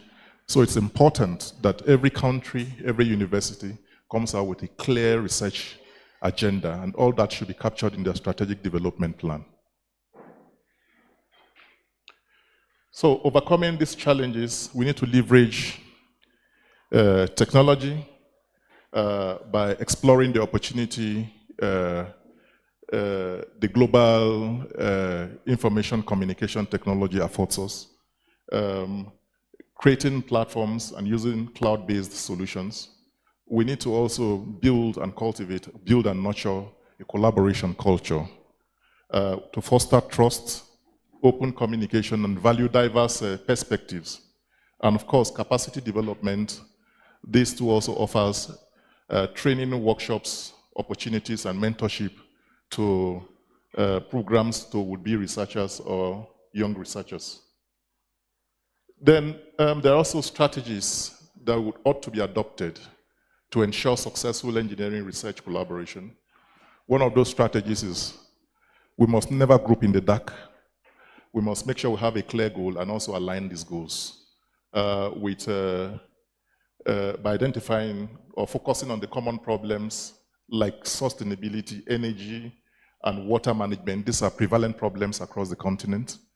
They are shared problems, and we must have to confront them from a collaborative perspective, and first and foremost by aligning with these goals. We need to embrace technology. Online platforms are very useful, and they are accessible, except for some of the glitches we have with our internet ICT infrastructure in the continent. It's also very important we begin to adopt online platforms for sharing information and for also research interactions. Mobility ought to be encouraged in the real sense of it to facilitate exchange programs across schools. We need to build clusters, and also in a manner that would encourage mobility. Funding is also key. Joint funding opportunity. You come together, you develop proposals that are collaborative in nature, seek funding for international and private sector organizations. And it's important to also build trust because clear communication channels maintain an open dialogue. Yeah, tools, so much have been said about the utilization, maximum utilization of online platforms, joint funding, knowledge exchange. Those are also valid tools we have to look at when developing a robust research collaboration portfolio. Then partnership is important. Partnership, the crux of it is about shared vision. We need to establish shared research agenda addressing critical issues that affects us all. And diverse collaboration, engage universities, research institutions, and industries across Africa, no matter how small or big their contribution would likely to be. And also opt for international engagement, forming strategic relationships with global institutions. There are other sundry considerations that we need to, that are also very important, very crucial here. Intellectual property management, where an agreement, clear agreement must be reached on who owns a very important research output. We must, make deliberate efforts to discourage plagiarism and other unethical conduct and procedures in research conduct.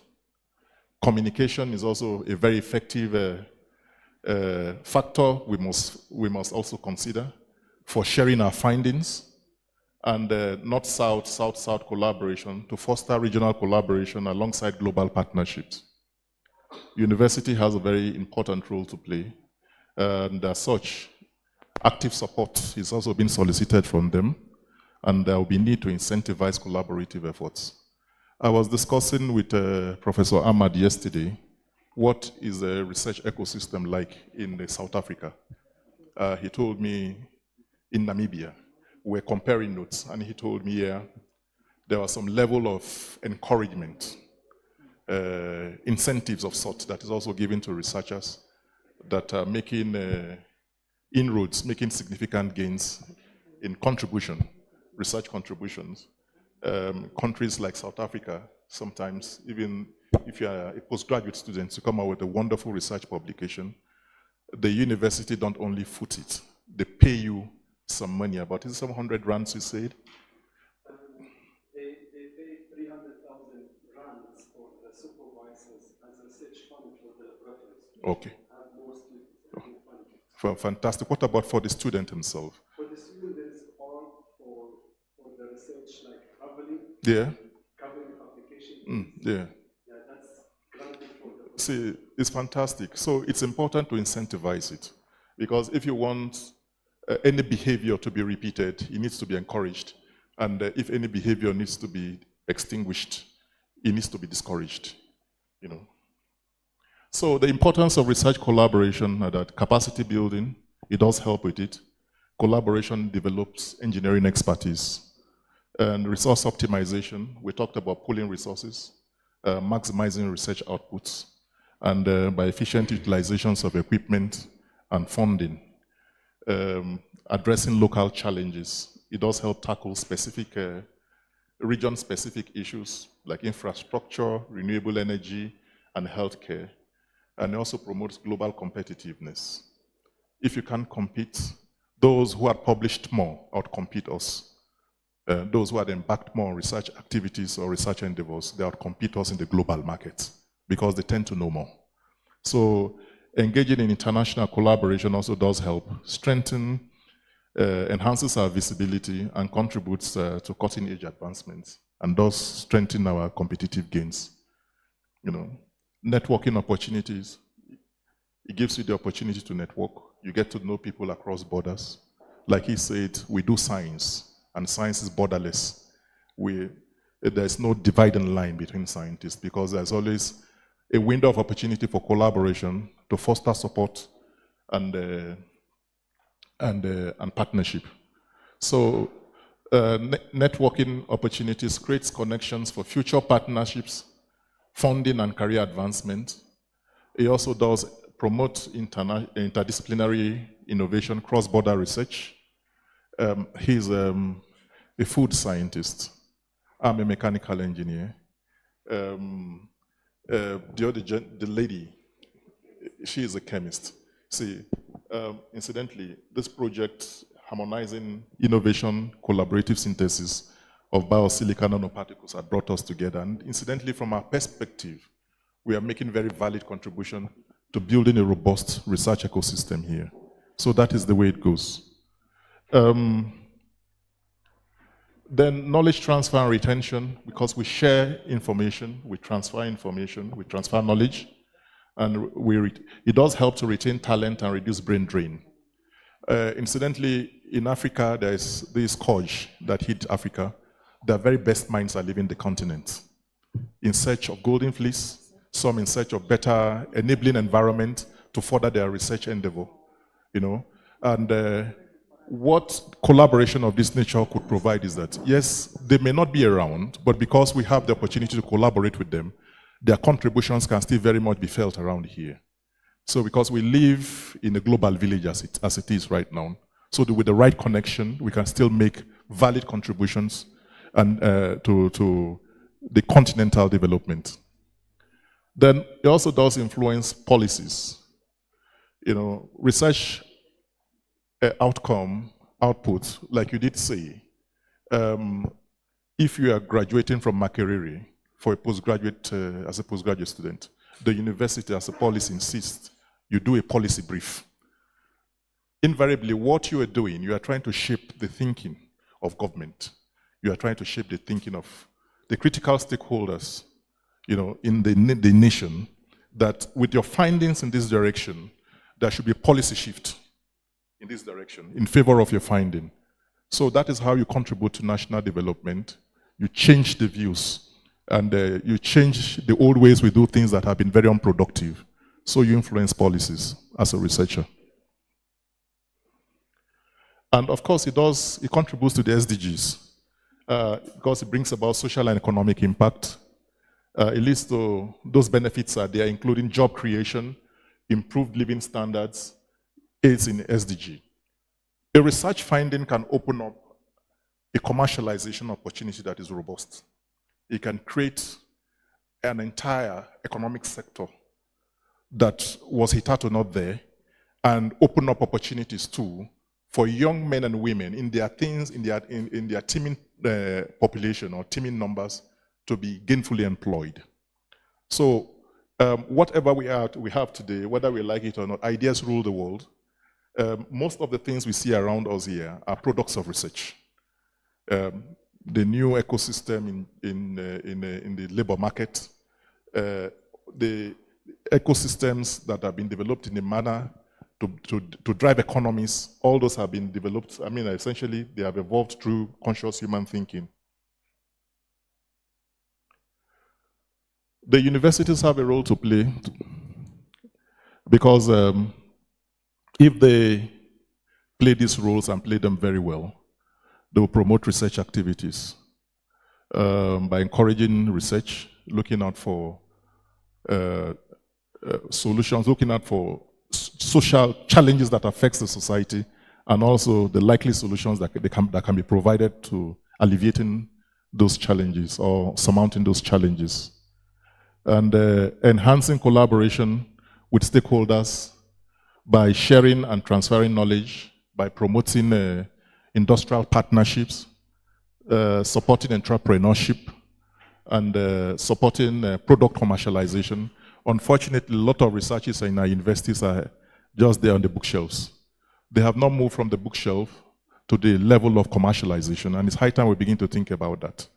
That yes, any productive idea or any research finding that has an implementable,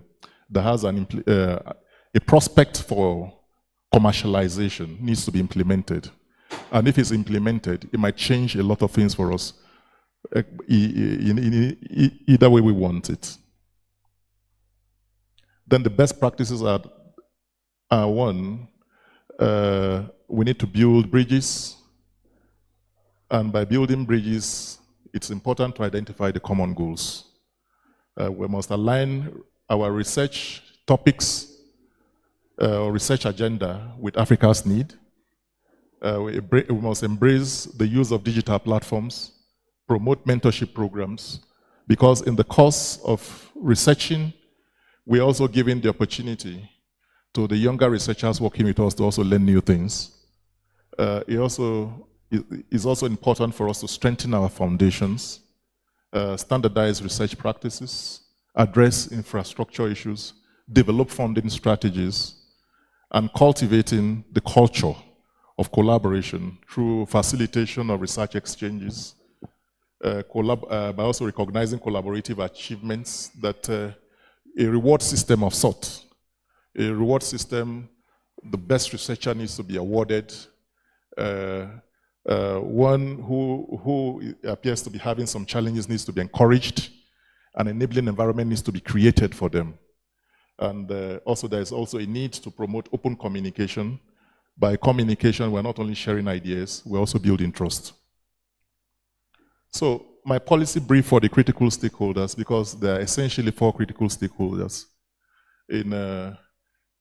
that would ensure the building of a very, very functional research system.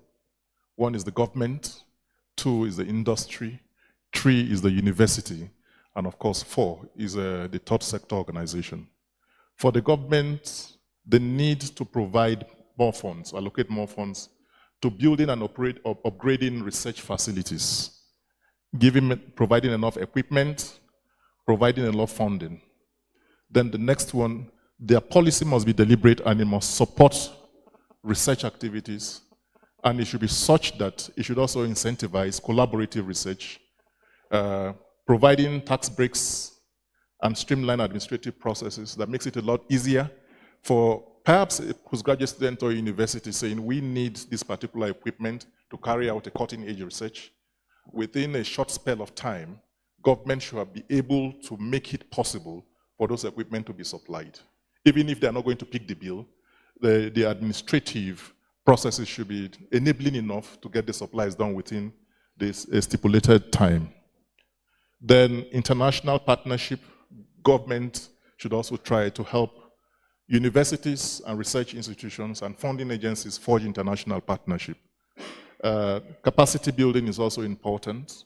We must invest in training programs to nurture the skilled workforce for future collaborative ventures or activities. And monitoring and evaluation too is very, very critical in the sense that, yes, you cannot plow your funding and your efforts in an unproductive venture. So for every step of the way, you must ensure that, yeah, whatever process is being initiated is also being closely followed to ensure that the goods and the objectives are being delivered. Then the brief for the industry, they must encourage industries across the sub-region, must encourage partnership, collaborative innovation with academia to tackle industry challenges because they're always there. And the industries are too busy churning out their products and making money. The persons that may have the time and the expertise to solve their problems, essentially the academia and the researchers. So at every point in time, they should build a functional relationship, a functional bridge between the academia and the industry to effectively manage the challenges they're undergoing and also seeing how they can provide solutions to some of those challenges. Then technology transfer, there is need to also facilitate knowledge exchange between the academia and the industry. Today, you can have an industry producing long span sheets, aluminum long span sheets. And a researcher in material science comes out with a new innovation, telling him now that, yeah, those long span sheets may not be helpful. There is a way now we've been able to strengthen plastics material, recyclable materials, for what may be referred to as a circular economy now. Instead of leaving the plastic to pollute and contaminate the environment, we're recycling them now to be used as roofing sheets. And there are guarantees that these materials have what it takes now to have this period, the longevity of the product before it eventually deteriorates might even be longer than the long span sheets, aluminum long span sheets, and so on and so forth. And such information, of course, will give strategic advantage to industries who are in competition with other industries, similar industries, to outsell one another. And it gives them an edge because you are sharing an up-to-date information from the research laboratory, which other industries, their competitors never had. So you obviously will give them a competitive edge, and that makes them set them clearly as a leader. So investment in research is also very important. There is need to allocate resources to industry-relevant collaborative research and development projects. Capacity building, there's no need re-emphasizing that because it has a key role to play. The most important resource is the human capacity. So that it's important we develop capacity at all instances in the process of building a sustainable research, collaborative engineering research endeavor. So policy advocacy, industries must support policies that are progressive in line of collaboration and innovation. That is also very, very key. Then, of course, for the universities, the policy brief for the universities are that they must encourage interdisciplinary research networks, the building of these networks, form networks to address these challenges through collaboration. International collaboration should also be encouraged. Knowledge exchange it must be encouraged. Capacity development is also important, not only for the researchers, for the students, but also for those manning the research equipment. Because if you don't have a good technologist, for instance, who mans the equipment, you might not eventually get the appropriate research results, which to a large extent now would have to ship your research outcome. The innovation ecosystem, universities must also encourage that to create support systems for entrepreneurship and commercialization, such that those tons and tons of research or students' projects, postgraduate students' projects, and research reports that are wasting away on our shelves can now be transformed into useful products for commercialization. Then the third sector organization, which is the NGOs, the non-governmental organization, they play a key role here too by facilitating collaboration. They can act as intermediaries in this case to foster partnership to address social problems. The NGOs are very key because they actually know where the problems of the societies lie. I was discussing this with a friend of mine the other time, that how come the democracy in South Africa had deepened over time. And for some countries who even helped them to dismantle the apartheid in South Africa are still struggling to get it right. And some of such countries, is like my country, Nigeria, he said yes. The problem with us is that, I'm sorry, the advantage South Africa had over us was that well over 60% of the political players today, at one point or the other, were development workers. They came from the third sector organization, trying to alleviate the problems and the hardship of the people. So they actually knew where the problems were. So when they got into politics, they clearly had a clear idea of the problems and how to tackle them. And they got to work, rolling back their sleeves, churning out the right policies, and making all the necessary contributions they could make to address those fundamental problems. And that is why he thinks that South African democracy appears to be more vibrant and more result-oriented than our brand of Nigerian democracy. So the point I'm making here basically is that, yes, the third sector organizations are very, very key. They carry out baseline studies from time to time before they convince funders to put in their money in a project.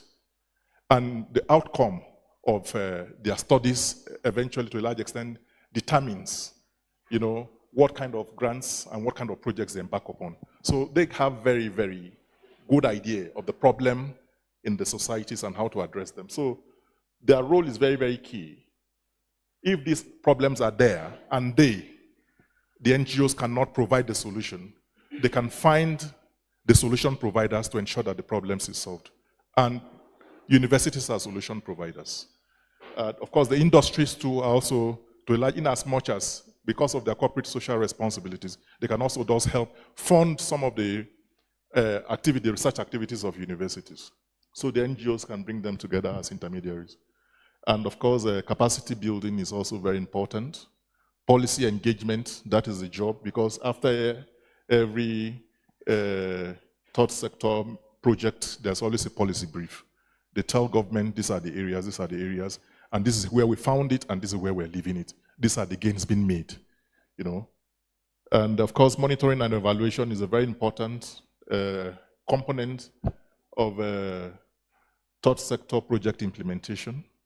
Knowledge dissemination, they're also very good at that because they share information, share research findings with stakeholders a great deal. So these are the sectors, and of course, the necessary policy advice that needs to be given to them. And after having said that, I would like to conclude by saying implementing these recommendations can unlock the region's research potential, driving sustainable development. Collaboration may have challenges, but with collective efforts, it can lead to significant advancement in science and technology. So I want to say a big thank you for your time and your attention.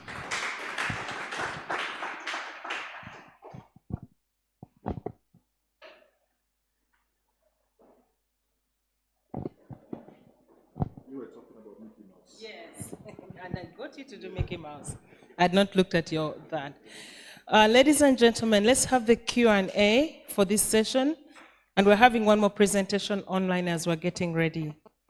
Questions? Annette, please move around the microphone. Questions, please? Was the lecture by the twins all clear?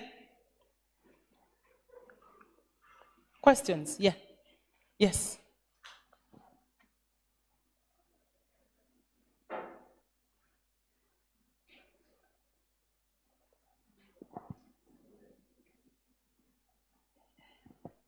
Questions, please? We're waiting for the link.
Okay, let's connect for the next speaker online.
rights to share the screen. Huh?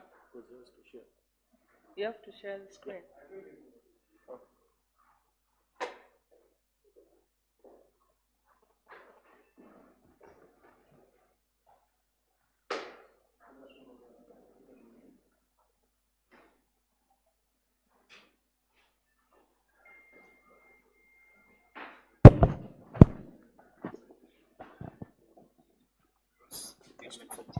Just wait. And section of my PhD, which is the characterization. Am I going to enough? You can start, please. Yes, you can start. Okay, thank you. So, the background of this study, we are looking at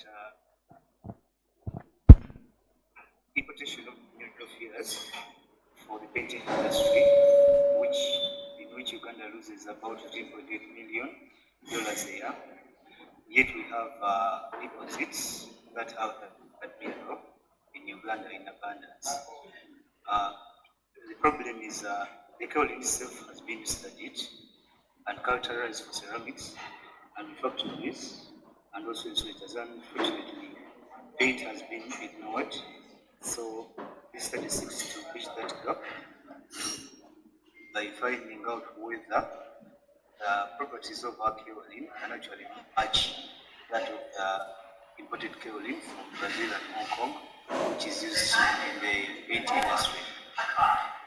Objectives, main one is technical viability of Ugandan kaolin in paint, and the specific characterization of the kaolin for filler, then synthesis of the fillers, and determination of the properties of the kaolin fillers from local kaolin, and also determination of performance of the paint using local kaolin filler.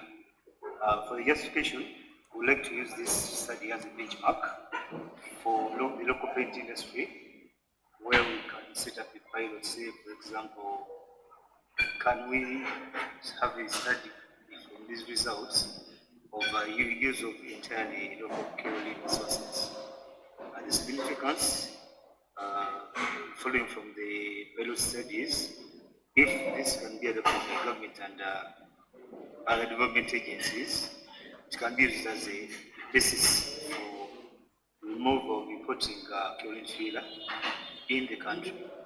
The scope is Mutaka kaolin deposit in Goshen, which has the purest kaolin in Uganda, and the biggest deposit is about 2.8 million tons.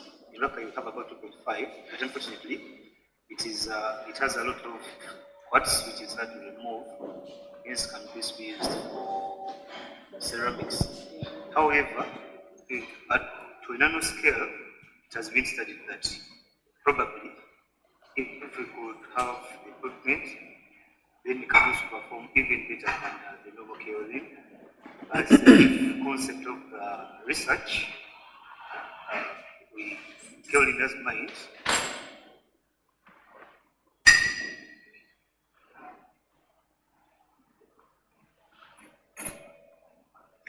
Yes, Ronald. You're not full speed mode. You don't hear me. We are hearing you. Continue. Okay.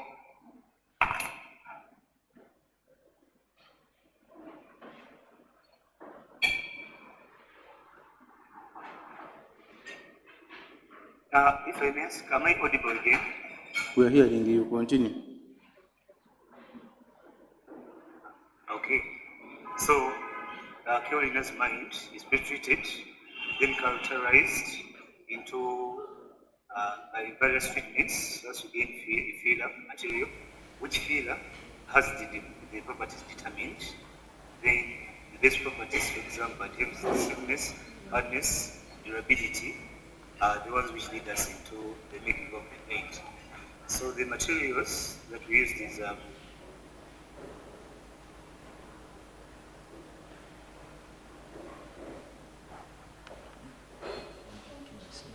commercial available, helped us to retain purity of the chemical.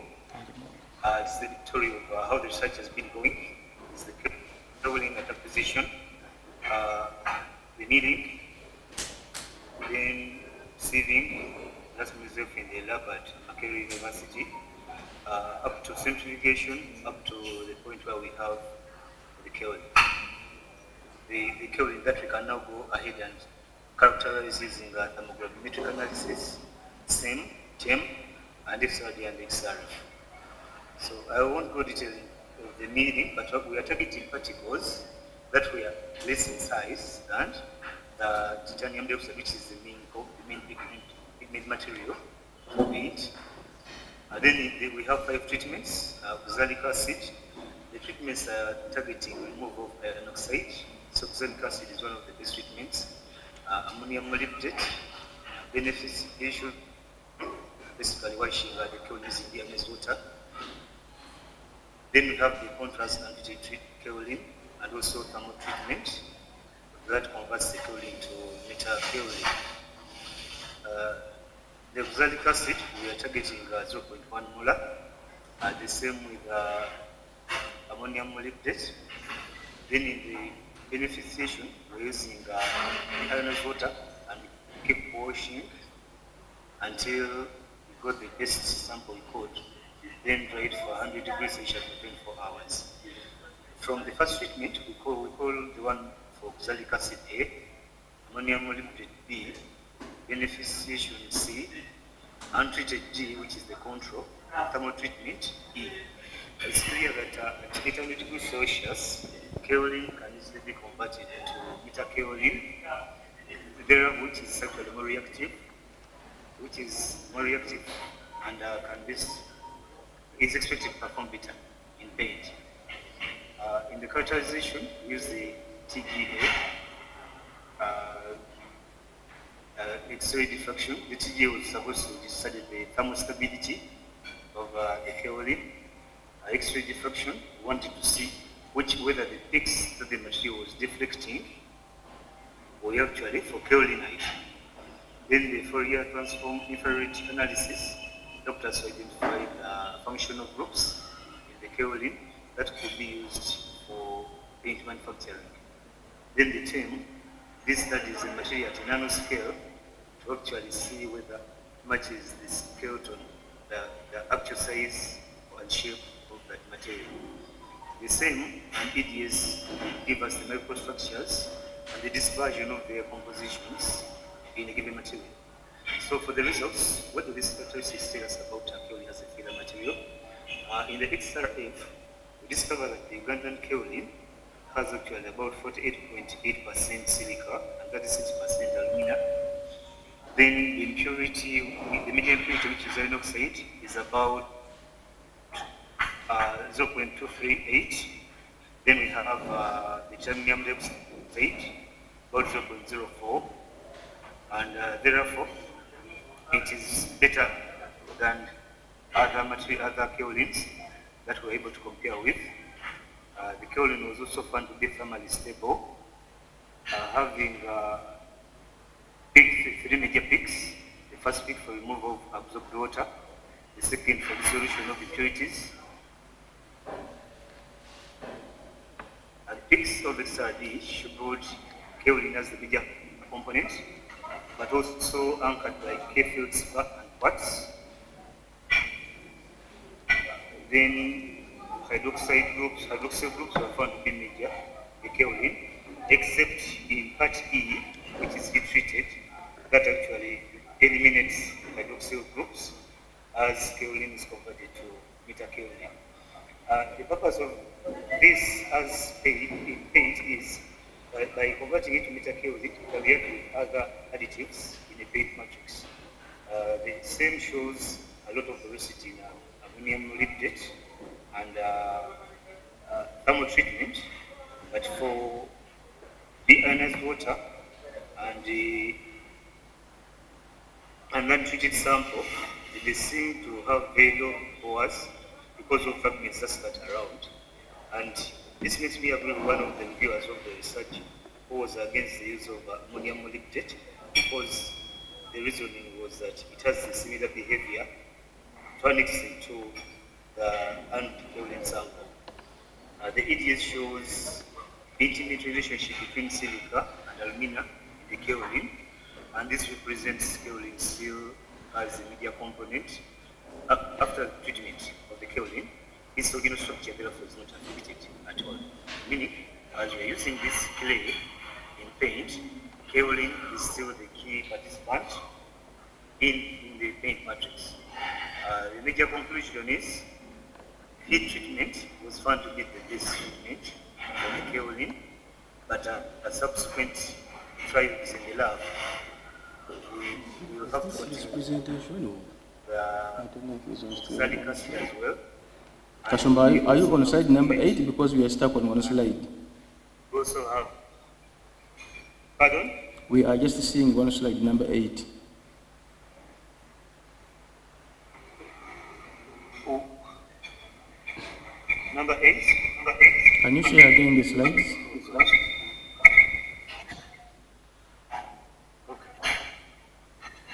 Yeah, let me share again. But put in presentation mode, right?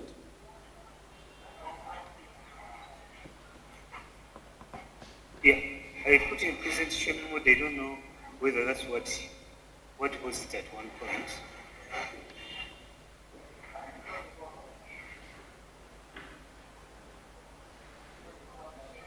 Is it now okay? Yeah, but we stopped seeing on slide number 8.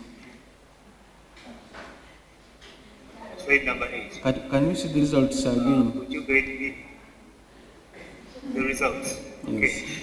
Yes. So, this is where you stopped? We stopped on slide number 8.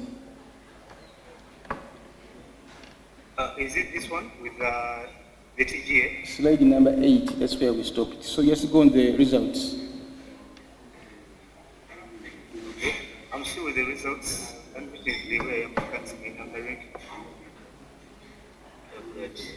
Just start with the results.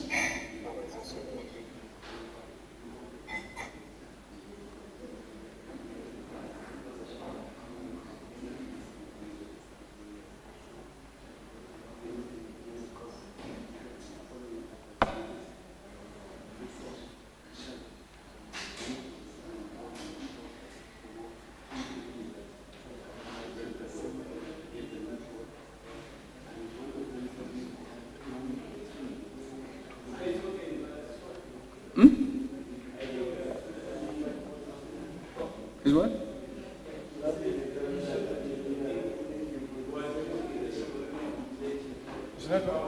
Okay. So I think we are winding up for today. I don't know if you did have any questions for the two professors. Other than that, we are going to have the evening tea. We are coming to 5 p.m. and tomorrow we shall wind up our workshop. Hopefully we can finish a bit earlier because some people have their engagements to catch up.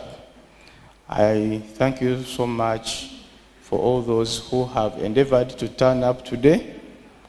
And hopefully tomorrow we shall have a final wind up for our workshop. Hope to see you so that we can summarize and conclude our workshop on time. Thank you so much. So we have our evening tea here. We're just going to have it. Those who are going back to the hotel, the van is going to be available. And for our visitors, we are going to communicate the person who is going to take you to the hotel. Thank you so much. Unless you have any other question, we are going to meet again tomorrow.